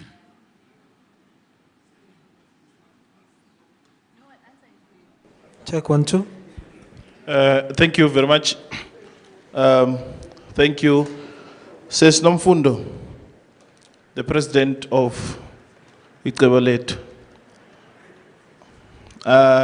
Thank you very much for the brief summary. I want to know if you are open for mentorship, business mentorship. And my other question was asked by my sister there, where did you get the money? Phambili tabeni, bese kuba ubaba, then we answer those questions. I can see you, my brother, at the back. Thank you, Program Director. My press once said, thank you, Doc, yesterday. For me, it's just as other speakers says, we're making more congratulations, even for our NGC to take her into consideration that she may have to present for us such a wonderful presentation. We're saying unto her, may God continue to prosper for herself. Gameni lenkosi. Because what I like, she even quoted, thank you even for you, Sis Nomfundo, to use the SWOT analysis. The SWOT analysis is very important. Thank you for your self-confidence up to so far. May God richly bless you. May He expand. May He add it to all of what you have at your open heart. Because that's not all of the people who can be who you are. Thank you very much. Thank you. Yes. Then the brother in the front. Oh, Baba. Ngoluyanda kamathandabuzo kwaKhwalo Funerals elusikisiki Eastern Cape. Hayi ndifuna nje ucorrect house sinomfundo ba uyaphazama xa esithi ungu number 2 apha South Africa leading funeral parlors ungu number 1. Taking into account the years, which is only 12 years against iminyaka engaka yezinye companies. I think ngicela uyolungisa lonto sesinomfundo. I think it's a big mistake. You are number 1 and there is not even a close parlor that is approaching you. Ndikuncedise ke kumbuzo obuzwa ngusisinocawe othi where did you get the funding? I always say this. If we manage our finances properly, if we make sure that due diligence is done in our businesses every now and then, all the banks are willing to assist. Make sure that you run your business professionally. Make sure that you don't run your business as your personal account as well as your business account, and see if you cannot get a 20 million funding from your bank. Thank you so much. Enkosi kakhulu ndinguthemba lakhe unkosi umdenge ndonga okaliwani uxhamera unokwindla ndipha kwikhwezi liwane and Sons Funeral Services apha eMpuma Kapa Eastern Cape. Ndicela nje ukuba ndibuze nje lo mbuzo sisinomfundo. Okokuqala phamba ndobuze. Siyayivuyela into kokubana apha kwa SAFPA sibe nabantu abaprogressive. Kwaye futhi abaphuma emagqabini. Umbuzo wami ke nanku. Mntanomhle, who is your underwriter? Kwezi underwriters isokolisa kangaka zingazibhataliyo ii-claims zithetha ngee-claim ratio. Uphumela njani wena kuzo? Kule ntetho yakho ithethileyo namhlanje uthetha into kusoloko siyithetha minyaka le members siyithetha kwi-executive epheleleyo ephetheyo. Bekungamelanga ba kule Emperor's Palace sisabhatala apha kumele ba sibhatala i-Emperor's Palace eyeyethu singu-SAFPA. Yebo. Zizinto ezo esisoloko sizithe ndina 22 years ndilapha ku-SAFPA. Oko sazithethayo ezo zinto. I-office yakwa-SAFPA ekade i-operatelwa kwi-briefcase. Kodwa sathetha kwenzeka. Kodwa ke noba ke kwi-reports izawuvela i-property le yakwa-SAFPA yenza ntoni, ithini income yayo. Ndithi ke phambili edabini kwaye futhi sisonke apha lamava unawo sithathile safaka epokothweni. Ndike ndabona into uveza nento zegusha apha kule presentation neenkomo. Ewe ziright kodwa mntana omhle azibiwa ngabantu abathembisa ngongcwaba ngeegusha iigusha zethu. Ziyaphela ziwela zibheka ngaseDurban. Ziyaphela iigusha zethu phaa e-Eastern Cape. Ngabantu abangcwaba ngeegusha. Ziyaphela. Phaa elalini kuthi imizi eyi-5 zivulelwe ebuhlanti ngobusuku iibhokhwe zemka. Ubana ngoku ngenxa yabantu abane-product ehambisa ngeegusha ekungcwabeni kwabo. Thank you. Ngicabanga ukuthi because amanye bekwama-comments kukhona ubaba lapha sithathe nje the last one ubaba lapha emva then answer issue bese sivala because okunye uMnomfundo sihleli naye emva phaya.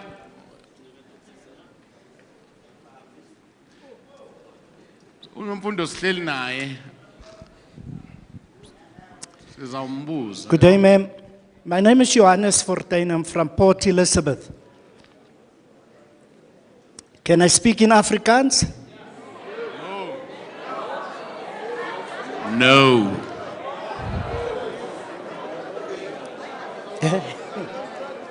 Ma siye phambili ke.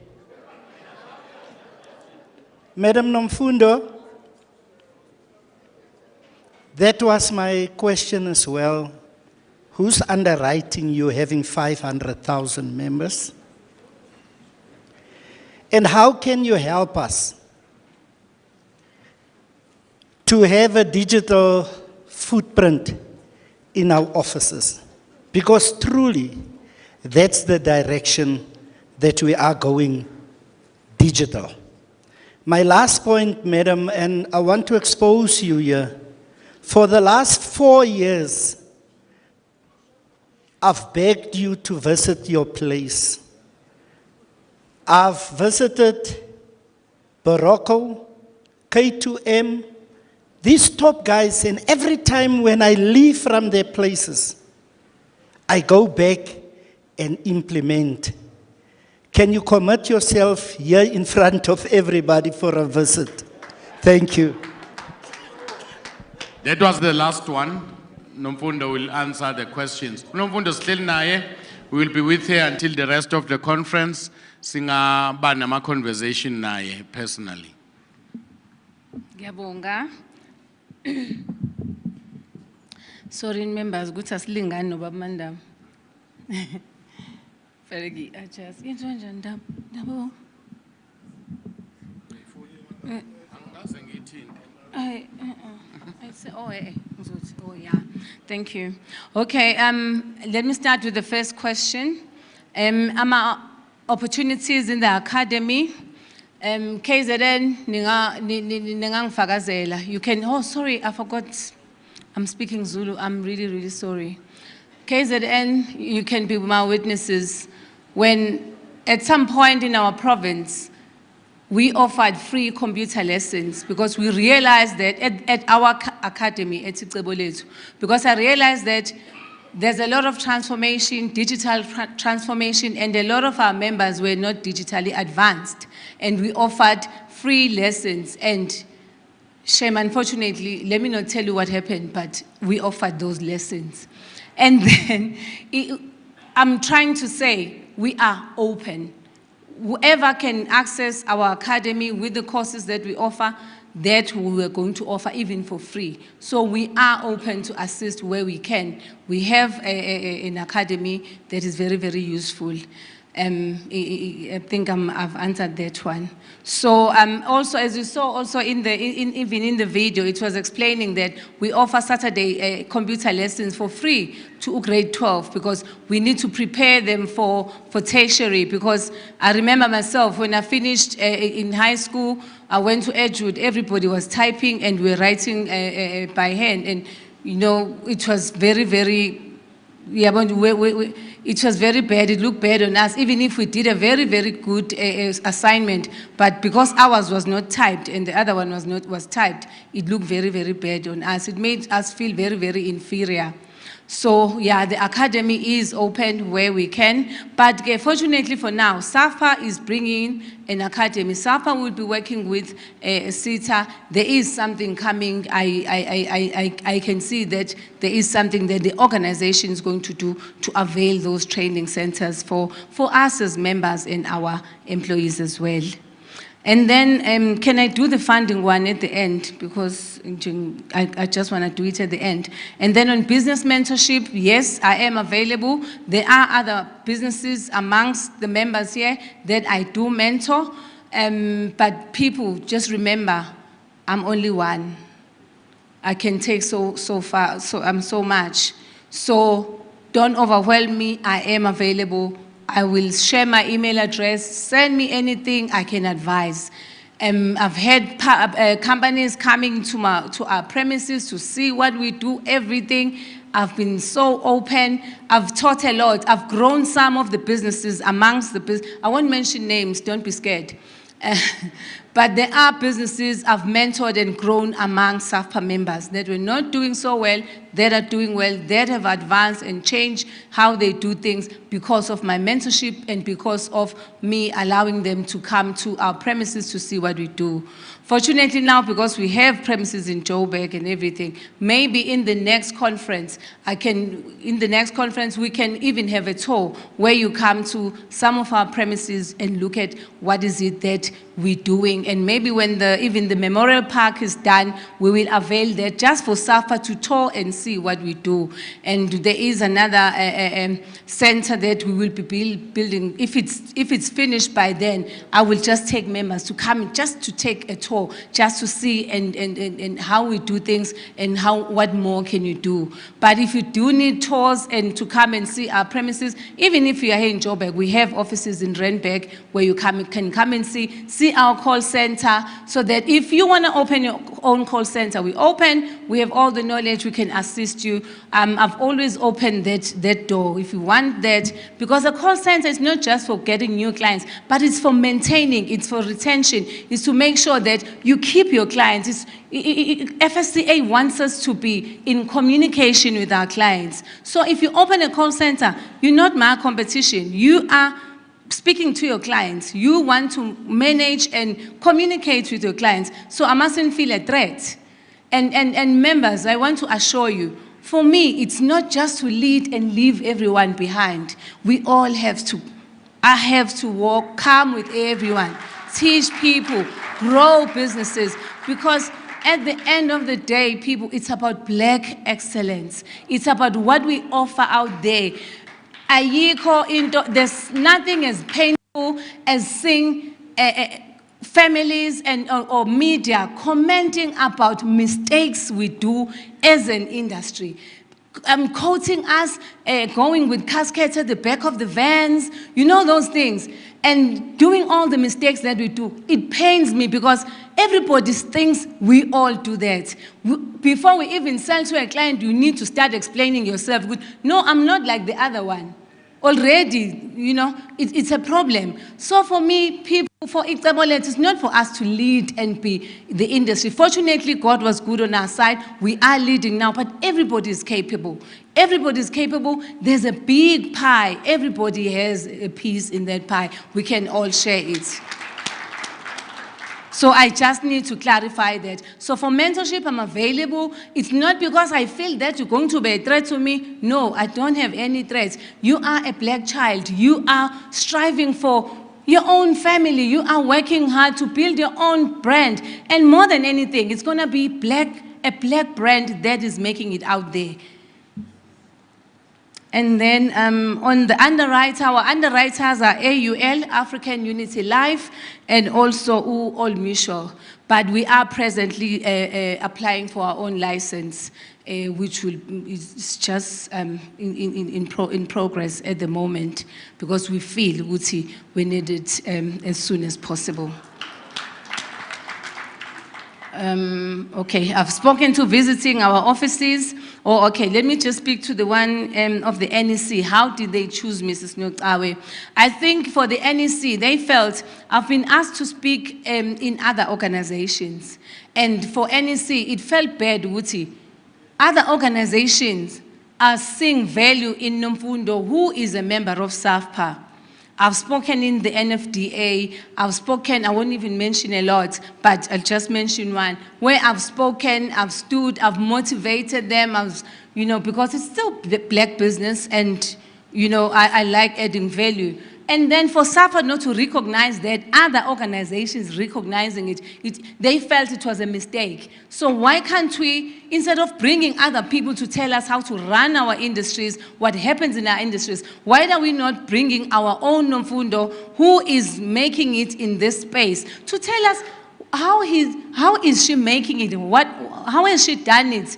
And so that, because it helps if you're getting it from someone who knows, who's walking the walk, rather than someone who's just coming to motivate. So the NEC said, because we are also in the NGC, you are part of us. Come and share your story. And this is not the end. These stories members are needed. I'm talking about people being mentored. Tablet is not the only business. Next year, next conference, NEC can nominate somebody else to say, this one is making it, this one, because we need to motivate each other. There are new players here, there are old people. 22 years, man, I'm 12 years. Our experience is not the same.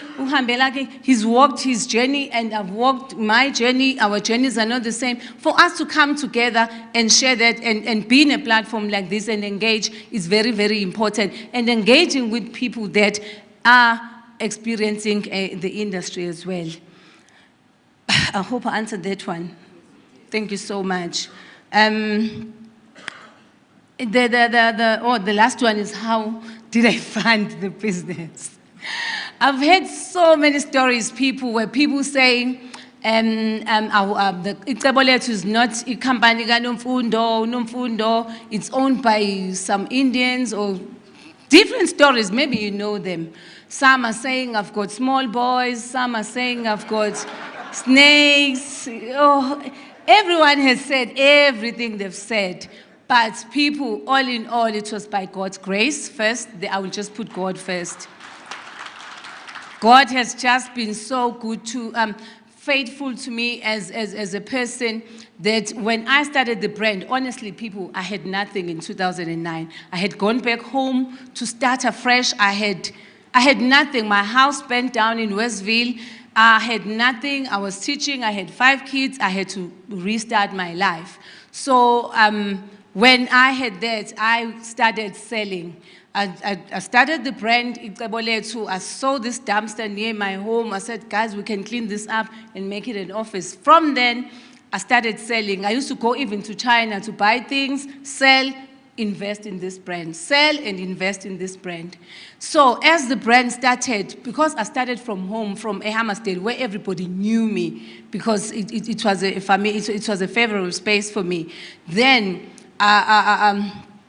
the book grew. The book grew. As it grew, I was selling on the side, funding the business.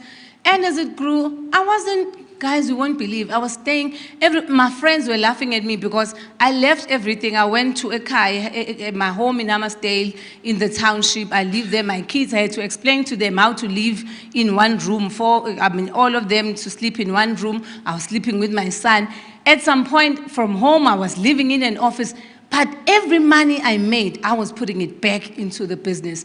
I sacrificed my happiness, I sacrificed my life, I sacrificed everything for the business, putting it back into the business, because I had a bigger vision of where I wanted to take the business. So for me, a beautiful car, a fancy car, all these things were not even part of what I was thinking at that time.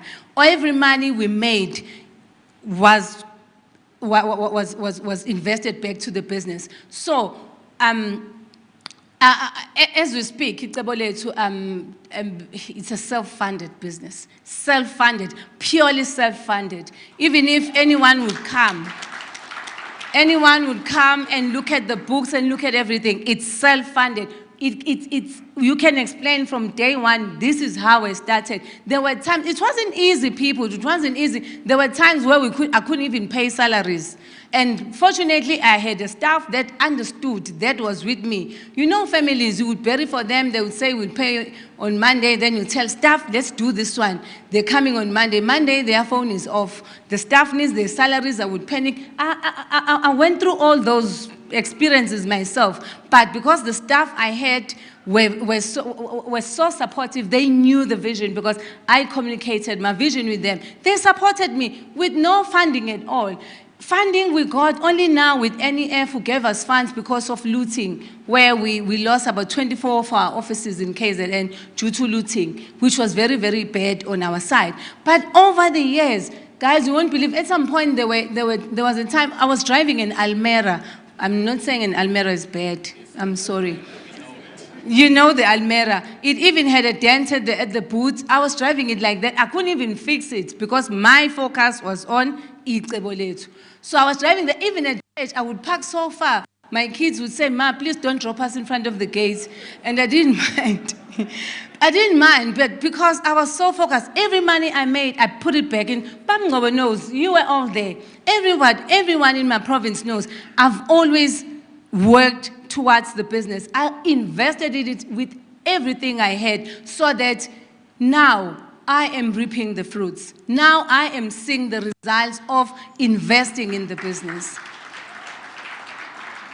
Thank you. Because the mistake we do, members, sometimes we even eat the seed. The seed you are supposed to plant, you just eat it, and then it will cause you a stomachache, and you say, Utagati, you are bewitched, you are bewitched, when no one has bewitched you, because you are eating the seed.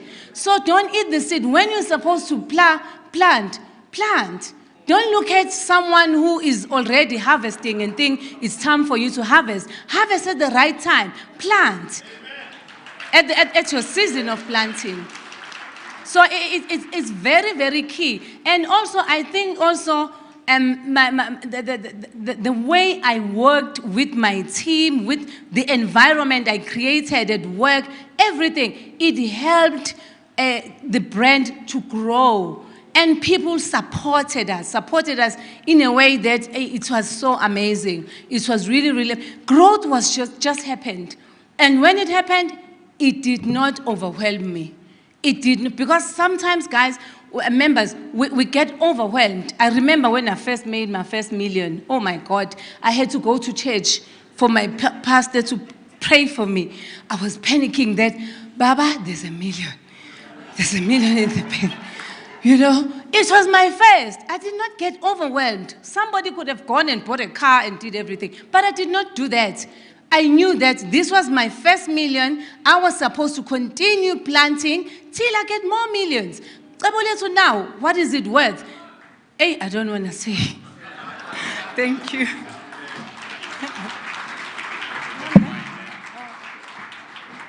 Tell us, how much does it worth? Hey, Babu Kumalo, you will be the last one. I respect you, my brother. You will be the last one. Babu Kumalo, then we close, guys. Then we close. Thank you very much. Yes. Firstly, I think I would like to congratulate the NEC for bringing one of our own. I think I've been saying this and advocating for this, that we have got captain of the industry, but we have never brought them in front of us to tell us how they've walked the journey. And lastly, I think the question that was asked to say, how were you nominated, it was unfair to be asked and directed to you. Probably that was the question that should have been directed to the NEC and addressed that question, because I think when we do that, it's like we pulling one of us down. it is not for a person who's invited to speak to answer how was he nominated or chosen, but it is for the people that took that decision to answer that question. I thank you. Yeah. The person who asked, he directed the question to the NEC, but she decided to answer the question. But it was directed to the NEC, and she clearly said, NEC, you should answer.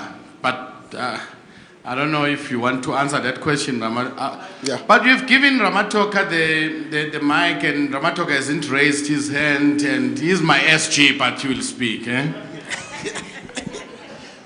Thank you, my permanent SG.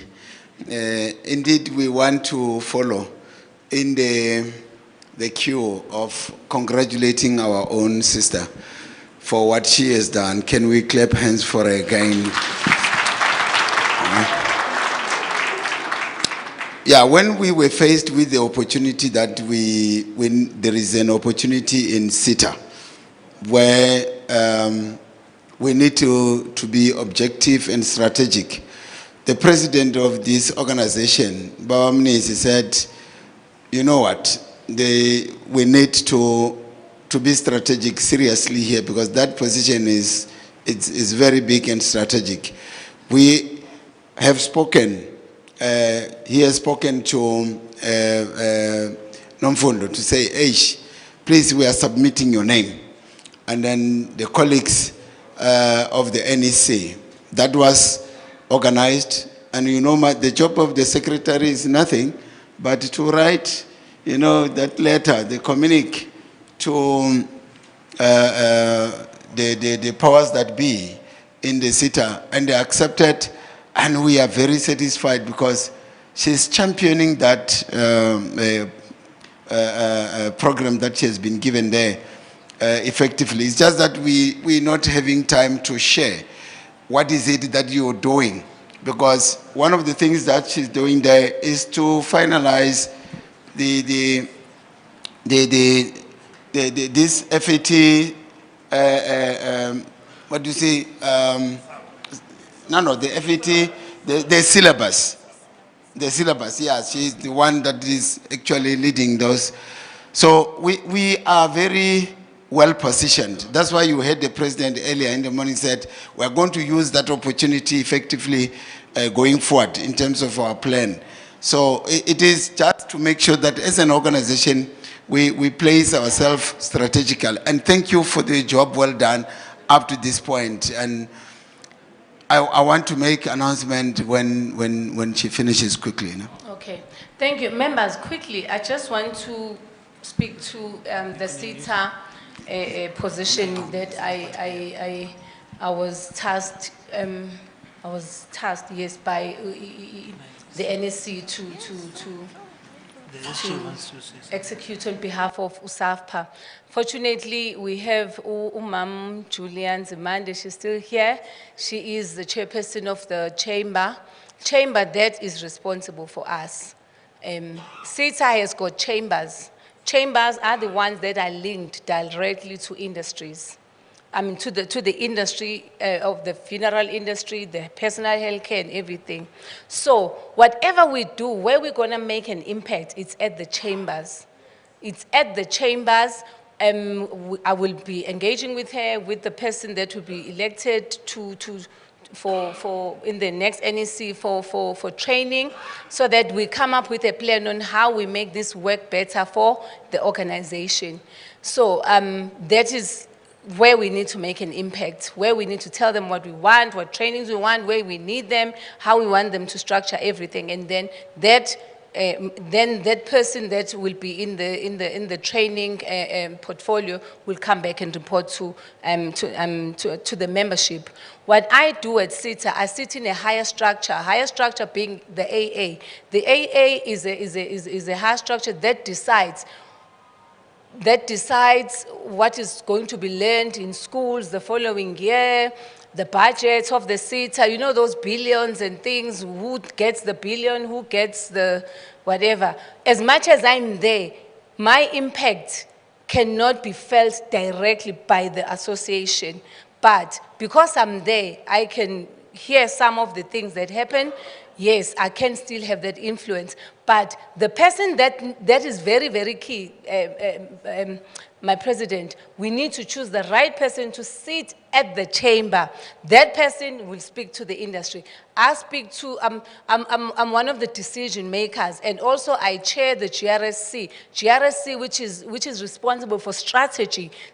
How is SITA going to perform? What is SITA going to be like in the next year, financial year? I also talk to the 2030 vision as well. What are we looking at in terms of skills? I look at a broader picture. What skills are required, and answer to that. That is what I do within the SITA. And also I sit in the finance committee. I'm a member of the finance committee. The finance committee, we are responsible for all the procurement, payments, everything, how SITA functions financially, how we invest the SITA money. It's a very big role that, hey, press, you wang fag. That thing, it's a very, sorry, it's a very, very big task, but it's good, we're learning, and also for us as an industry to be part of that, that is history on its own. But I want us going forward to decide honestly who sits for us in that chamber. That person will be the ideal person to take us forward. Thank you. Thank you. Siyabonga kakhulu kusisi uNomfundo. Thanks a lot. I think those who still need to speak to her, she's around. We will have a last speaker, then we go for lunch. Hey guys, what to say? Lunch. Okay. Then we have the constitutional. Okay.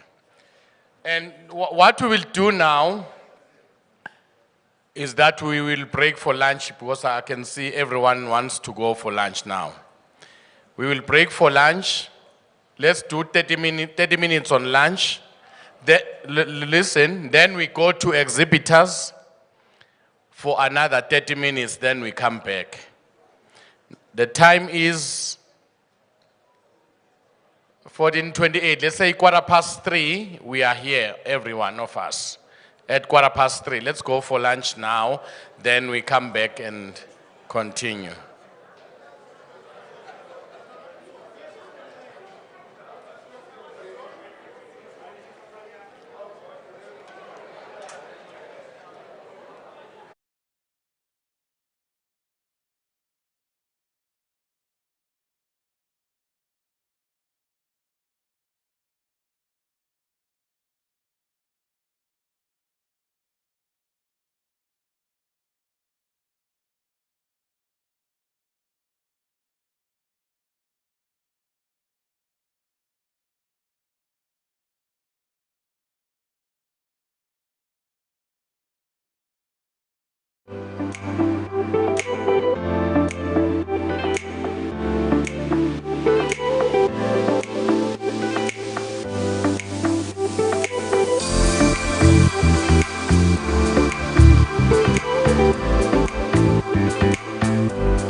Siba baza. Siba baza. Siba baza. Wina. Siba baza ge. Aspagamin. Siba baza ge. Siba. Wina. Siba baza ge. Siba.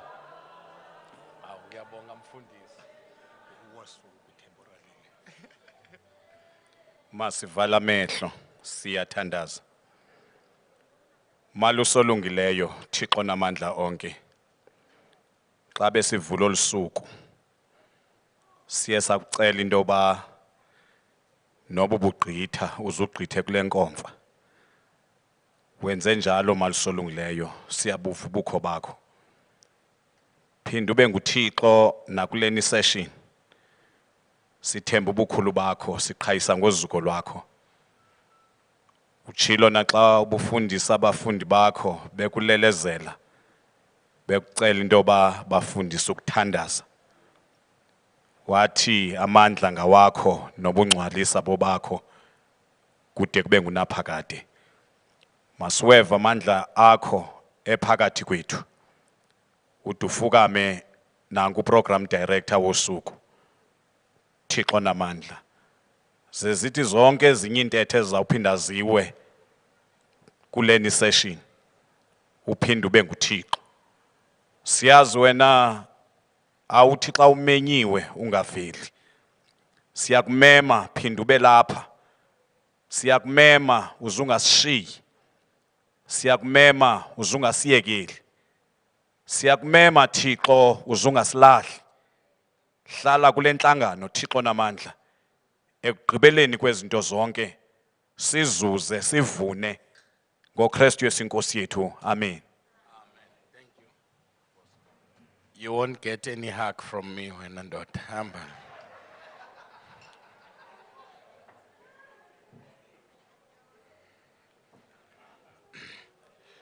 There will be a slight change in our program. Again, we've decided that the reports should be done tomorrow morning, first thing tomorrow morning, for the provinces as well as for the national. We request all the secretaries from the provinces to be here on time tomorrow. The starting time will be 8:30. Again, we want them to be here on time so that we start with the reports, then we also deal with the other matters for the day. I think it's also proper that we do the national reports. We deal with them tomorrow on a day of elections. But now we'll have only 2 presentations, then we are done for the day. I don't know if Sogutela is around.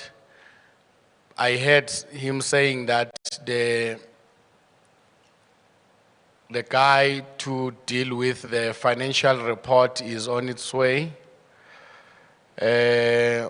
which I'm not sure if we'll be able to have the report delivered today, the financial report. If he's around, then we will see if we can allow the financial report only to be tabled today. The guys who are going to assist us with the audited financial report, they were supposed to have already arrived by now. Are they here? Or they are already here? But let's start with the 2 presentations that we haven't done yet. We have Ubaba Mike Masuluke. In our constitution, we have those clauses that need to be, those clauses that needs to be unpacked to members so that we understand the Constitution. There are those scientific terminology that is there, and we need to have that unpacked, made it understandable by us. Because it's pointless that we have a constitution that we can't interpret. Mike, I think you are within us now. We will give you the podium. After Mike, we will have Dr. Churchman with her report. Then we take the financial report, then we close. Only those. Mike is one of our own. He's from Limpopo, so he is clear about the Constitution. Sorry that you won't get the hug from me as well. Only only the handshake. Thank you. Thanks, former SG, Comrade Zond, and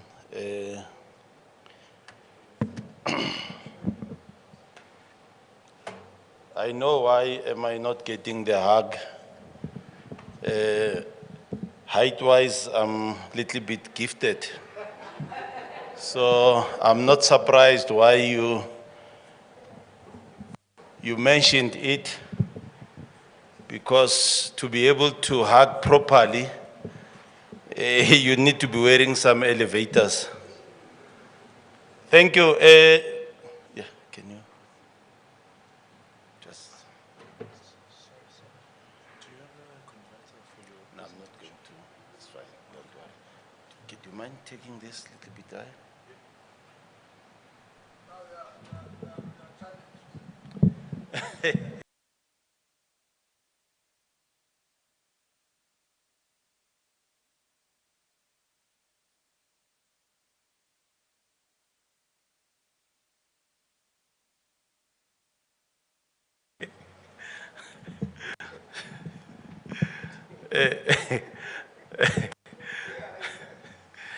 Thank you, Program Director, the National President, Babu Mnisi, the SG Nobal, Wauramatoka, who also happens to be coming from Limpopo. I think all of us, we know the area called Limpopo. If you don't know Limpopo, go and check your history.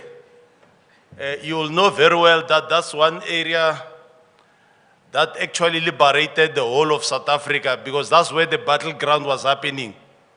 So Diwane Limpopo, you know that song, ne?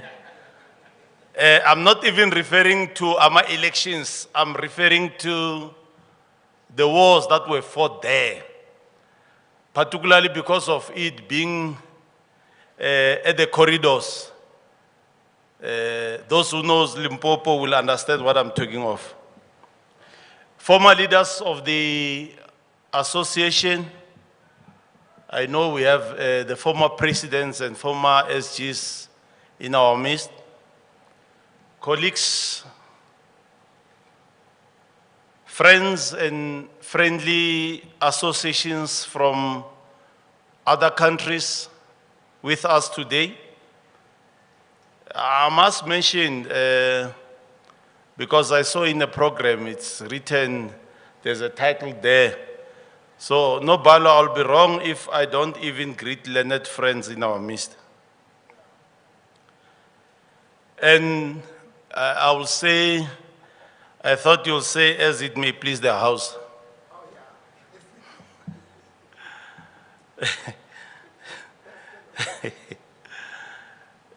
Colleagues, mine is a very simple and straightforward task to try to unpack the Constitution.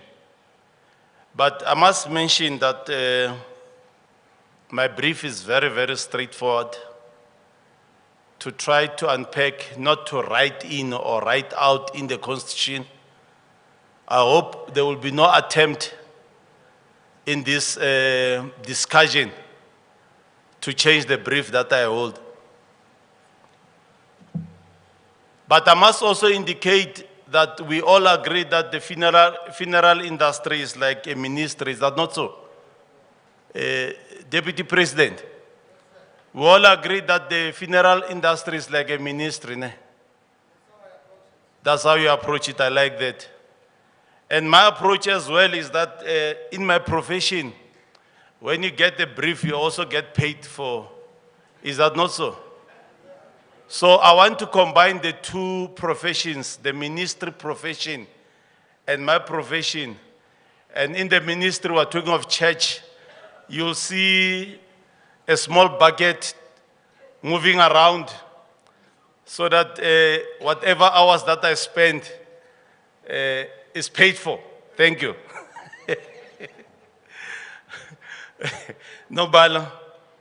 I don't know what's wrong with us in the funeral industry. In other industries, when they have meetings of this nature, particularly I'll talk of the churches, when the Barutis have to go to their conference, they'll take along their Bibles, because the Bible is their tool of trade. Maybe in the next meeting we must come with our tool of trade. I'm referring to the lowering devices. And I must also indicate that you guys are the, I don't know whether Bavuya can say you are the luckiest people or not. You are the only people who after death, they are taken back to their place of work and stay for days. You can't take a doctor to the hospital after he dies. Ne? You can't take a nurse or a teacher to a classroom, but an undertaker, you'll take him back to his fridge in his mortuary. And buried by his own car.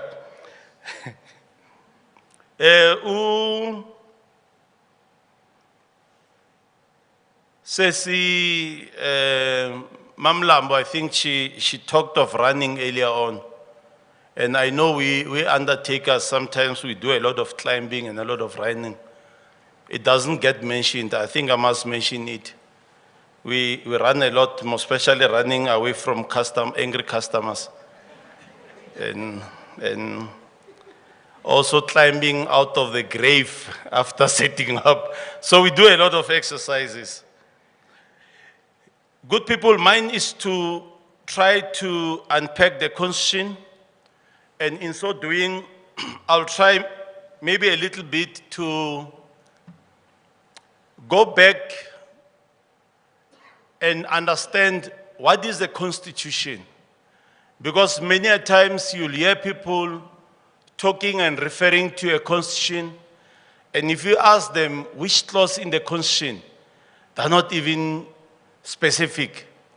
So we'll try by all means to unpack. We believe all of us have copies of the Constitution with us. We have received packs yesterday. If not, Sesi Nape will direct us to the DG channel. What is that DG channel, Nape? Can you get a mic so that she can, those of us who don't have copies of the Constitution?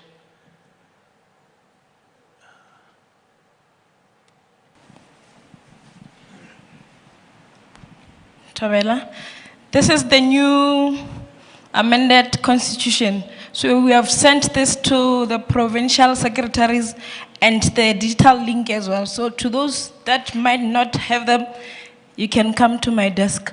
Thank you. Thank you.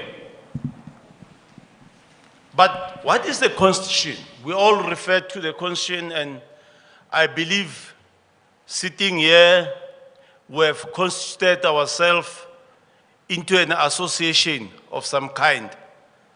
And we then decided that in order for this association to be run smoothly, we need a guiding document.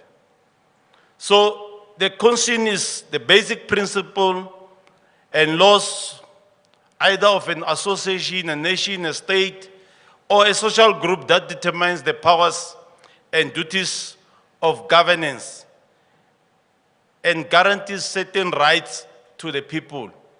Now, in this case, we're talking of us as members of the association. It is correct for us to know what are our duties, what are our responsibilities, and what are our rights. A constitution is a written instrument that embodies the rules of an organization or an association.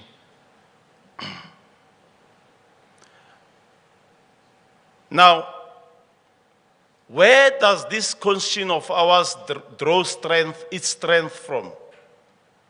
Because that's very, very important. Our constitution draws its strength from Act 108 of 1996, referred to as the Constitution of the Republic of South Africa. Why did I feel it necessary to cite that act?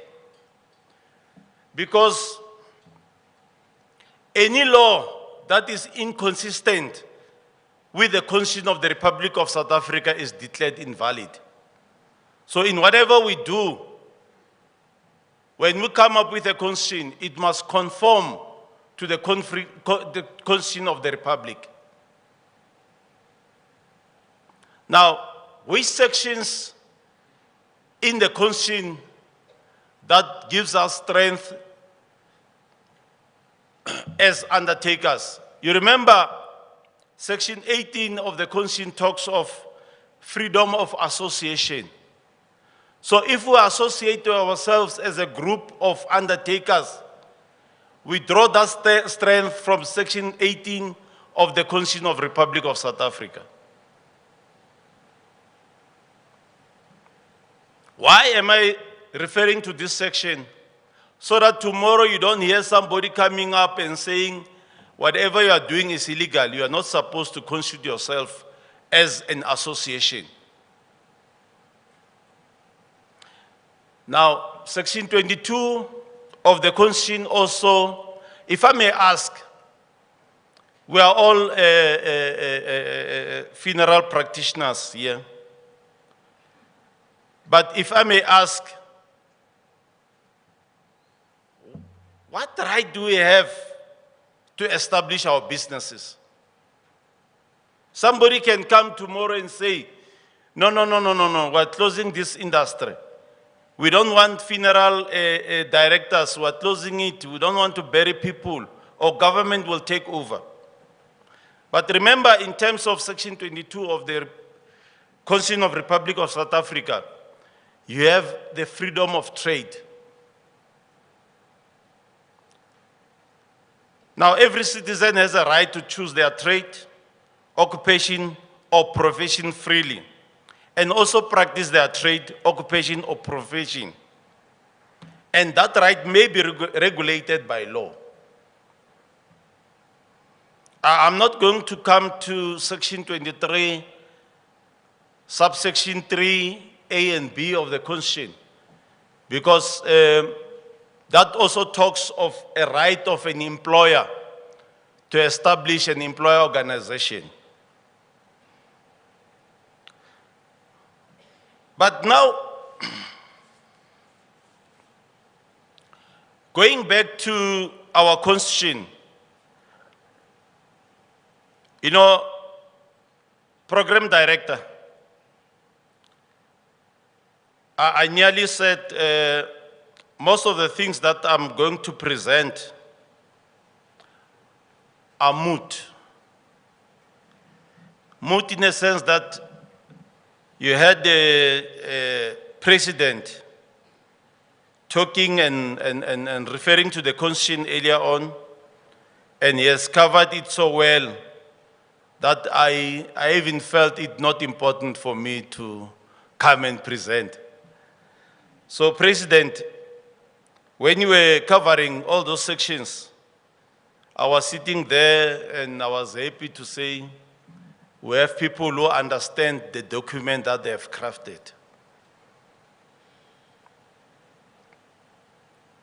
Now,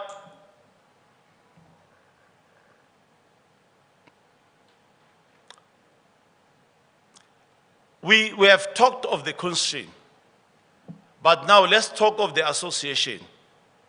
What is an association? An association is a body corporate with its own legal identity, which is separate from its individual members. Now, the reason why I had to come with this is specifically to indicate to people that if we put you in a leadership position, whether at regional, at whatever level, we are putting you there to lead us, and we are saying this association is different or separate from individual members. It's not Babu Mnisi's association or Babu Ramatoga's association. It is our association.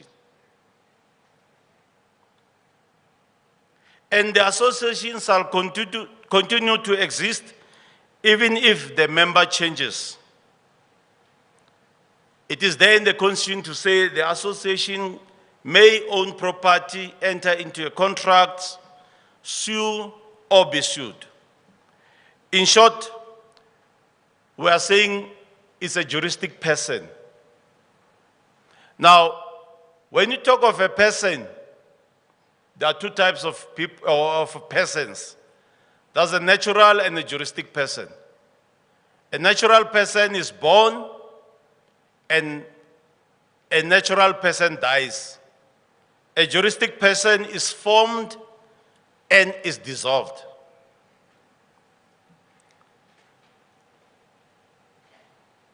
So the Constitution is a very straightforward document, and it's intended to establish this association, as well as regulate our activities and that of us as members. It states the period in which this association was established, May 1999. So in all the constitution that you are going to have, they're still going to refer to that date, as well as the purpose. And part of our pledge is to serve the community and conduct our businesses in a dignified manner, honor, and respect. We call it bonis moribus. What constitutes bonis moribus?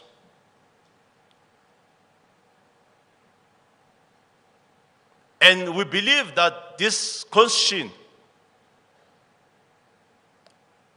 should form part and parcel of our business strategies, because it's a guiding document that tells us on how we should conduct ourselves even when we do our businesses. Good morals. It also states what constitutes malis moribus, that's bad morals.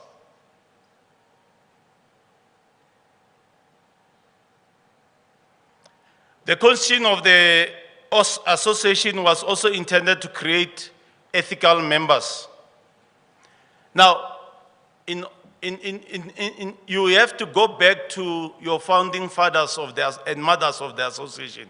Hence, we always invite our former leaders so that we don't find ourselves going astray.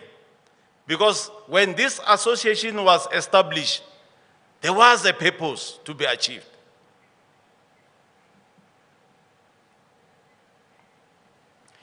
I'm not going to indicate all the clauses in the Constitution because it will tell you your headquarters, where is our headquarters, and it also gives powers to the leadership to affiliate with the Funeral Federation of South Africa. But very, very important, Section 4.2 of the Constitution prohibits dual membership.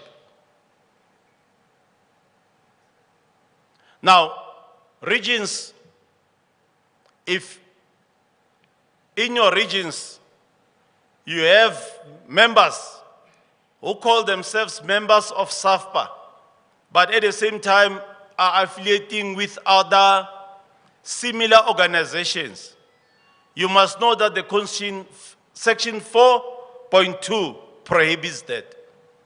The reason why I'm mentioning it, because in most of our meetings, you'll hear people saying the Constitution does not allow that, and they don't cite the correct section.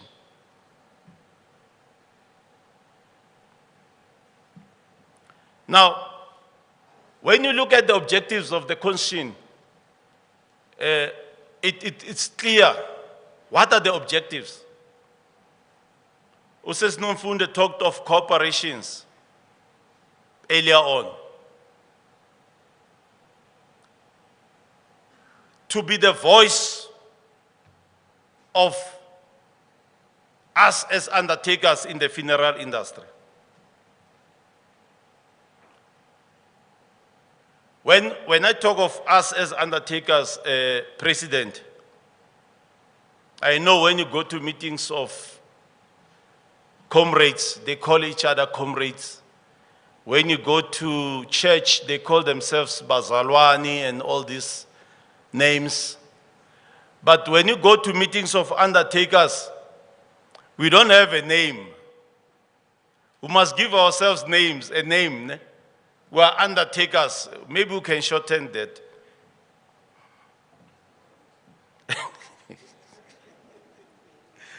But the objective of the Constitution, it talks of defending the industry.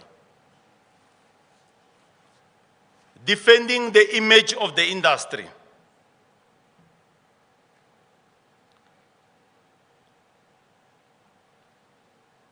It also talks of training. Section 517 talks of bulk buying.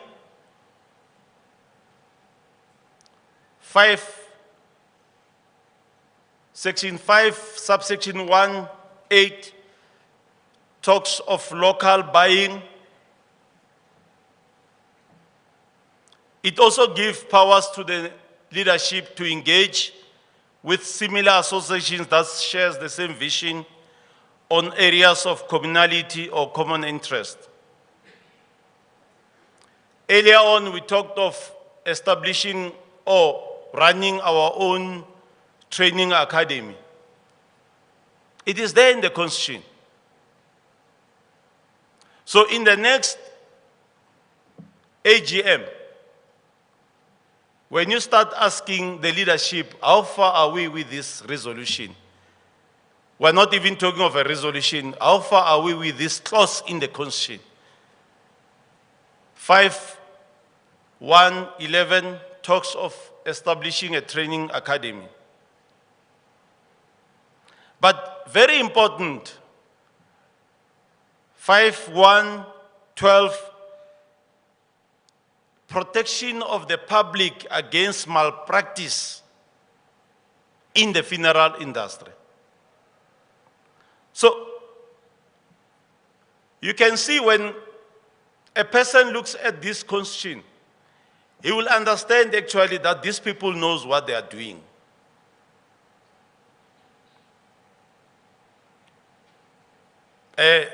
Powers of SAFPA, I'm not going to deal with that, but I'll just browse through.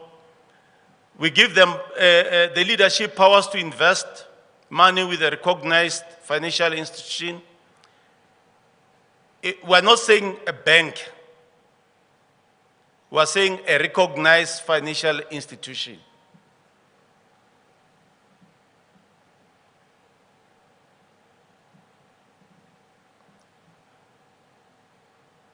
Powers to borrow funds, and those powers are located with the NGC.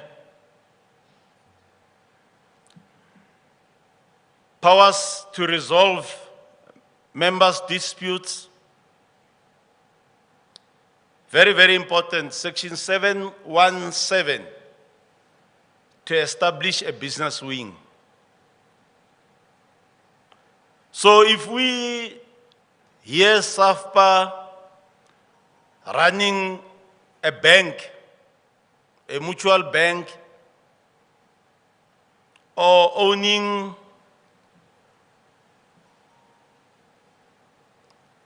a motor vehicle dealership specifically to service its members, will know that we have given them powers in terms of the constitution of the association.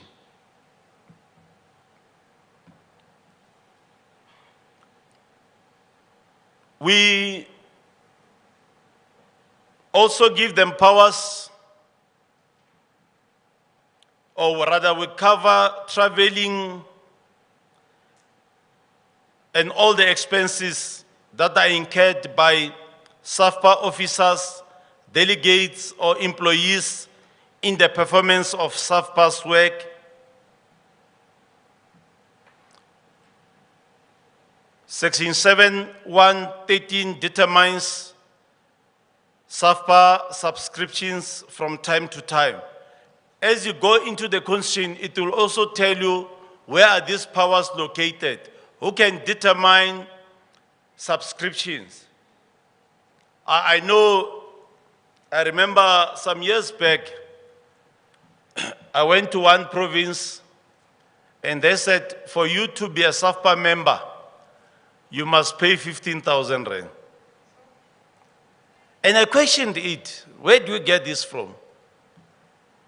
So, but the constitution is very clear to say, who can determine subscription? And what is it that other structures can also determine?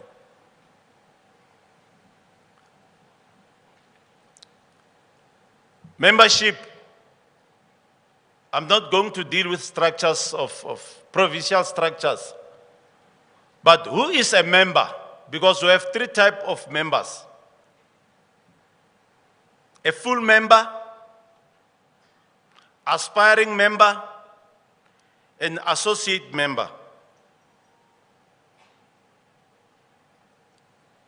Now, in terms of the constitution, a full member must possess all the necessary required license in the industry. For you to qualify to be a member, I know at times, most especially when we go to conferences, we like pushing numbers. A person will come and say, no, I want to join. I'm a funeral director. And we just sign them in so that we can push numbers. When we go to conference, we have enough numbers to win conference.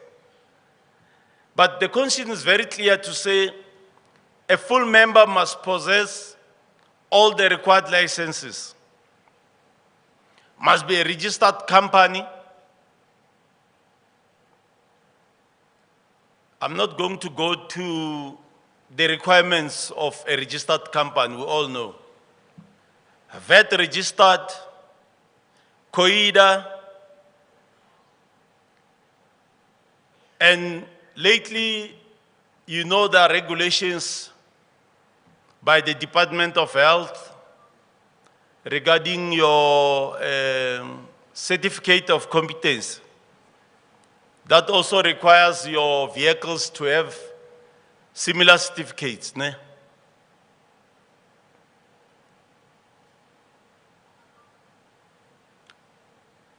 Financial advisory and intermediary service license. It also says you must occupy a business premises. You can't just come and say, I'm an undertaker, I want to establish an undertaker and expect to be a full member.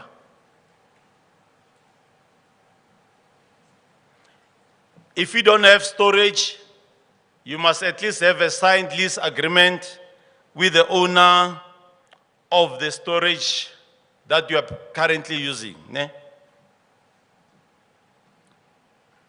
aspiring member, that is somebody who still wants to be a member but does not meet all the requirements of being a full member. An associate member, the constitution is very clear to say who's an associate member. I'm not going to go through that.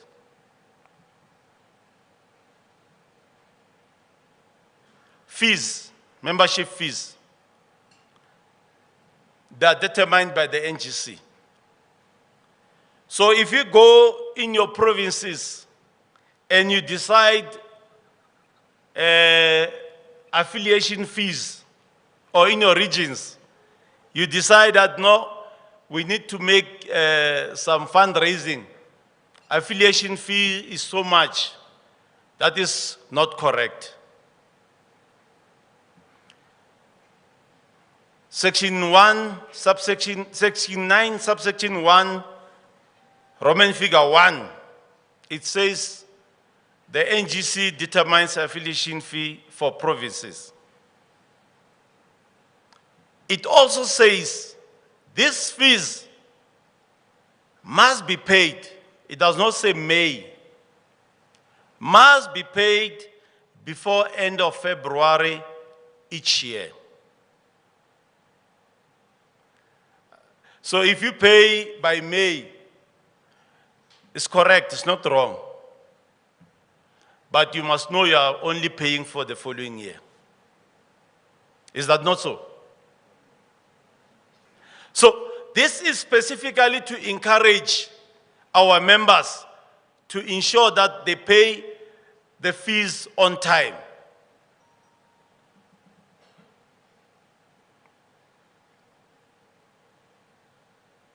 Now, policies, I know there might be attempts to come up with policies in conference of this nature, but the policies are made by the NGC and the AGM. But the Constitution also stipulates clearly what are the protocols to be followed when you have to adopt policies. And if they are made by the NGC, they must be submitted to the AGM for ratification. Isn't that the AGM is the highest decision-making body? Ne? Now, each province must nominate or second, I don't know how you do it, but each province must send 2 councillors to sit in the NGC. So the representation in the NGC, it says 2 councillors from each province. Now, for you to be eligible to sit as a councillor, you need to be a full member for a period of 5 years, no break in between.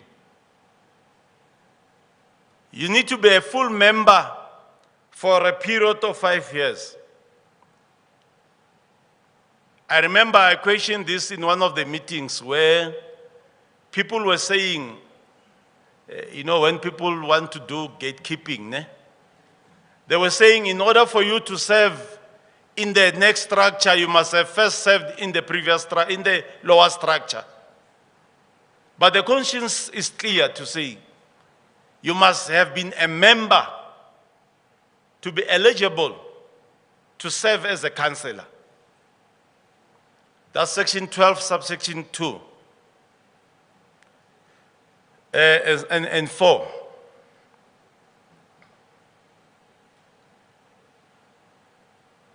Now, it also says NGC members, they form part of the PECs. So when you have your PEC meetings or PECs, the 2 councillors that are sitting in the NGC also form part of the PEC. Now, when you interpret the Constitution, you must also interpret the intention of such clauses. The intention was to ensure that there's representation in the national structure, but at the same time, there must be participation in the lower structure, so that information is not lost in between. Now, section 12, subsection 7, gives the NGC powers to appoint an acting office bearer in an event that there's a vacancy in the position of any office bearer. It gives the NGC powers to appoint an acting office bearer. But such an appointment must be ratified by the AGM. Now, in interpreting that clause, colleagues, we need to understand that we don't expect a situation where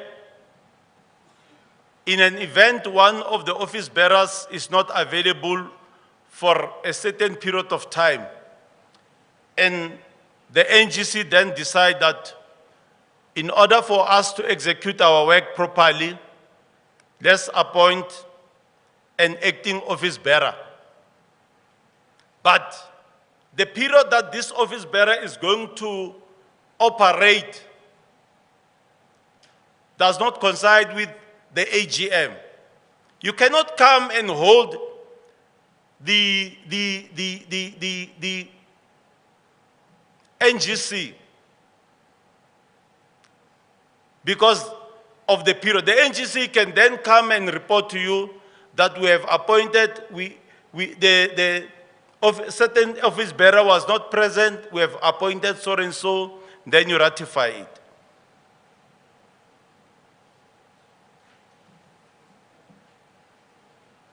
Now, regions.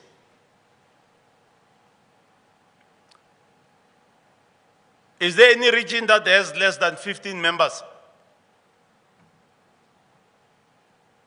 Because for you to constitute a region, in terms of section 13, subsection 1,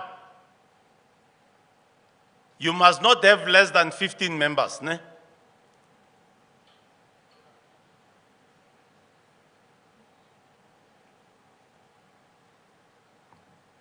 You must also convene meetings quarterly. Now, if there's any region that does not meet, they must know that the Constitution dictates that you must have at least quarterly meetings. If you have grievances, this is the starting point, ne? Where you raise such problems and also possible solutions to the PGC. You don't just take these grievances directly to the NEC, ne? Because Limpopo and the SGs in Limpopo, we can raise our issues directly with him. It must go through all the channels. Ne?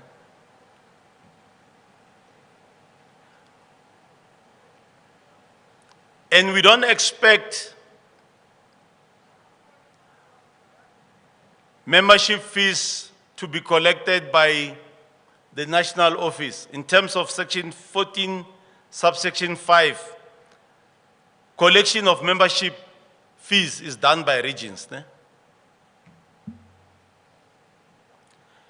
But regions are also given powers to formulate policies for the region. Now, if you go to region A and you find that they have their own policy that deals with a number of issues that is in line or is meant to assist smooth operation of the association, it is not wrong for them to do so. Ne? As long as those policies conform to the prescripts of the Constitution.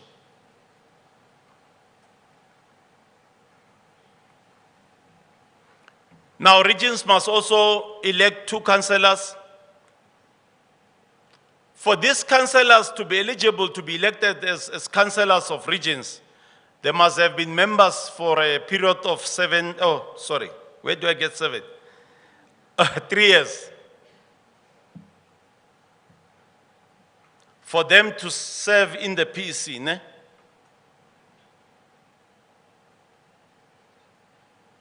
NEC.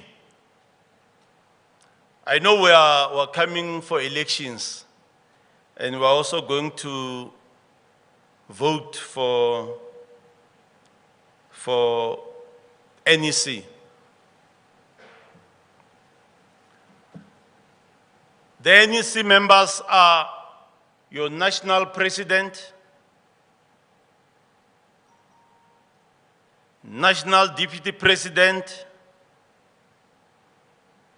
national secretary general, not national secretary, secretary general, and national deputy secretary general, national treasurer, PRO, a national training and skills coordinator. Now, these people are elected from members of the NGC. So you can't just come and say, because you are Masuluke and you are presenting, now you want to be elected as a president of the association. You must first be seconded or be elected as a councillor. I know people might ask,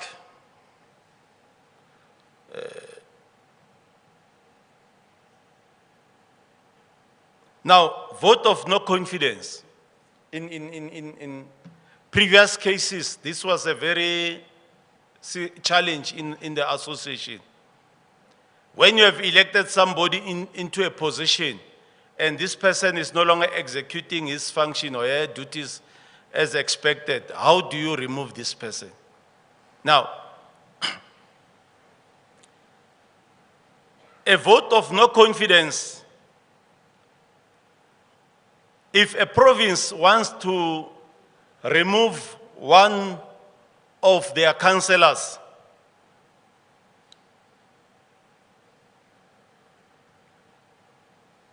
that province must request a special general meeting. Now the secretary, upon receiving the request, must, within a period of a month, convene such a meeting. And in order for that resolution or motion to go through or to pass, you need 50%, 50 plus 1%.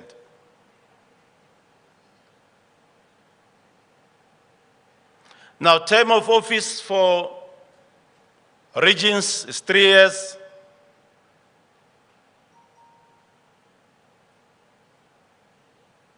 It also says no person shall serve. Actually, you are only allowed to serve for 2 terms in one position.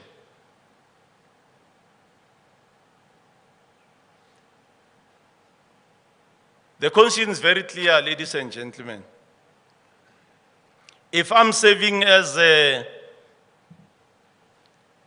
SG or as a secretary of a region, and I'm elected again for a second term, if you still believe in my leadership, it means the next time you must change my position. Ne?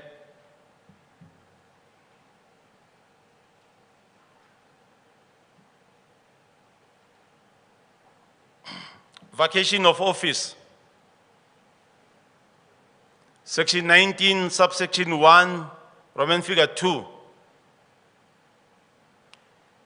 Now, if a person misses 3 consecutive meetings,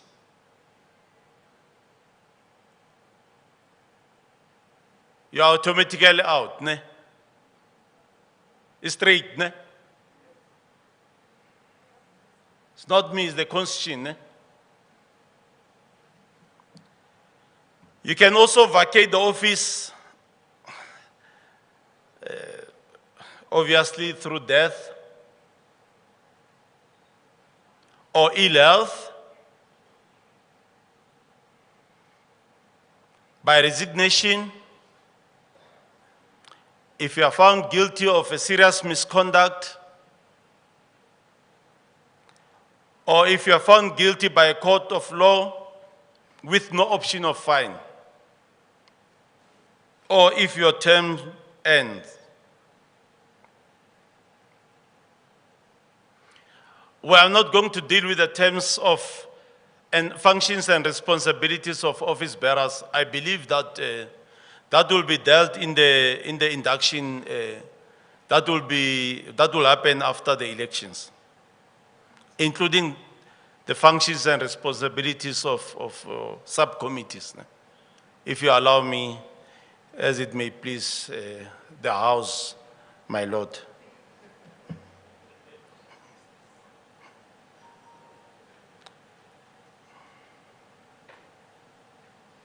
AGM. The section 28, subsection 1 says it must be convened during the month of May or soon thereafter, but not later than June. So we all know that May or June is our AGM. So if you get the notice that on the 28th of May we have an AGM, don't say no, but I was not aware. Because the constitution is very clear, May or June, you must expect to have your AGM. So if you don't get any notice, you have a right to ask. I haven't received any notice, when is our AGM? The AGM must approve credentials of delegates,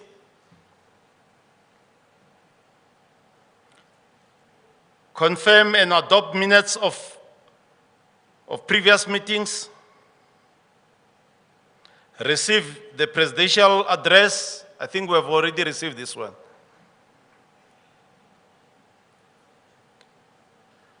Consider and adopt NEC reports. Consider and adopt audited financial statements. Consider and adopt proposed amendments. Consider any application to associate membership or for associate membership. The AGM must also welcome new members. The AGM must also welcome new members. That, President, that's section 28, subsection 2(8). So we believe when we go to plenary, we'll also be afforded the opportunity of welcoming new members. Those new members who are here, make sure that you give your secretaries your names so that you are welcomed officially. Ne?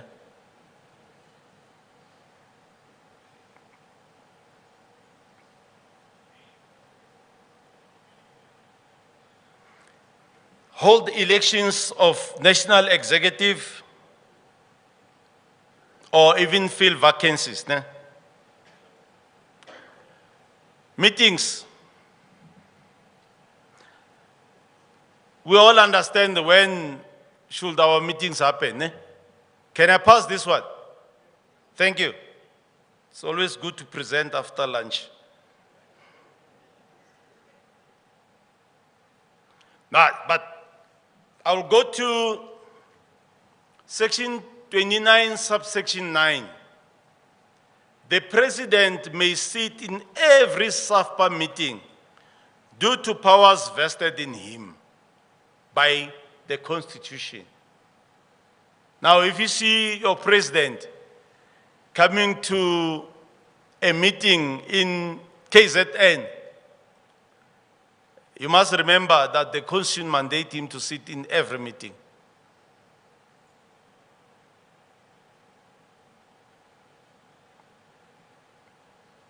That's why you need to elect people like myself who have the indigenous knowledge to sit in all the meetings that are held in one day in 9 different provinces. Yeah, you see, it's important to have this indigenous knowledge.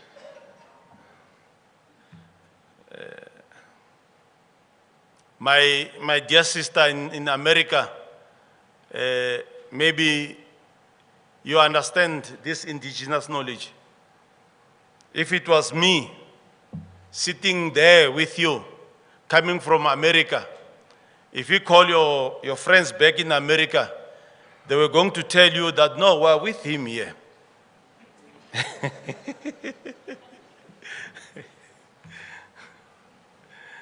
Now, voting and quorums.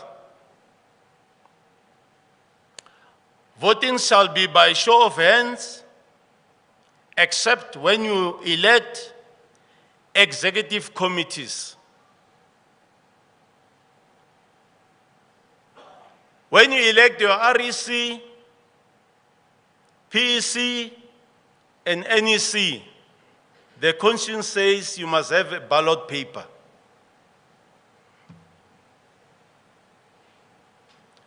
And 1 man, 1 vote, no voting by proxy. Meaning that if I'm member A and I have 5 delegates in this conference, I'm afforded only 1 vote. Is that correct? I want to be guided here. But the constitution is very clear: 1 man, 1 vote. 1 member, 1 vote. So I can come with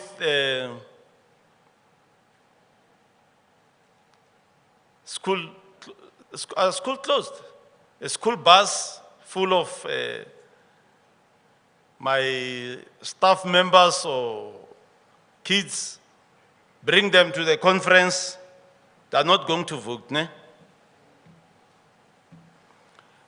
It also says, section 30, subsection 3, the presiding officer shall have a casting vote. Now, you know a casting vote only applies in an event of a tie, ne?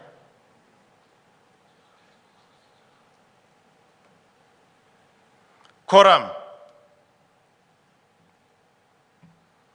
A quorum is a 2/3 of the membership, ne?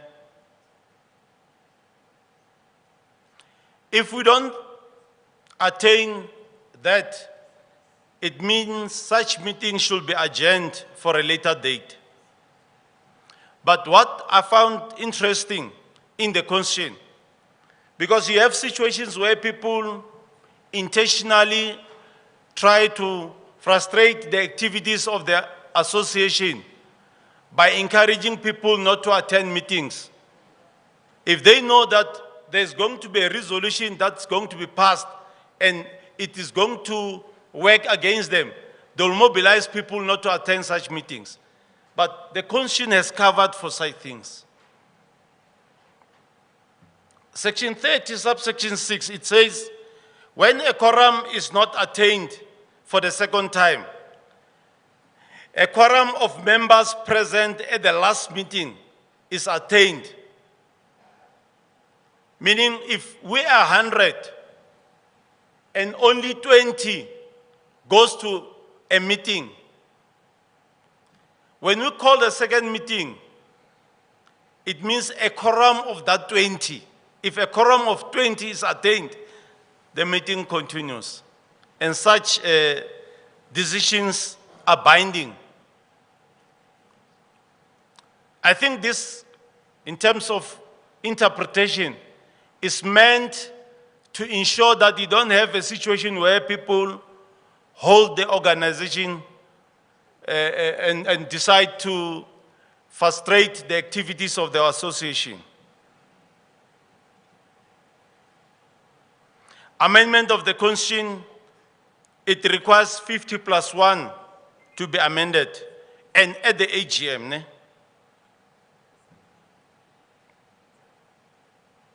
Elections. Elections. You know, elections talks about leadership.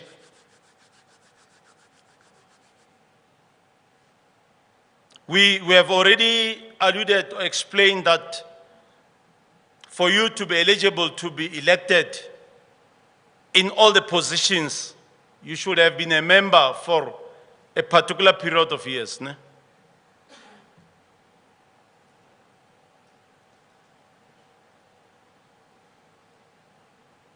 Now, only full members who have discharged all their obligations to SAFPA are eligible.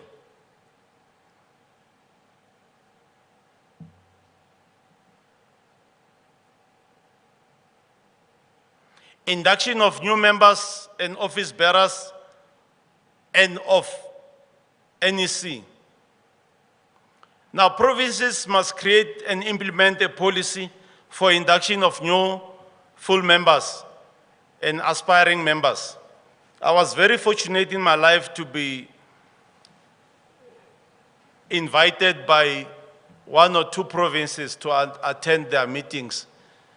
And I must mention that I was encouraged. I really loved what they were doing. And I hope other provinces can also learn from them. Not because they invited me, but because of the professionalism and the manner in which they conduct their business. I'll just mention Free State. Are you here? SG. Why I'm mentioning it, because I also got my gift. My blanket is cold. I'll be wearing it later today. And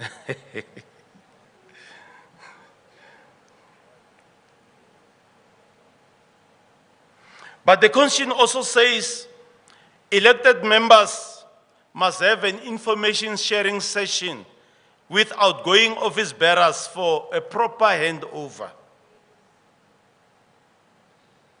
This is compulsory in terms of the Constitution.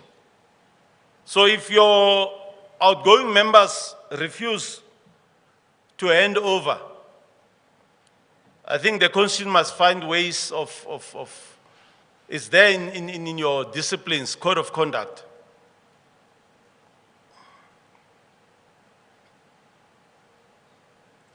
Finance.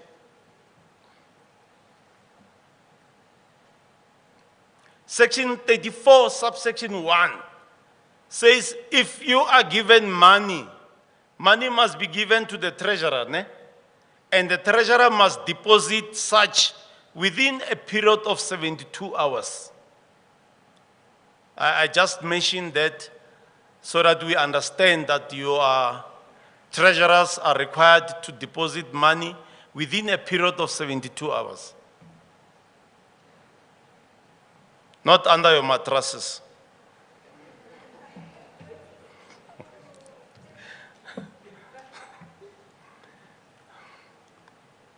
And signatories are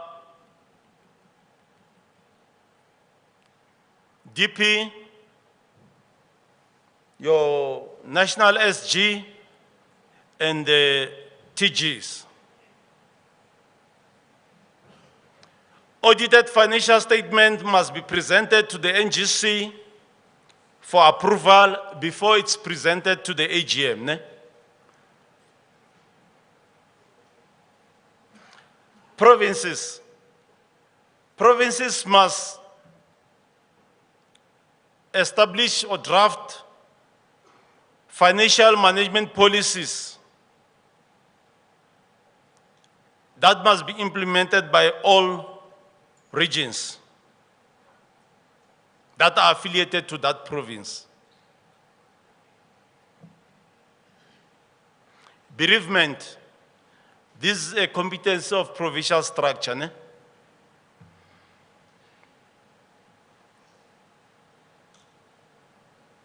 Now, if the Constitution says the NEC must deploy a representative from its members in an event there's a bereavement, but the organization shall carry the traveling expenses. I'm not going to go to the expectation, how many nights and whatever, ne?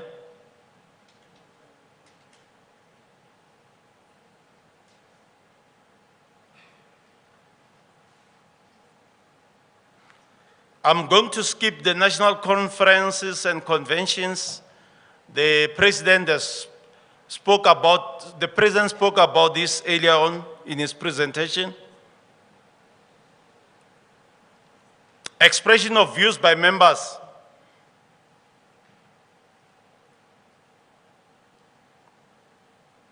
Any member can submit any view or issues that they think will carry the organization forward, but those submissions must be made to the provincial secretary.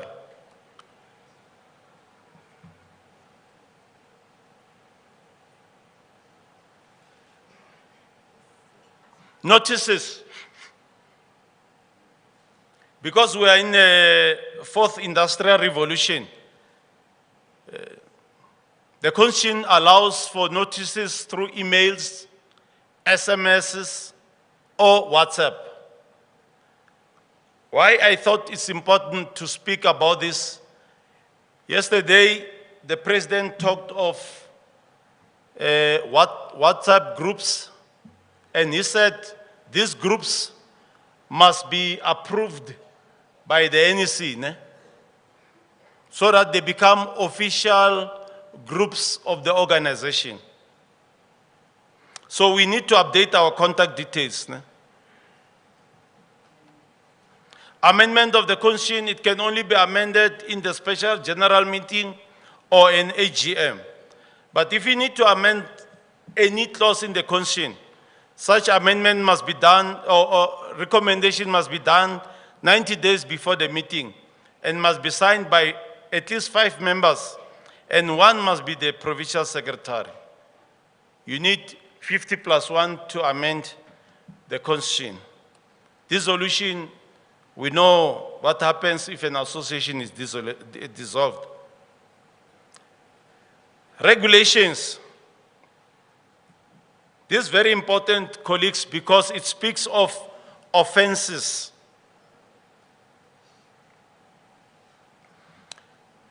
Section 43, subsection 1, if you act or fail to act in a manner contrary to the objectives of SAFPA, that's what we call comissio per omissio. If a reasonable person or a reasonable member will have acted differently, and you fail to act, you have committed an offense.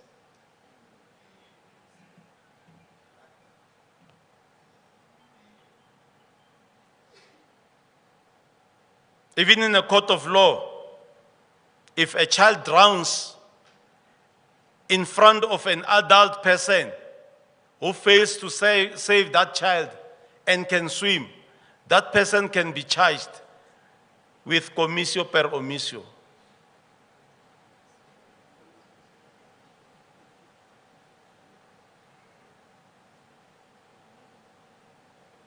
If you display disgraceful behavior on receiving a deceased, remember this, the Constitution says we need to uphold the integrity of the industry. Ne?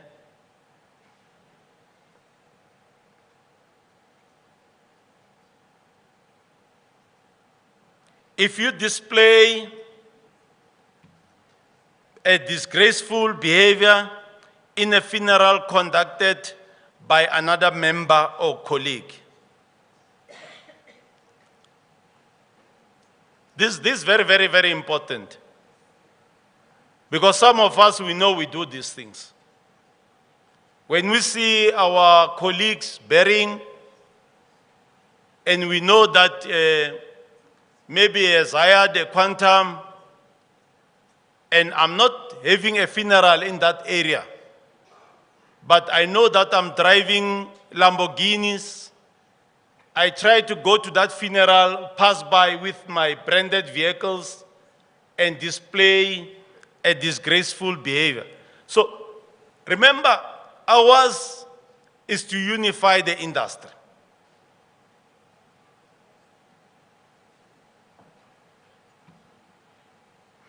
Utter inappropriate remarks regarding a funeral conducted by another member or a colleague. It's in the Constitution. It is in the Constitution, not me writing it in. If you try to tarnish the image of a colleague,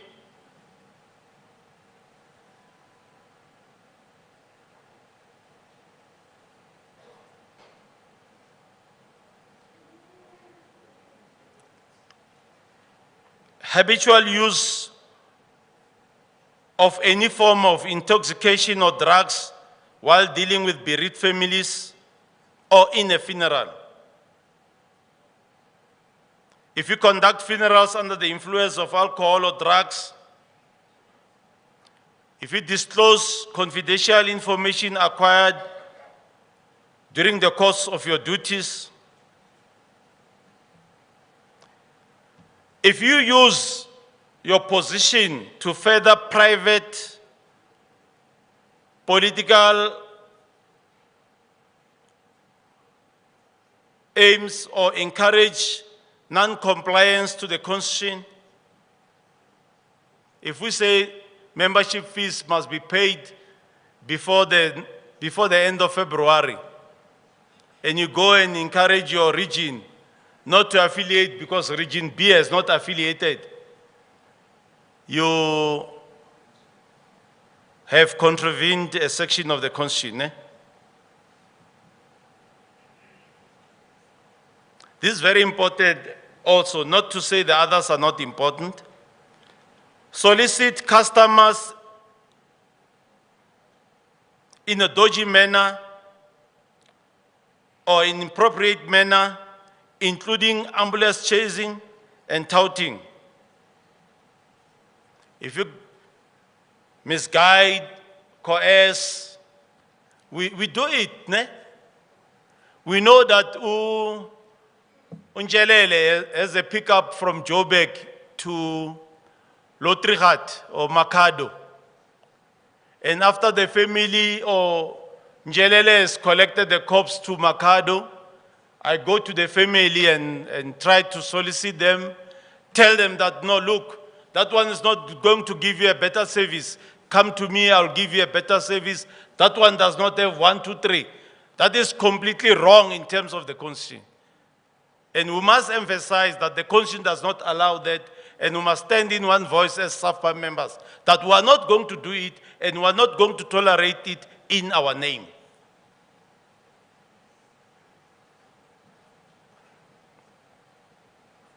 Now, if you charge customers rates greater than the recommended, those recommended by the association,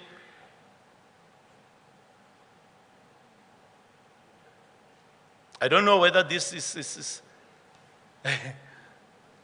subject for discussion.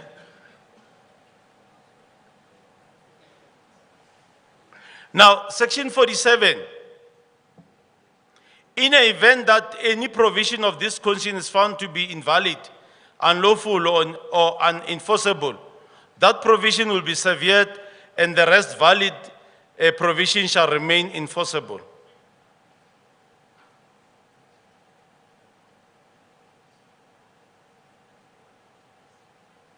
Good faith.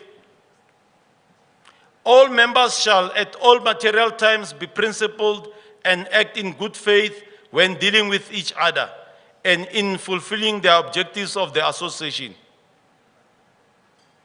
We are men and women of integrity, respectful, trustworthy, and honesty. These are the fundamental principles that must always identify us and make us rise above moral high grounds or moral standards. We must always maintain moral high ground and protect the image of the industry.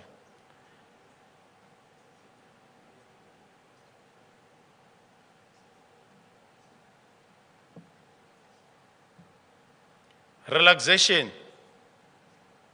Any relaxation of any provision, including extension or due to force majeure, does not set a precedent. Now, if we sit and agree that because of certain issues, we are extending a term of office of the current NEC, it does not set a precedent. We can't go back and say, but we have done it in year so and so and so. Each matter will be assessed based on its merit. Now, the Constitution, it's clear when was it adopted and it's signed, it's our document, ladies and gentlemen. And lastly, I must still maintain, President, that one of the fundamental issues that identify us as members of SAFPA, and that also makes me feel proud to be a member of this association, is the manner in which we engage, how we conduct our business, and how we deal with each other. And I want to indicate that we need to keep that one going forward and ensure that we set an example. We are a leading association in the industry, and we must reclaim our space in the industry. I thank you.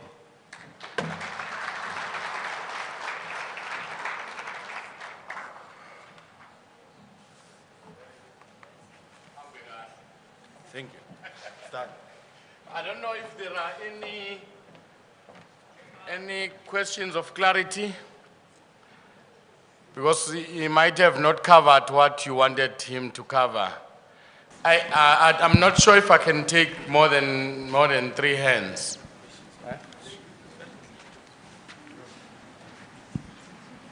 Let me take you, Babu Ngoma. Bese ngiya kuNocawe ngithi Mguda, then wena baba ngizabuyela kuwe baba. Oh, okay. So nithatha nobabili. Asizwe a question. Thank you. Thank you, Program Director. And then good afternoon to everybody. This former SG or Program Director, I am worried. I'm just the director, not the program director. Just call me the director. I'm worried because there are so many things I would like to ask from this constitution. But the first one, which I think I must start with, I think it's 41.1. 41.1 of the Constitution, which clarifies how to amend the Constitution. Now, I see that this Constitution has been signed already. It has been adopted. Now, when Advocate Mike is clarifying these aspects or these clauses, I don't know whether we shall have to go back if we don't agree with a certain clause. Because the worry I've got is that it's been signed and adopted. Now, it says here the amendments are adopted in an annual general meeting or at a special general meeting. Now, I'm not sure when this one was adopted, because it says anyway, it was adopted in November last year, and I don't remember us having an AGM last year. That's the first question. And then clause 35. it states that, it says something about bereavements. We know that in the old constitution we had a chaplain. But in this new constitution, that portfolio is not there.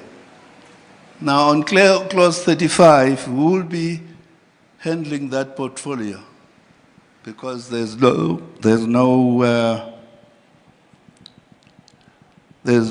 chaplain.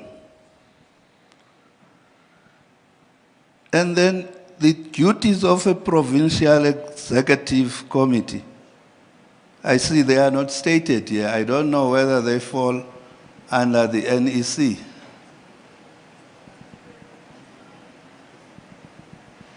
And then there's also dual membership.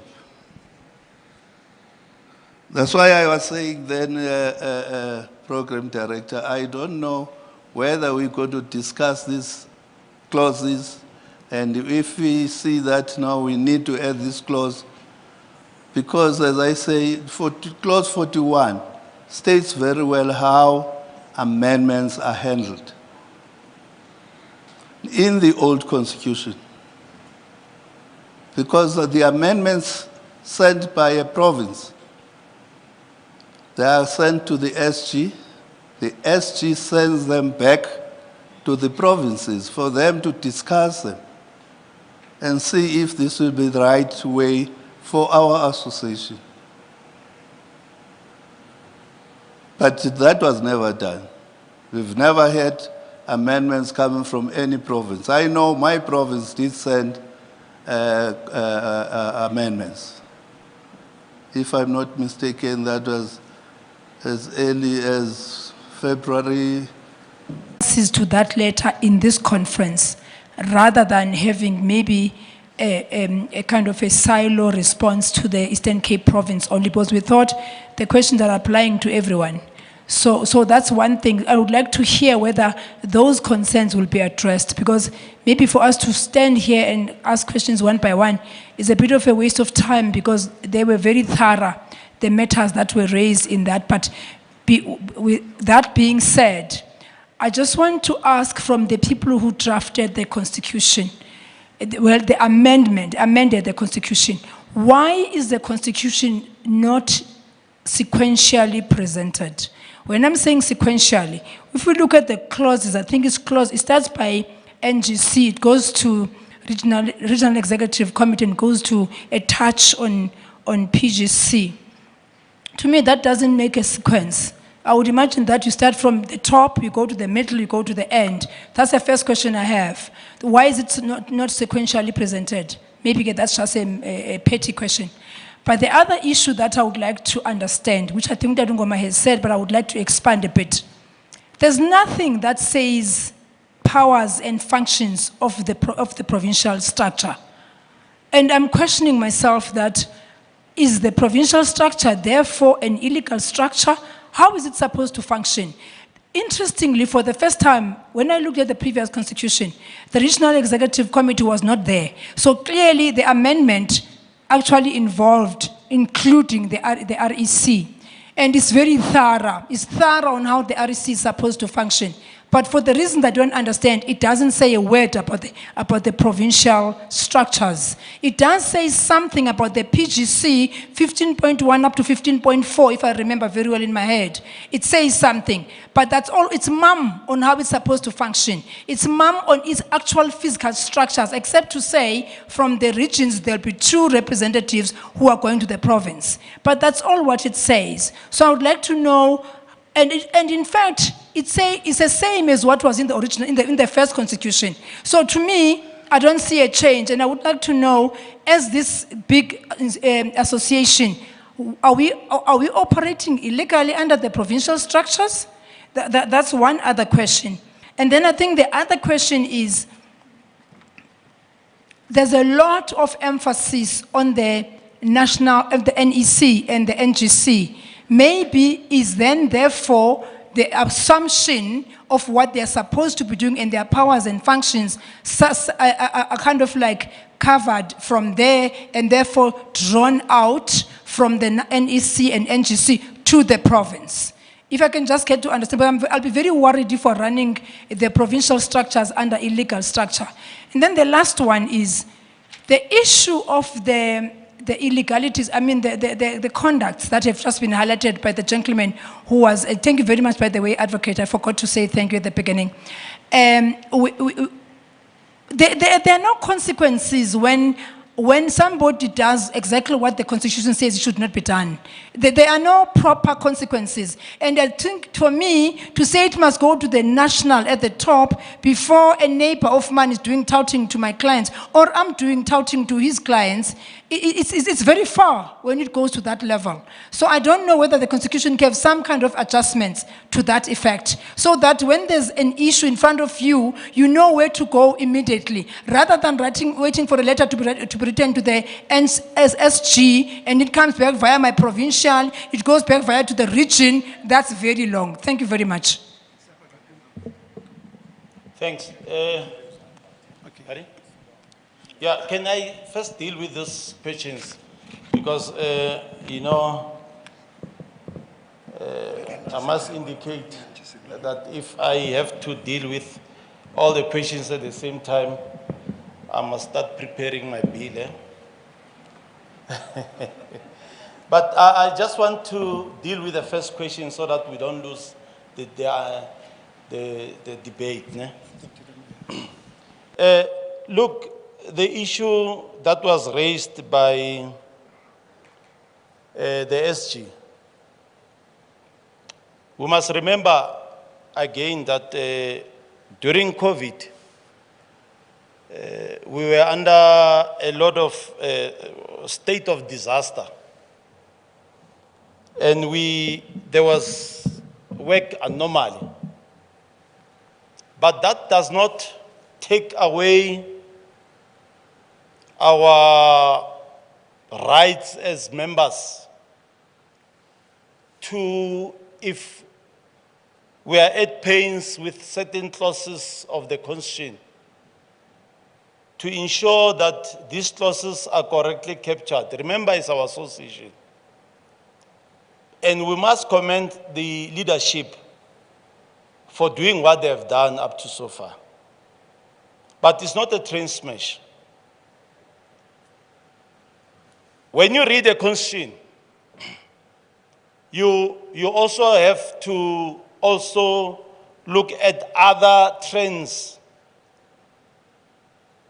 because a Constitution alone, you might not end up understanding the interpretation of it. So governance will then tell you if there's an omission, like in this case, you are correct to say the PEC is not covered in the Constitution. But that in itself should not render the Constitution invalid.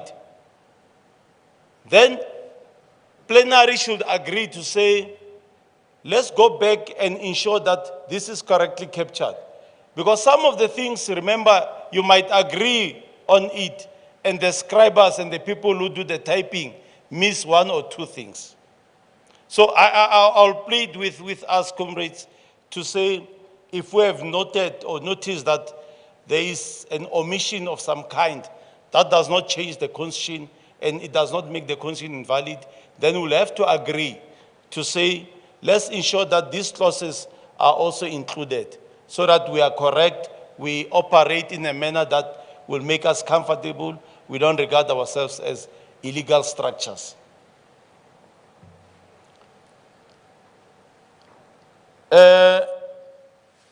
The issue of conduct, I was trying to go through the Constitution itself. It's very clear to say, if there's a misconduct by a member, where should it start? It starts with the region. I was trying to look at the clause, but I know you'll get it quicker than I do. It starts with the region and escalated in that context. So I think your fears are covered, Mama, so that you don't have to report misconduct directly to your national structure.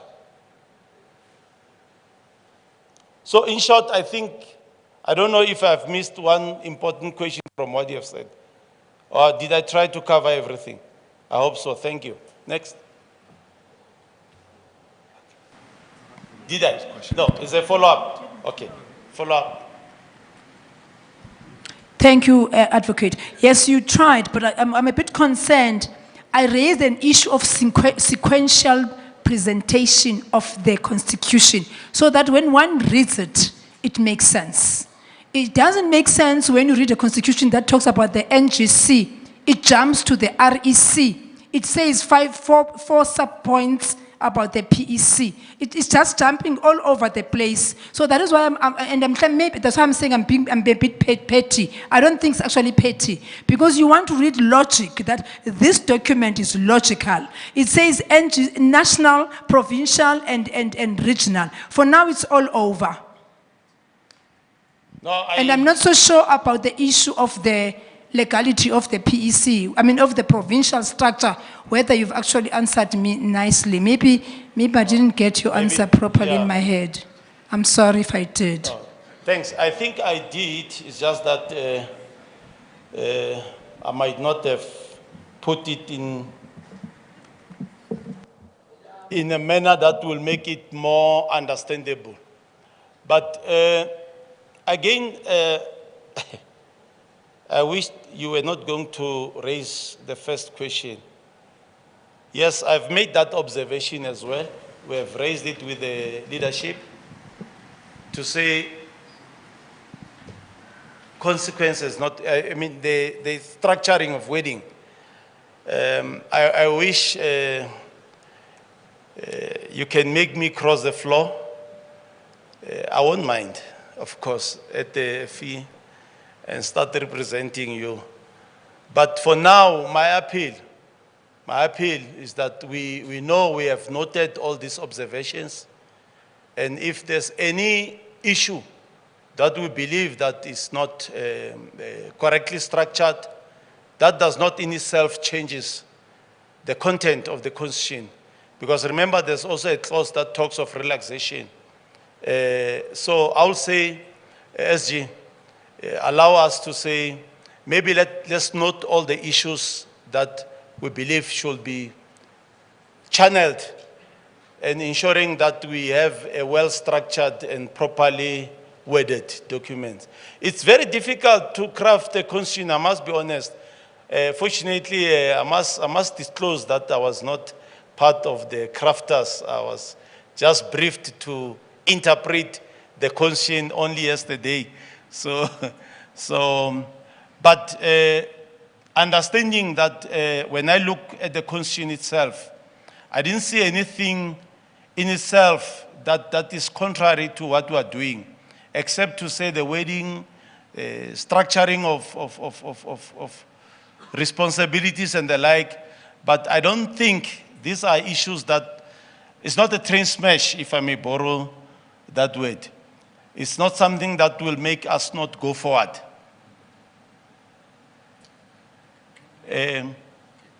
Actually, I was not expecting any questions because mine was to unpack. Ne? I expected you to observe, and if you realize that there are some challenges, you note them. When you go to plenary, ne, that's where you locate these questions. So what you're doing, I think I feel a little bit abused, now I'm trying to intimidate. Yeah. Okay. Yeah, there's a hand. Okay, let's take. I'm good. Yes. Thank you, Advocate, and thanks for unpacking. I think it's good that we're asking you questions because obviously this tests whether this constitution is strong enough for the association. And I'm still to see a situation where we are, this constitution is tested in the court of law and proves whether it holds water. The question that I have is number one, you spoke of a vote of no confidence. That to me is a little bit problematic because in as much that some members NEC members would not be performing their duties as as required by the Constitution. Now, what I'm interested to know is, as a matter of interest, how could this vote of not confidence be implemented in a situation of this nature? Because why I'm asking this question is that one has to be tested whether one performed his or her duties properly, and whether in performing those duties there was either in negligence or not understanding what one was doing. So this needs to be unpacked more further, a situation of no confidence, and taking into account that each province comes with certain number of members in a situation like this. Number two, this question is raised again on the basis that this is a legal structure. One, we're supposed to be performing anything here constitutionally, more especially that this constitution is signed. In this instance, there were no credentials taken of our members, meaning that there was a neglect in implementing the constitution. Now I need to know your views and the views of the House in a situation like that, because it's a dicey situation in which we are in if that cannot be done. And I think one needs to account for this. And the third one, again, it's a question of a quorum, which says it must be 2/3 of your membership. I suppose when we start the constitution, we start with the quorum, the number of members which we have. How would you be able to know and verify those, right? Obviously, those need to be verified through auditing. And if that hasn't been done, is it, whatever that we are going to do, we're going to elect members, is it going to be constitutional or legally correct in the absence of what I've just raised? Thank you. Thank you. Let me start with the issue of vote of no confidence. The Constitution is very clear to say a province. Remember, you elect 2 councillors to the national office, to the NGC. Ne? Now, if a province has a problem with one of its councillors, not just that you don't like him, but if there's a serious misconduct or whatever reasons that you feel is correct to remove that particular councillor, there are procedures in terms of how you write the letter to the SG. And the SG, within a period of a month, must convene a special meeting. And in the special meeting, when that issue is presented, you are then going to have a vote. If all members then vote in line with your suggestion, then that member can be removed. That's what the Constitution says, if I'm interpreting it correctly. I don't know if yeah. It's very clear to say you can't from province A feel that no, a councillor from province B is not executing his duty correctly. I want to remove that person. It must be that province that sponsor the motion of a vote of no confidence. May I interject, Advocate? Yeah. I hear you clearly, right? Now remember, a councillor attends on behalf of a province. Correct. Now that a clause is I think, and I suppose, implies to every member that serves on the NEC and NGC. So that's why I'm saying, how would it be tested? Because it's not only on the basis of the NGC members as well as the NEC members. Okay. You know, the question of how will it be tested is another issue, ne? On its own. But I'm happy that I've clarified the procedure. And I think that's my responsibility. The testing part, we'll test it as and when we cross it. I'm not trying to be academic here. It's just that I don't want to find myself doing things that I don't hold any brief for. Yeah. Thank you. The second part of credentials. Yes, the constitution is very clear to say, look, I'm also going to use my knowledge in running and managing associations. Because in my other life, I've been unfortunate to find myself sitting in a situation that Ubawunis is in.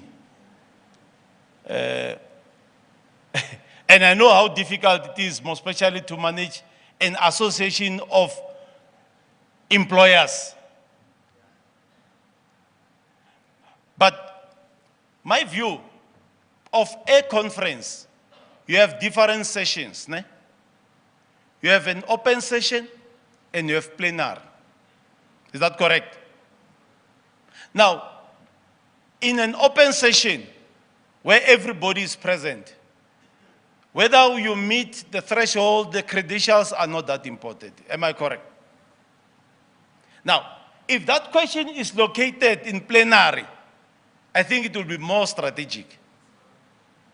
And we're still going there, is that not so? Thank you. Yeah. Members, can I suggest that should there be any questions, may those be forwarded to the SG for tomorrow, because we're gonna still have a chance to deal with other matters that concerns us. Because now we need to have another presentation and we can't deal with all the questions that we have. It was a matter of unpacking the Constitution. If there are any suggestions and recommendations, those can be sent to the SG for us to deal with those ones later. But what we could do is to answer all the questions that have been asked by Umguta, but we will not allow any new questions from now.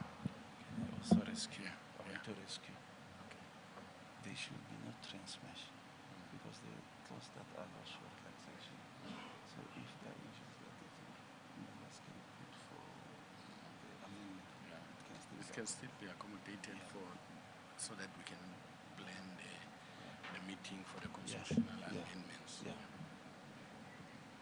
Yeah, thank you, colleagues. Those who still have questions, feel free to meet me after this meeting. And of course, my secretary is here. We are not going to charge you, of course. But if there are issues that need to be discussed, feel free. Remember, I don't see any train smash, because if you feel that there are issues that are not correctly captured and you want it to be captured, there is a clause that talks of relaxation in the Constitution. So you can submit these issues. And when you go to plenary, we can take a resolution on relaxation of a particular clause so that we accommodate what needs to be accommodated. Thank you.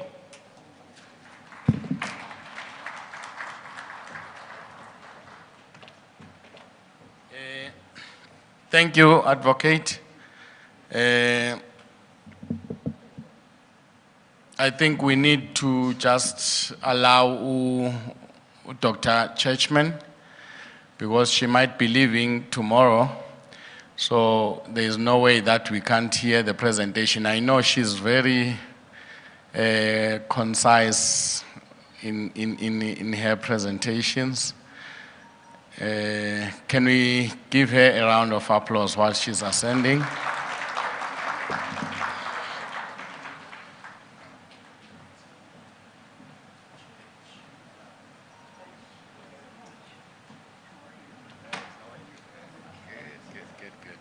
Good afternoon, everybody. So I know that I'm between you and leaving. I'll be pretty brief. Well, I'm just glad to be here. This is the fourth time I've been to the convention, fourth or fifth time, and my sixth time in South Africa. And so I'm just excited. So a lot of people ask me, well, how long was the flight? So I thought I would tell you. The flight was 15 hours. So now the question was, what do you do on the flight? here's what I did.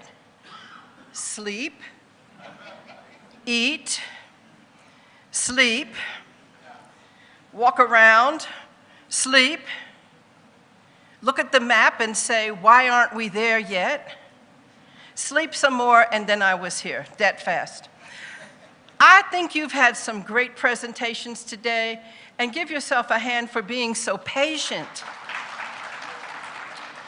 So, my words were how funeral directors should act in public. And I think you're doing good. I think you're doing so well with all of this. And I just have maybe 5 words to say. And also, I just wanted to point out that the lady that spoke about the crematories reminded me very much of 20 years ago in the US when I heard people talking about cremation. I said, it's not going to happen in my community. But guess what? It happened. Right now, my cremation rate, my burial rate are just the same. And the cremations are going up. So pay attention, pay attention. So how should funeral directors act in public? First of all, be respectful to one another. Second of all, be friendly to everyone you meet. Third, be helpful. Fourth, be knowledgeable. And as you've heard these presentations today, they've given you a lot of information. We are the people that are the experts on funeral service, and we shouldn't ask anybody else to be the expert for us. We have to be the experts. Next, learn from one another.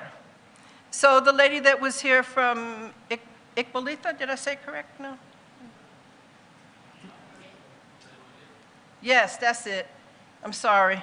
But anyway, you know, for her to come here and to tell you about what she's done over the past 12 years, I think it was really, really amazing. And I think for her to say, yeah, give her a hand.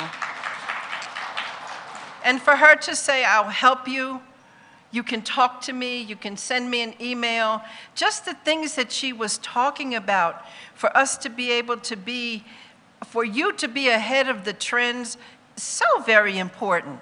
You have a wealth of knowledge in this organization, and you need to reach out to one another to build that knowledge. We don't need to go anywhere else. Everything that you need, SAFPA has. So continue to learn from one another. Next, when you're out in public, don't talk about each other. Don't talk about your competitors. We're all here doing the same thing. We all have people who follow us. We all have people who love us. There's no need to talk about other people. And I think finally, be glad to be with one another. I'm very glad to be here with you today. I'm so glad for you, for those of you who have greeted me in such a positive way. Program Director, am I back on track? I'm done. I'll see you tomorrow. Thank you, Doc. Yeah, I don't know if there was anyone with a comment or a question. No one, yes, thank you. Thank you for the word of advice. Guys, we are almost done. The finance. The guys here is going to take few minutes, not over 15 minutes, to have the financials presented to us. I think it's important. They've drove from Joburg and they are having commitments tomorrow. We wanted to move it to tomorrow, but they said no, they can't be around us tomorrow. Yes. Is it? This is one. Okay. So we will leave it with the treasurer so that we know how our funds have been used.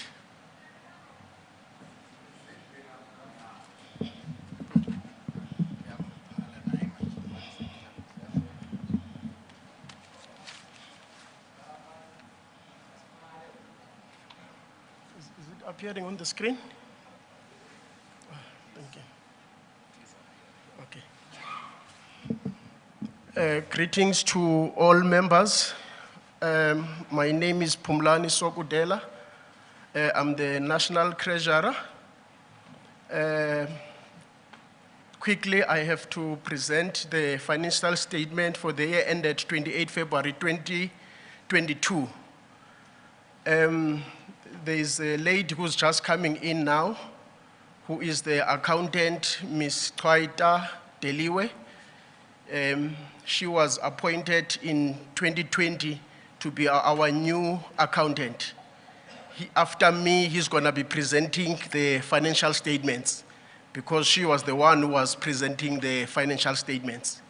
I'm just gonna present the statement that every NGC meeting, I present every quarter this statement to the NGC so that the NGC can take this statement to the respective provinces so that if there's anything that is not clear, we tackle it immediately.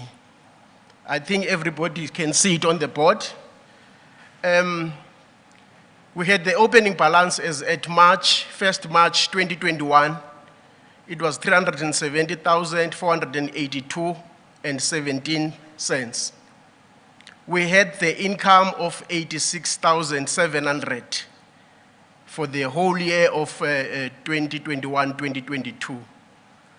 That income consists of DAV subscriptions of 65,000.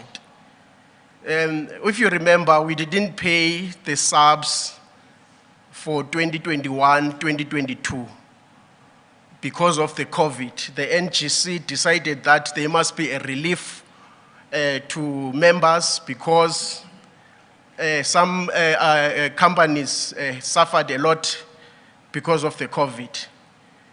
That money for DAVs, it was for the previous year. They didn't pay the subs the previous year. They paid that 65,000. And then if you remember, Limpopo affiliation fees for 2020, they were outstanding. They paid them last year. They paid the amount of 8,000 and then the 3,000. We made it for the affiliation fees for 2022. That is provincial affiliations. Since you remember, we asked some of the companies, all our suppliers, to help us maybe to do the funding since we're not getting any money from our members for their subscriptions that year. The only company that paid the donation, it was only Let's Body Removal. All other companies refused. They say they don't have any money. It was only Let's.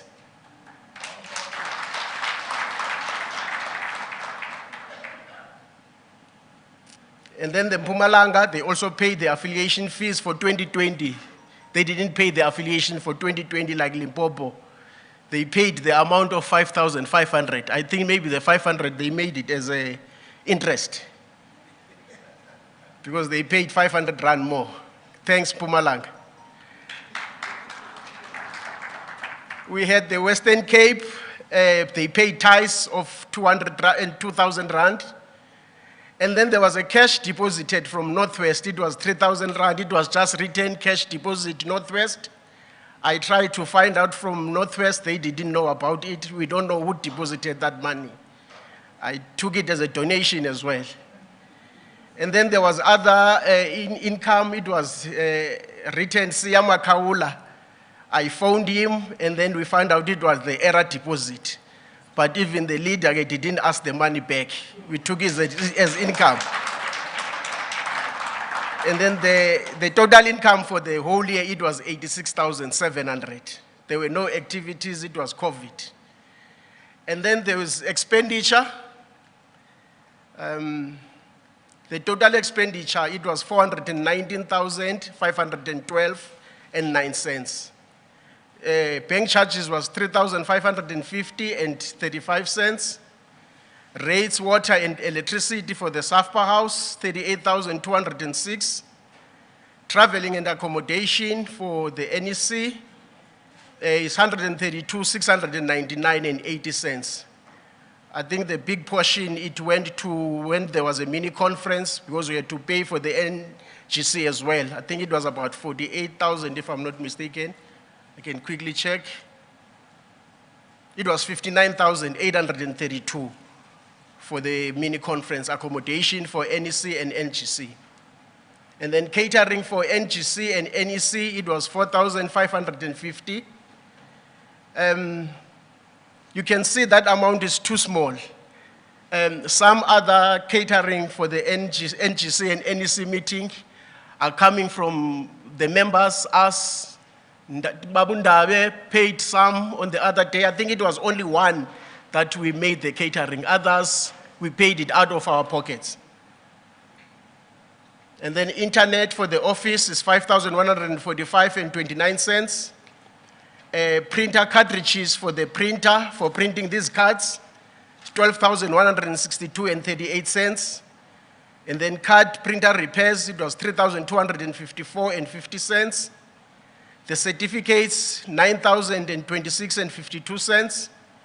And then we paid the constitution for the amendment of the constitution, 86,250. And then there was a petty cash of 1,000 rand. We gave it to the young guy at the office to do those small things at the office. And then photography for the mini conference, we paid 5,000 rand. And then the accounting fees, 21,167 and 25 cents. And then the total expenditure was 419,512 and 9 cents. And then we had a surplus at the end of 28 February 2022 as 37,670 and 8 cents. That brings the end of my presentation for this period. Thank you very much. I don't know whether we're gonna take some questions before the accountant present the financial statements.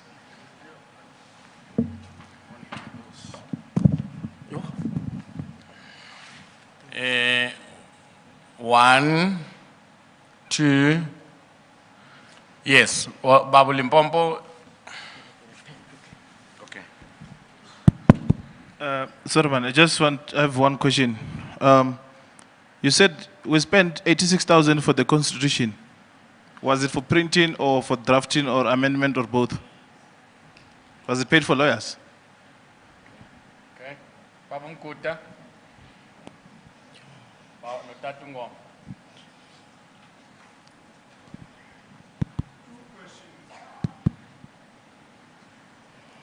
Two questions at Treasurer. I see that Limpopo has paid 3,000 and the other one was 5,000. And I think Mpumalanga. What about the other provinces? Didn't they pay? I suppose this was for 2020 and 2022. It's one province for 2022. What happened to other provinces? Did we pay? Did we not pay? And for those provinces that paid late, were they still a member of the association because it says an affiliation fee? And then the second one is that you spoke of salaries. How many people do you pay as in salaries? Thank you.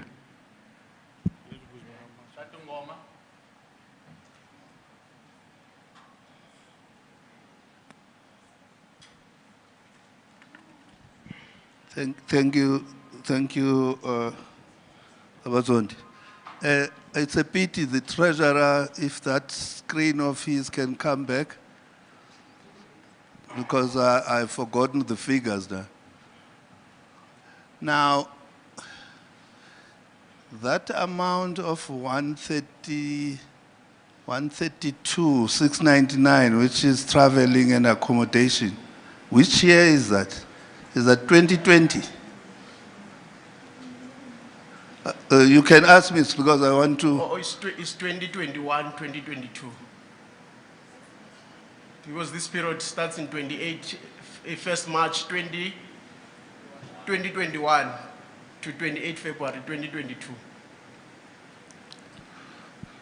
But was there a lot of, because I understand in 2021 we're still having COVID, we're still having lockdowns. To me, it seems as if it's huge.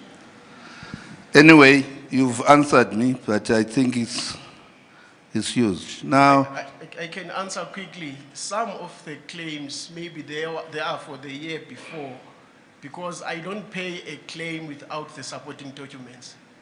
I don't pay. Some claims are late because I don't get the supporting documents. Then I don't pay without them. okay, thank you. The second question, the mandate which was given to the person who was crafting the amendments, what was the mandate? Because when I checked in this new constitution, maybe there are just 2 items, 2 clauses, which are new in this constitution. Otherwise, it's cut and paste. Even the mistakes which are there in the old constitution, I'll make an example. It will say the NEC will compromise. That's what it says in the old constitution. Still, in the new constitution, it says the NEC will compromise, not comprise of, which means I don't see now. I'm scared or I'm worried if we pay such a lot of money, 86,000, for a constitution amendment on the constitution, which is still questionable. We still have to question some of these clauses which are added. To me, as TG, I think we wasted our money. Thank you. Okay, let me start answering the first question. That payment, say it was for the constitutional amendments, not for printing. Not for printing. I think the printing was done by Ms. Nape from Limpopo for free to print all of those constitutions that you see.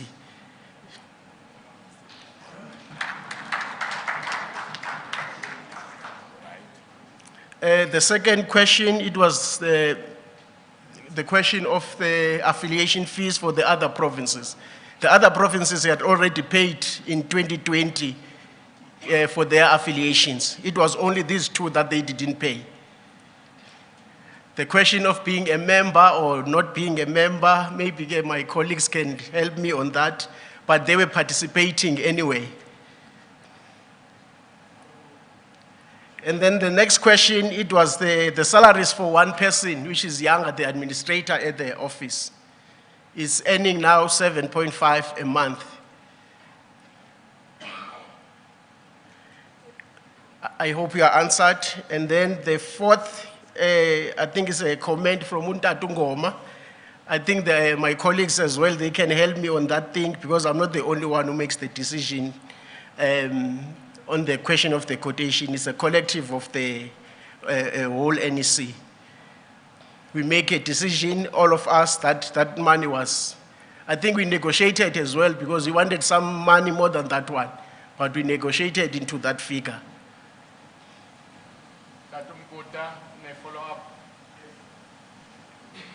Thank you so much. This is very interesting, by the way. If a province would not be paying and the NEC or you would not be able to pick up and they still operate, which is fine, and not force them to pay, that's very, very interesting. And you must understand that other provinces can do the same, right? It's just a comment. With regard to salaries, do we, because I don't see EUIF or tax, I'm not sure which one is applicable there. Do we pay tax to SARS? Is our employee registered with the Department of Labor? Earlier on, we spoke of skills. Obviously, we're an employer. Are we compliant with regard to that?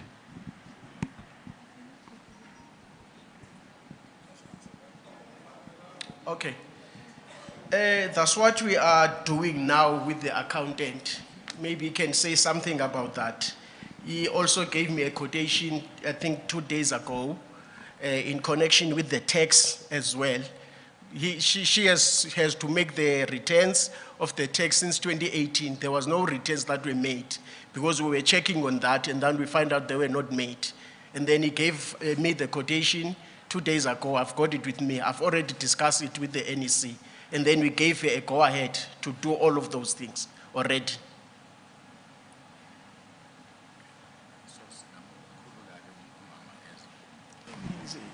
There's another hand. Program Director, can I just ask a fair question? I'm sorry. You'll be the last one. Oh, sorry. I thought maybe. Can I ask a fair question to the NGC? Do you, family and team, feel that there was value add?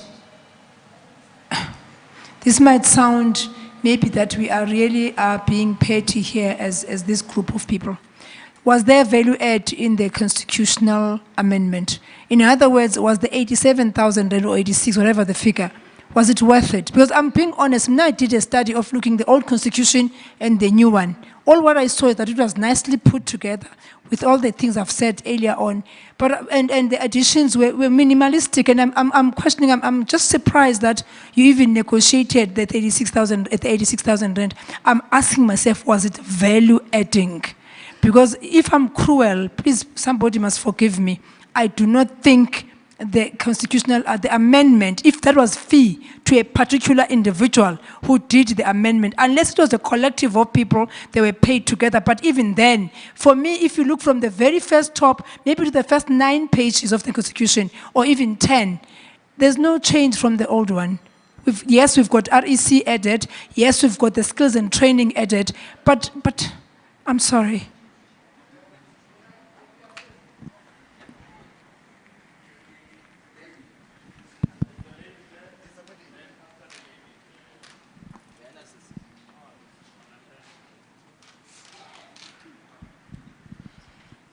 I'm representing Eastern Cape, actually I'm Zianda from Sukhusumhlane Funeral Services. I think there is an outcry here of the Constitution. Everything that we talk about revert back to the Constitution. I'm also concerned because I've got an advice, an addition towards it that is now has just arisen because of this part of the material factors. So when I'm talking about the material factors, when it comes to finances, we are talking about the monies, the big amounts that makes one to make a decision. So I'm concerned now that how I wish that we could have in our constitution the part of procurement, because now we are pointing out that there is a problem with the monies. I would love that we add procurement, because procurement has got something to deal with. Is it really necessary that we go through such expenses? What are the options? Where can we get the money to substitute this such a cost as to develop our organization? I thank you. Thank you very much, Monaghan Lagai from Gauteng. I think just to assist the House and to bring it back, because as much as this was an NGC, but we need to also bring it back to us members who were actually called to the constitutional amendment, who were actually requested in time that go to your provinces, rally around, ensure that we have meat so that when we come to this seating, we are able to add the meat. The problem here, it's not the 86,000. The problem is actually the membership who actually came to that actual conference and actually just moved a minimal. And we cannot then want to blame the law firm because we then moved a minimal, because we were not prepared accordingly. I thank you.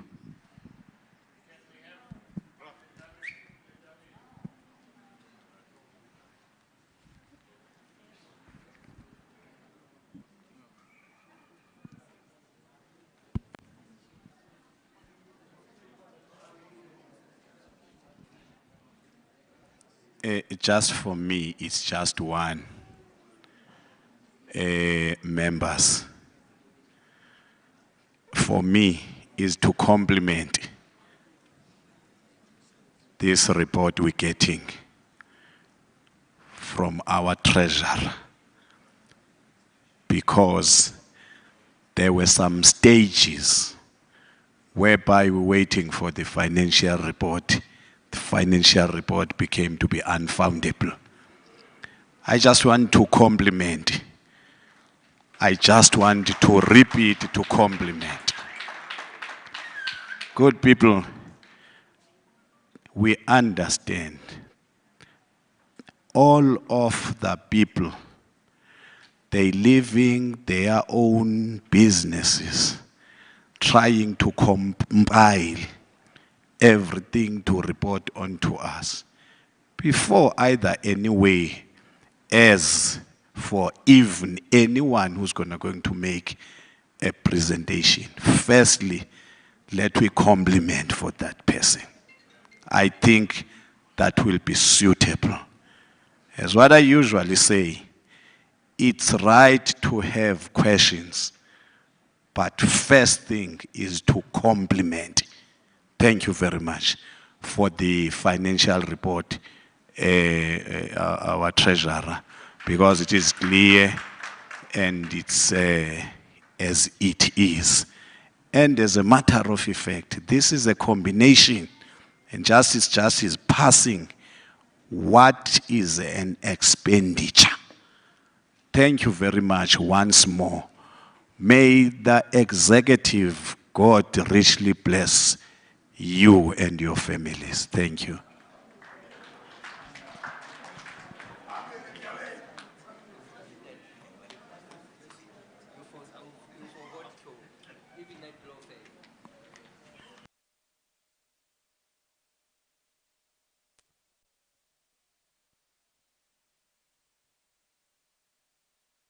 Of the report, before we discuss it, we shall accept it, then we discuss it. Do we accept the report of the treasurer? Because we can't discuss something that we don't accept. There must be a proposal that we accept it and second it, then we discuss it. But we have started with the discussion before we note and accept the report. Can I have a hand when we accept the report? Thank you, Program Director. My name is Mike Masuluke, Limpopo Province, Living Memories Funerals. Noting the manner in which the report is presented and the professionalism in it, I therefore move for adoption of the report. Thank you. Any seconder? Thank you. Are you seconding? Can we just have someone who will just get to the Wakowa? Yeah. Uzozisho tuphuma kiphi province? Angaphume Limpopo naye. I'm from Eastern Cape. Okay. Abatutuziri Funeral Parlor. I'm seconding. Thank you very much. The report has been adopted because we need to file it as it is. We can then discuss, but we have already started with the discussion. I could see you, my treasurer, from Limpopo. Any other question? I will accept one or two, then we move to the Thank you very much. financial report. I'm standing again on the same item. I beg to differ with the previous speaker to say the blame is on the people who were called. The concern was the expenditure, the amount that was spent to draft the constitution that happens to look like a cut and paste, which is also a problem. We have checked the constitution. It doesn't suit our standard. And the amount that was spent is a lot of money for lawyers to charge that money and they deliver such services. I would like to also give advice to the incoming NEC to say they need to be very careful of the expenditures, because for now it serves no purpose for us to discuss that money because it's already paid and obviously they ate it, but we need to develop the constitution again, of which it might attract extra expenditure or more expenditure, of which in the House we have legal people, we have legal practitioners, advocates, attorneys, and so forth, that they can also help. And I believe they can help in a way lesser amount than 86,000. Thank you very much. I think this was concluding everything.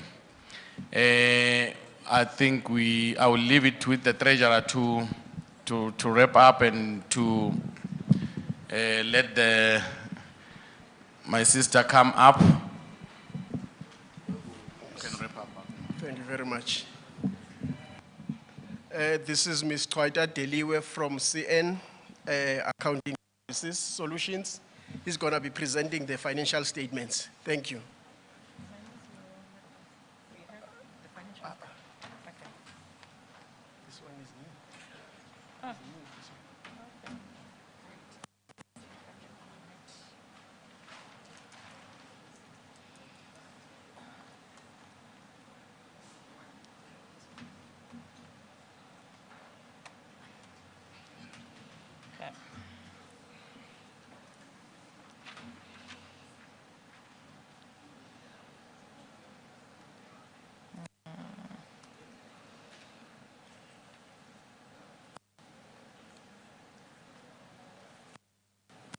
Switching on.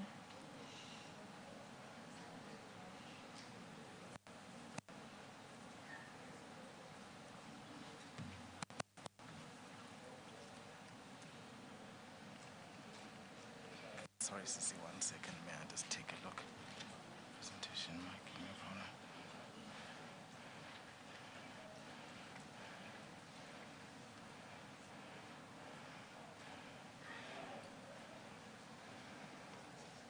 Okay, I've got duplication, so just in case. Thank you.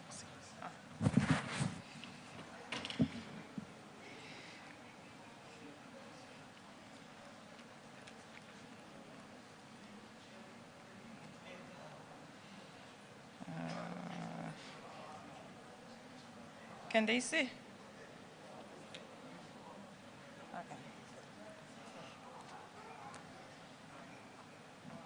Good afternoon, everyone, ladies and gentlemen. As has been said, my name is Twaita Deliwe. I'm from CN Outsource Finance.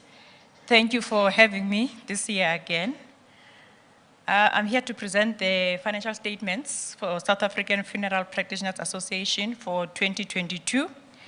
Mr. Sokdela has covered most of the information. So my report is more prepared in terms of the international standards of reporting, the accounting standards that are ruling in the country. So just to mention again that our report is unaudited and it is unreviewed because if you need an auditor, it would have to be someone else who audits them. But because of the size of the organization, you don't need to be audited. Based on the Companies Act. The Companies Act decides who should be audited and who shouldn't. So the association doesn't need to be audited. So I'll go to the first page, which is the index. I'll skip that one. The second page, the third page is general information about the company, the registration number, who are the directors, where is the registered office, and the business address, and the bankers. Then the fourth page is the director's responsibilities and approval. So that report, in summary, it's saying the responsibility is with the directors of the association, not with the preparers. The directors have to take responsibility for all the internal controls and the figures that are in the financial statements. And it will be signed by Mr. Mnisi and Mr. Sokdela as a treasurer. And then this is what the directors are saying in the report, the director's report. It talks about the main operations of the business, that it's a, I think you'll know that, it's actually an association for independent funeral directors across South Africa. And then it's also saying it's a going concern, so we prepared it under the premise that even in the next year, it will still be existing. There are no events that happened after the reporting date. If there were reports, events, for example, it would be something that it has been closed subsequent to Feb 2022. So based on our information that we have, there was no event that needed to be reporting that happened. And then it's saying there was no dividend declared, and also the directors do not have any interest in contracts that have been entered to by the company. I think as you are raising now in terms of procurement, they do not have any direct interest in those. And the directors for the year are still Mr. Mnisi, Mr. Sokdela as the treasurer, and Mr. Ngwako Ramatoka as the secretary. And we are the compilers as CN Outsource Finance, as the accountants. So this is our report as the compilers of the financial statements. So in summary, we're saying the report is prepared in terms of the international financial reporting standards for small businesses, for SMEs. So there is one for big companies and there's one for SMEs. So we prepared this one according to the SMEs. And it's also saying here, it's a compilation engagement, so we're not doing an audit. We were doing a compilation of the financial statements. And then if I go to the next one, it's a finance statement of financial position. This is what used to be called a balance sheet, long time ago. IFRS has changed the terminology a bit. So we've got property, plant, and equipment, which is the property that is in Bruma, and also equipment, office equipment in the office. I'll go to the detail later on. And then we've got the cash and cash equivalents. So as Mr. Sokdela showed them, the balance, closing balance as at Feb 2022 was 37,670. So that's the balance that is showing there. The retained income is basically what the reserves that the association has since inception. If you see there, last year we had 1,365,999. This year, it's 994,188 because we made a loss this year, so it's reduced the reserves that that association has. The loan is from Ms. Mtoyi, so it hasn't been paid, nothing has been paid in the current year. So that's the revenue of 86,700 in 2022. In 2021, it was 805,168. So what I'll do, I'll just jump to the end just to show the detail of and then I'll come back of the income statement. So that page was showing the summary. So this is the detailed income statement at the end of the financials. It's exactly the figures that Mr. Sokdela had, the affiliation fees, the subscriptions, and the ties and scarves. So the difference here is that most of the big amounts is the amount from Old Mutual, didn't come through this year, and the conference exhibitors, because there was no conference, so there's nothing that came through this year. And then if you look at the expenses, we've got the accounting fees. I think the difference between what he had and what I have is that there's a 450 that we paid towards CIPC fees. Just the amount that you have to pay to CIPC when you submit the annual returns. So we paid 450 for that and then just asked for a reimbursement. We've got the bank charges and the telephones. And we've got the catering, as he's mentioned, is basically exactly the figures that he had. And we've got the conference fees, the constitution fees. The additional amount that we have is that depreciation of 38,999 on the property, plant and equipment. So we depreciate the house, the property, over 20 years, and we depreciate the office equipment over 6 years. I remember last year we had a gentleman, I believe he's no longer with us, who said he can help with the valuation of the property. Okay. Oh, he's here. Okay. So I think you should give me his number, then we'll contact him when he's ready.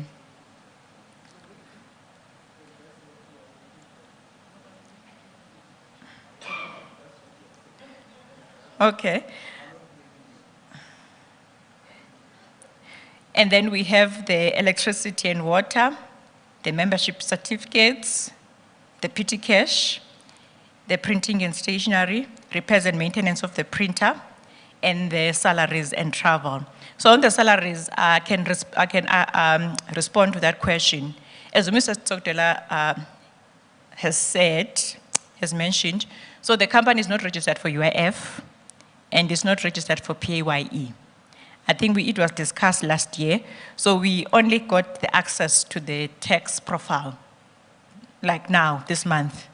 So we'll move in, we'll actually work on registering the company then for the UIF and the income and the PAYE. And the income tax, it hasn't been submitted since 2018, so we'll start from 2018. And all the other previous years, I actually checked from 2014 to 2018. The person who just submitted 0 returns. There were no figures that were captured on the returns. So when we submit now with the figures, SARS is definitely going to audit it because they'll wonder where the money is coming from. But based on what we have, just the total combined from 2019 to this year, we should have an assessed loss. Some years were a profit, some had a loss, but in total, in aggregate, it was a loss. So if I go back to where I was on the income statement,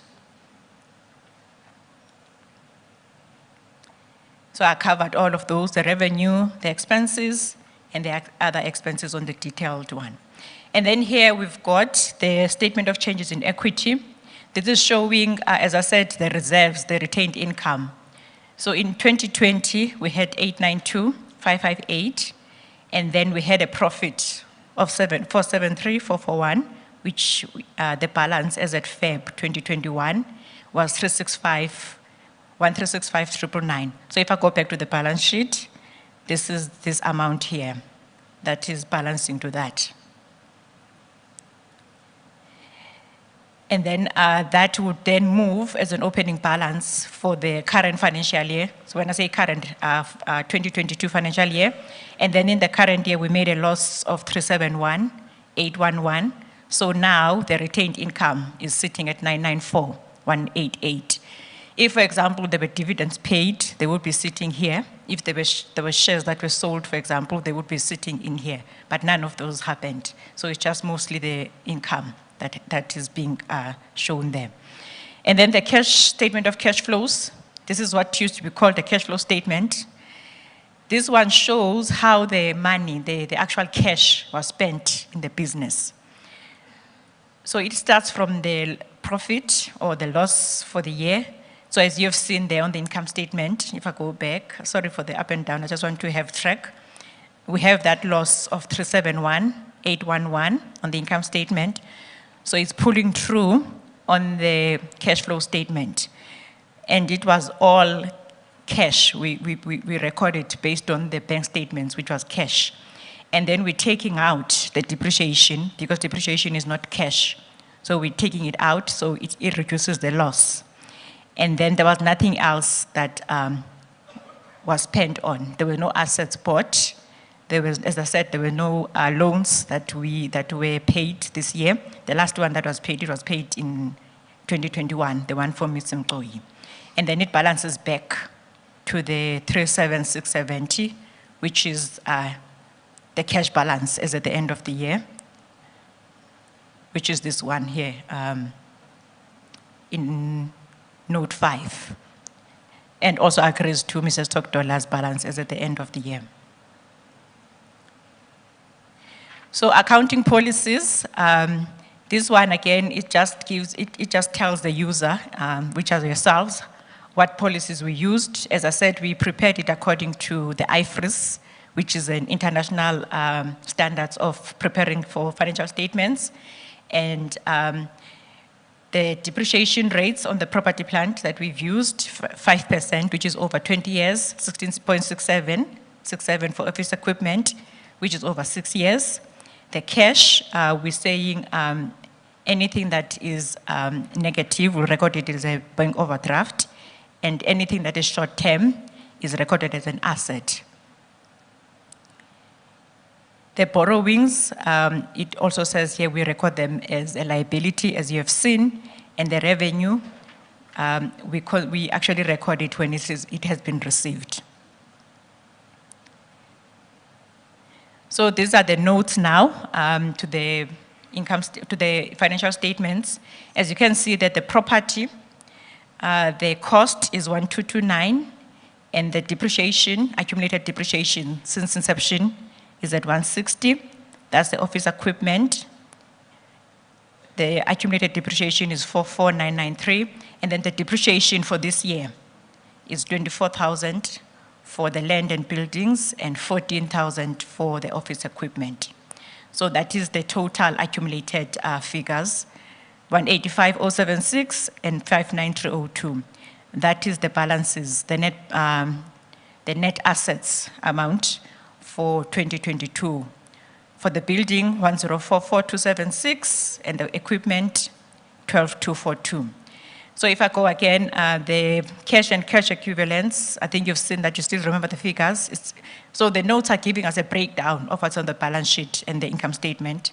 So as you can see, there is just the one current account. The other accounts that we had were actually closed, so we're only remaining with the current account now. The loan from Ms. Mkoyi, as I said, it hasn't moved this year, and it is interest-free, and there was no term of payment, of repayment on the contract that we had, so we recorded it as that. And then it's going back again to the detail that I actually showed before. And then the tax calculation, as I said, based on what we have now, we will have an assessed loss from 2018 to now. Thank you.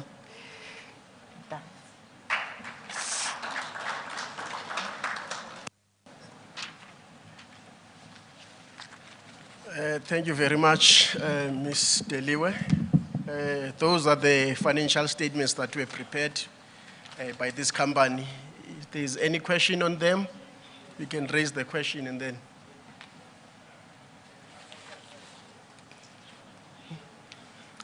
Hello, sir. Okay, can we adopt them first, please? Is anyone adopting this report?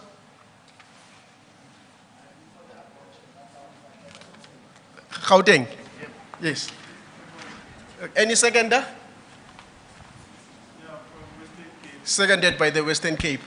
Thank you very much. There's any questions? No, Galuk, you promised that the accountant will tell us about the tax implications of the employee and or EUIF, whichever, and the quotation. She did. You didn't hear that one? Oh, no, sorry. I was thinking, sorry. Okay, there's another hand there.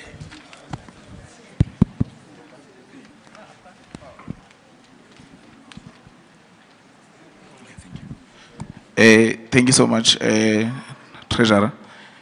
Maybe it just only 3 questions of clarity, maybe, to the accountant, just to understand maybe if why the financial statements were not independently reviewed or audited. What was the reason? Why I'm asking this question is because I'm just worried of the duplication of work, and I'm noting that as well you had your fees and apparently the same services that you just presented to us. is the same thing that was presented by Mr. Sokutela. At least, if they were not audited, they should have been reviewed. I don't know your appointment as per the association. I just want to understand that why you were appointed, what was your appointment then?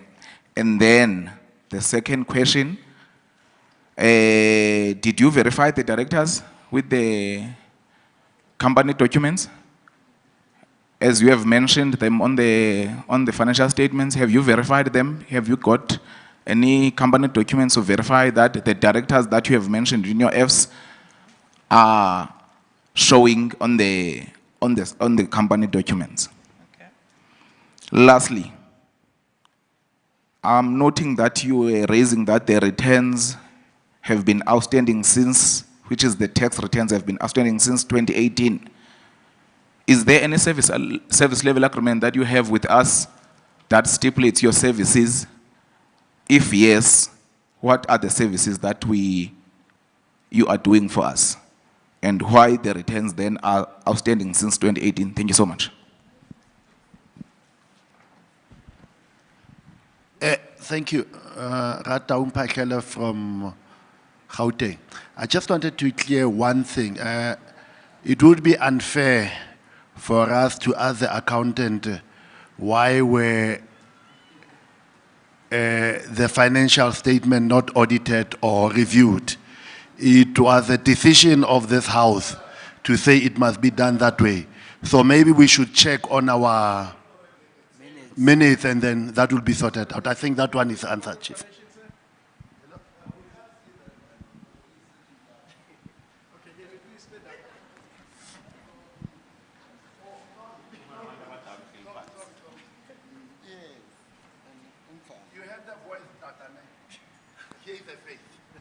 Or do I have to repeat? Hello, do I have to repeat? Oh, okay, I was saying it would be unfair of us to ask the accountant why was that her work not reviewed. We have the minute that said it must be done that way, so we shouldn't go into that one. Thank you. Sorry, sir. Any other hand? The last one? Okay. Nothing? Okay, you can answer. Okay. Should I answer the one?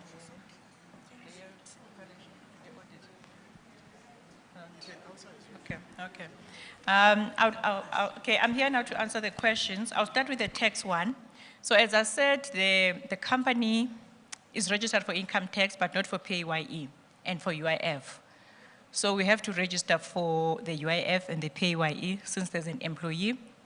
And we can actually just start with the UIF, we can backdate it and pay the contributions, which is 2%, 1% by the company and 1% by the employee. We can backdate that one, maybe for a year. The PAYE, we can register it like effective now. So I'm not sure that that answers the question. Yes. Okay, and then the one on why the financials were not audited. So based on the Companies Act, there is a score that is used, which is called the PIC score. So you can decide whether you should audit the financial statements or review them.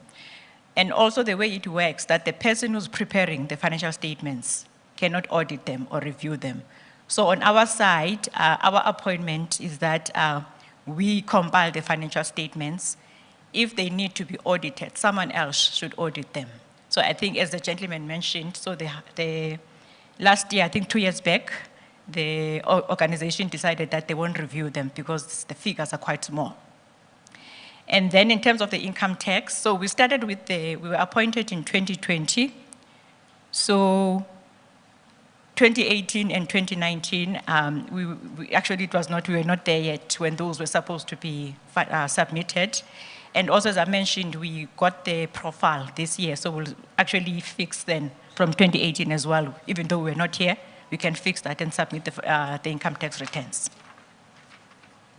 Yeah, okay, so the directors at CIPC, I'll tell you, it's Mr. Yongama Kuma, Ms. Sipho Zondi, and Jeanette Koza. I think you'll respond why they did. Mr. Sokutela will respond on that one. But based on the Companies Act again, you can, on the financial statements, have the people who are active have sign the financial statements if the other ones are not available. Okay, there's a follow-up. Maybe you will assist us, madam, with the exact act on the Companies Act that says you can write a name of someone that is not on the legal documents and put it on the legal document that you have presented to us.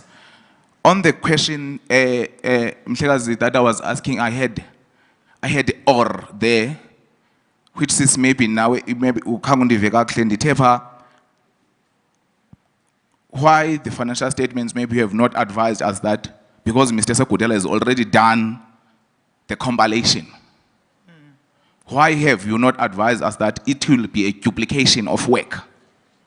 So that as the compilation has already been done by our treasurer, you will be doing the same thing that has been already been done by us internally, and advise us to review, so that we are the ones who would say to you, no, it's fine, duplicate the same thing that has already been done. The second, the other question I asked you was on the service level agreement, because maybe I wouldn't be asking you this question that I've asked you at the big, on point number one, if maybe there was a service level agreement that you have with us. Thank you.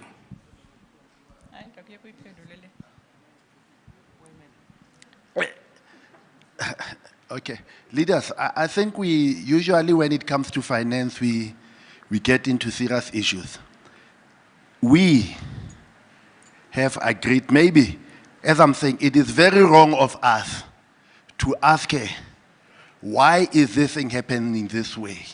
If it's a duplication, it's us who chose a duplication and decided as a group that we want to lose money, if it's a thing. So it cannot be her answering. So it's us to make an introspection and say, okay, it's a duplication, let's stop it. You understand? But for us to ask her, why are you doing a duplication? Why are you not? She was given an instruction to say, please do this for us. And thank you for what you have done as an accounting firm. I think we need to acknowledge that. Thank you so much. But for us, it's for us to make an introspection and say, do we need it or not? Not you, madam. Thank you.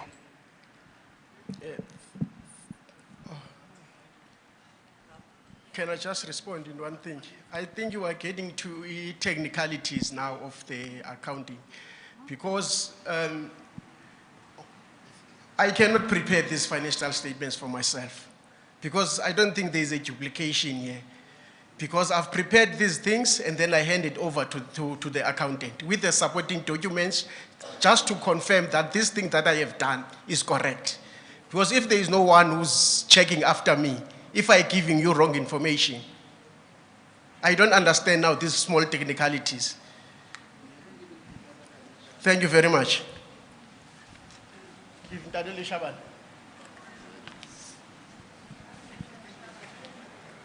No, thanks very much. I think we are mixing the two presentations. The first presentation of the Treasurer General was an income and expenditure part of only. That was not a financial statement. The accountant is presenting a financial statement, which will include your like the properties, other things they are there.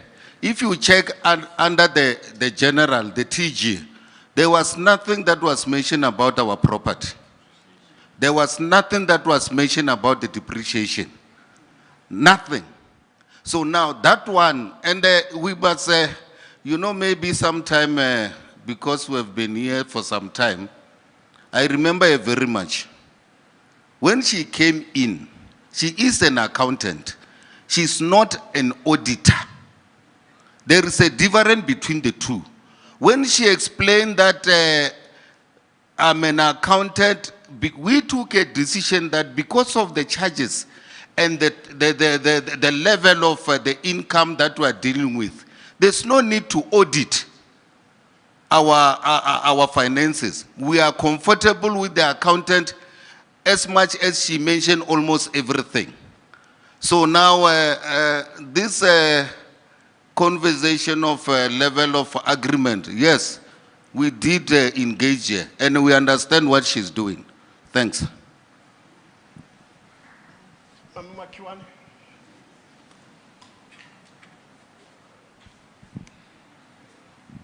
Thank you, Program Director and our competent treasurer.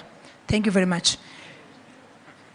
The issue I want to raise on my side is something that has already been touched on, the issue of directors.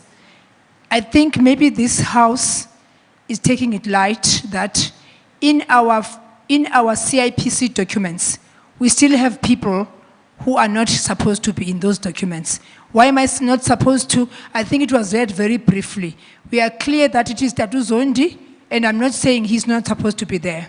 They were clear that it's Mr. Kuma, and I'm not saying he's not supposed to be there.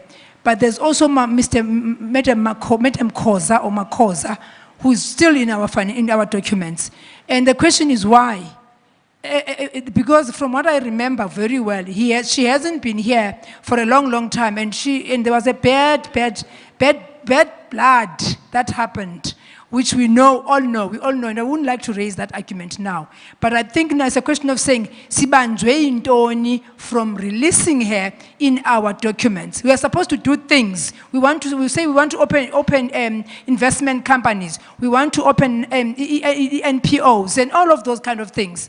Why are we still having that name in our documents? I hear you, ma'am, when you say people who are here, who are acting, they can be put in. I'm not so sure. Because if you're not a director, you can't be named as a director when you are not a director. That is not, I don't think the Companies Act allows that. If you're a director, you are active, you can't be named if you are not in the CIPC document. Because you're going to sign things and confirm yourself, and tomorrow we say this is fraud, because you were never in a CIP. So what you sign must match with what is in the CIPC documents. Mama Koza is, what is he doing there? And I'm asking, I'm sorry about NEC and NGC, why are we still having her in our documentations? Thank you.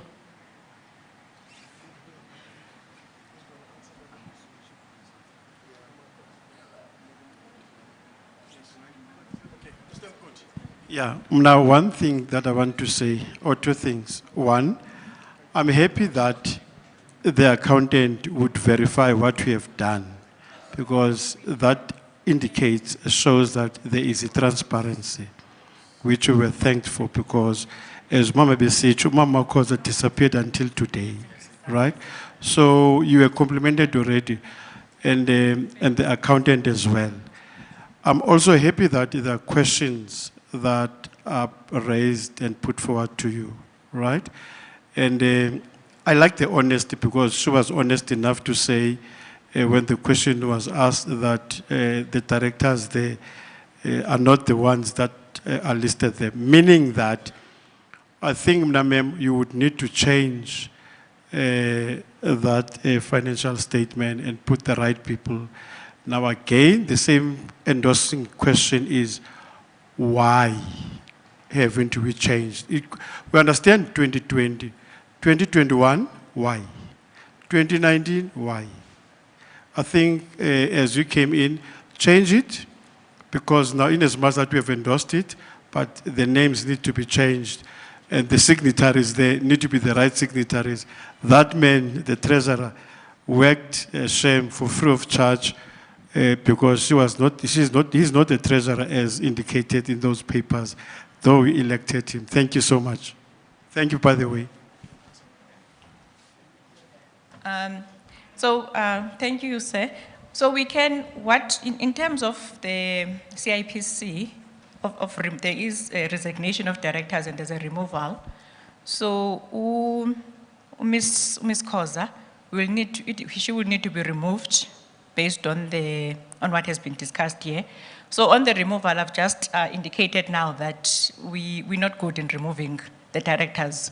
We know when they resign, when they actually agree, because they have to submit their ID copies and sign. So I can refer you to someone else to actually who remove them. But it is doable. Did I answer everything? Let's close it.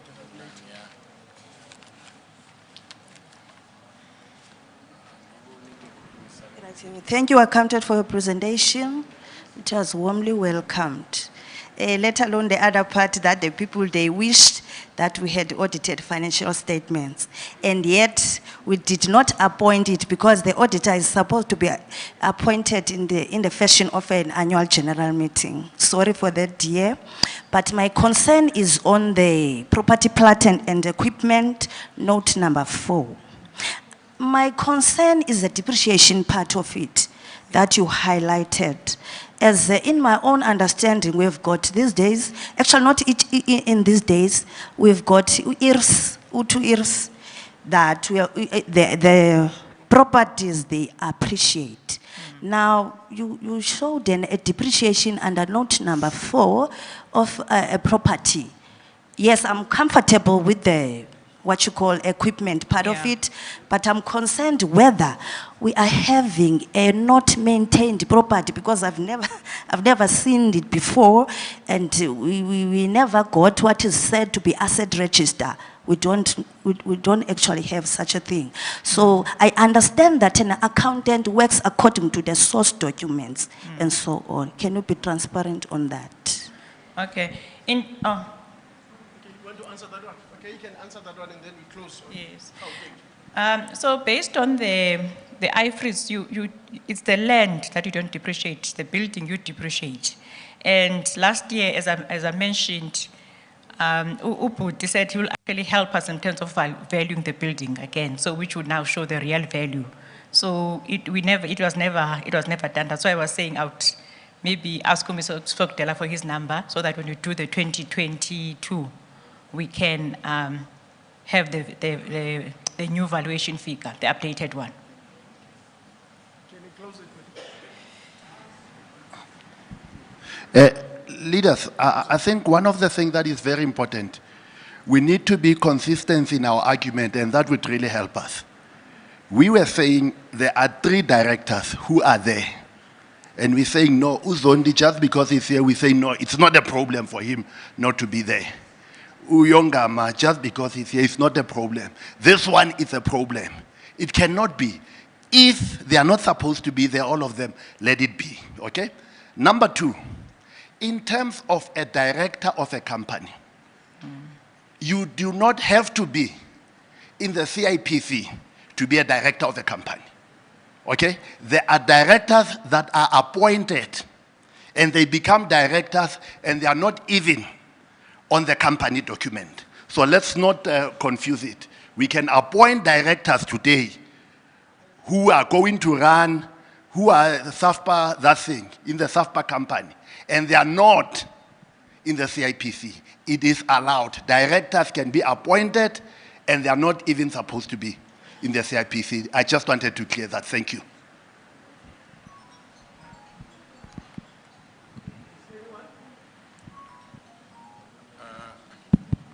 That should be the last. Engos bulela nodata kwanodata Classic Funeral Services Eastern Cape. Siswa bengicela uniconfirmele lento ethethwa ngodata if is it true na ngenyana enkosi. I think, as I mentioned, I'll send the act to Mr. Sokdela that you can use the people who are. That's when I said when I first opened that you can use the people who are active in the company to sign the documents. Yeah.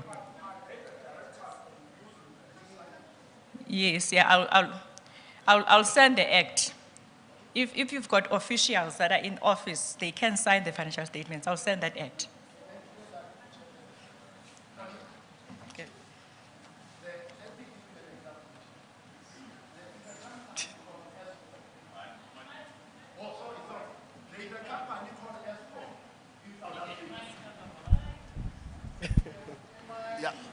There is a company called Eskom in South Africa, which is owned by the South African government. And it has people called directors, which definitely are not signed As every other, if even worse, every other month they change directors. And you can go to the CIPC, you won't find them as directors. They are appointed. As a company, you have authority to appoint people to act as directors. Thank you. Okay, guys, no. Can I help them? Give it to my, yes, sit down, treasurer. What we, all in all, actually, is that the directors that are not now in the office need to be changed. That the NGC should look at that. We need to change Uzondi, no Yongama, no Makosa. They need to be taken out of the directors. That's the bottom line. She will be assisting us to do that. Thank you. Thank you very much. I would like to thank Ms. Deliwe for these financials. You can see most of the financials are not signed. We were waiting for this assembly to give a thumbs up so that we can sign them now. There's a copy that we have to sign now. Thank you very much. Good night. Siyabonga, thank you very much. Thank you guys for your patience. We shouldn't be sitting here by this time. We should have done all our work at 4 o'clock, but you were patient enough to stay until this time. Thank you, man. You show that you love the association and you want it to be run in a proper way. The president would like to have the last word, not you. SG, done. You want the last word. After the SG, then we are free to leave. There will be an announcement that will be made by OSG for tomorrow.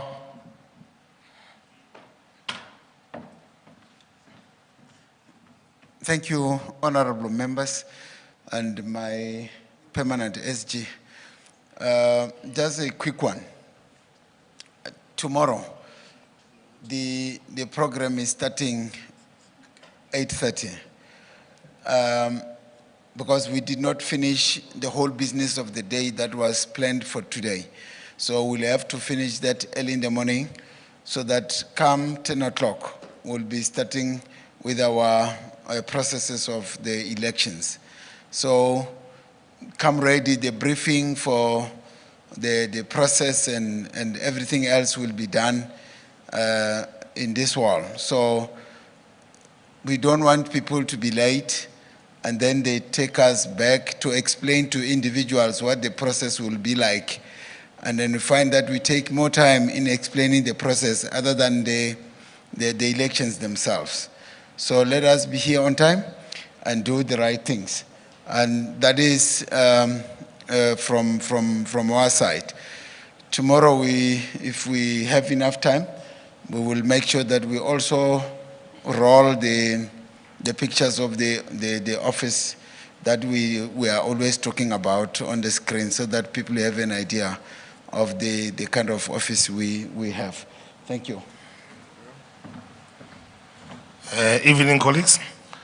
Just a short announcement. Tomorrow morning, our tea stations will be at the exhibition hall. We need to acknowledge that we didn't do much justice to the exhibitors and they're paying to come here and they subsidize us in the conference. However, we've got a problem. We agreed with the exhibitors that we only have to give 2 delegates accreditations to have lunch, but their lunch is served at the exhibitors hall. So now what is been happening, those that are more than the number of exhibitors, some exhibitors will come and have lunch with us, and that is increasing our bill. So tomorrow morning, the secretaries of the provinces, please come see me. I'll give you the armband for the lunch only. And then just before the elections, after the elections, I'll give you the ones for the gala dinner. Ladies and gentlemen, thank you. Dress code for tomorrow is full SAFPA colors. Thank you. The Galatina will start at 6 o'clock. And it's a black tie event as per invitation. Thank you. The meeting adjourned.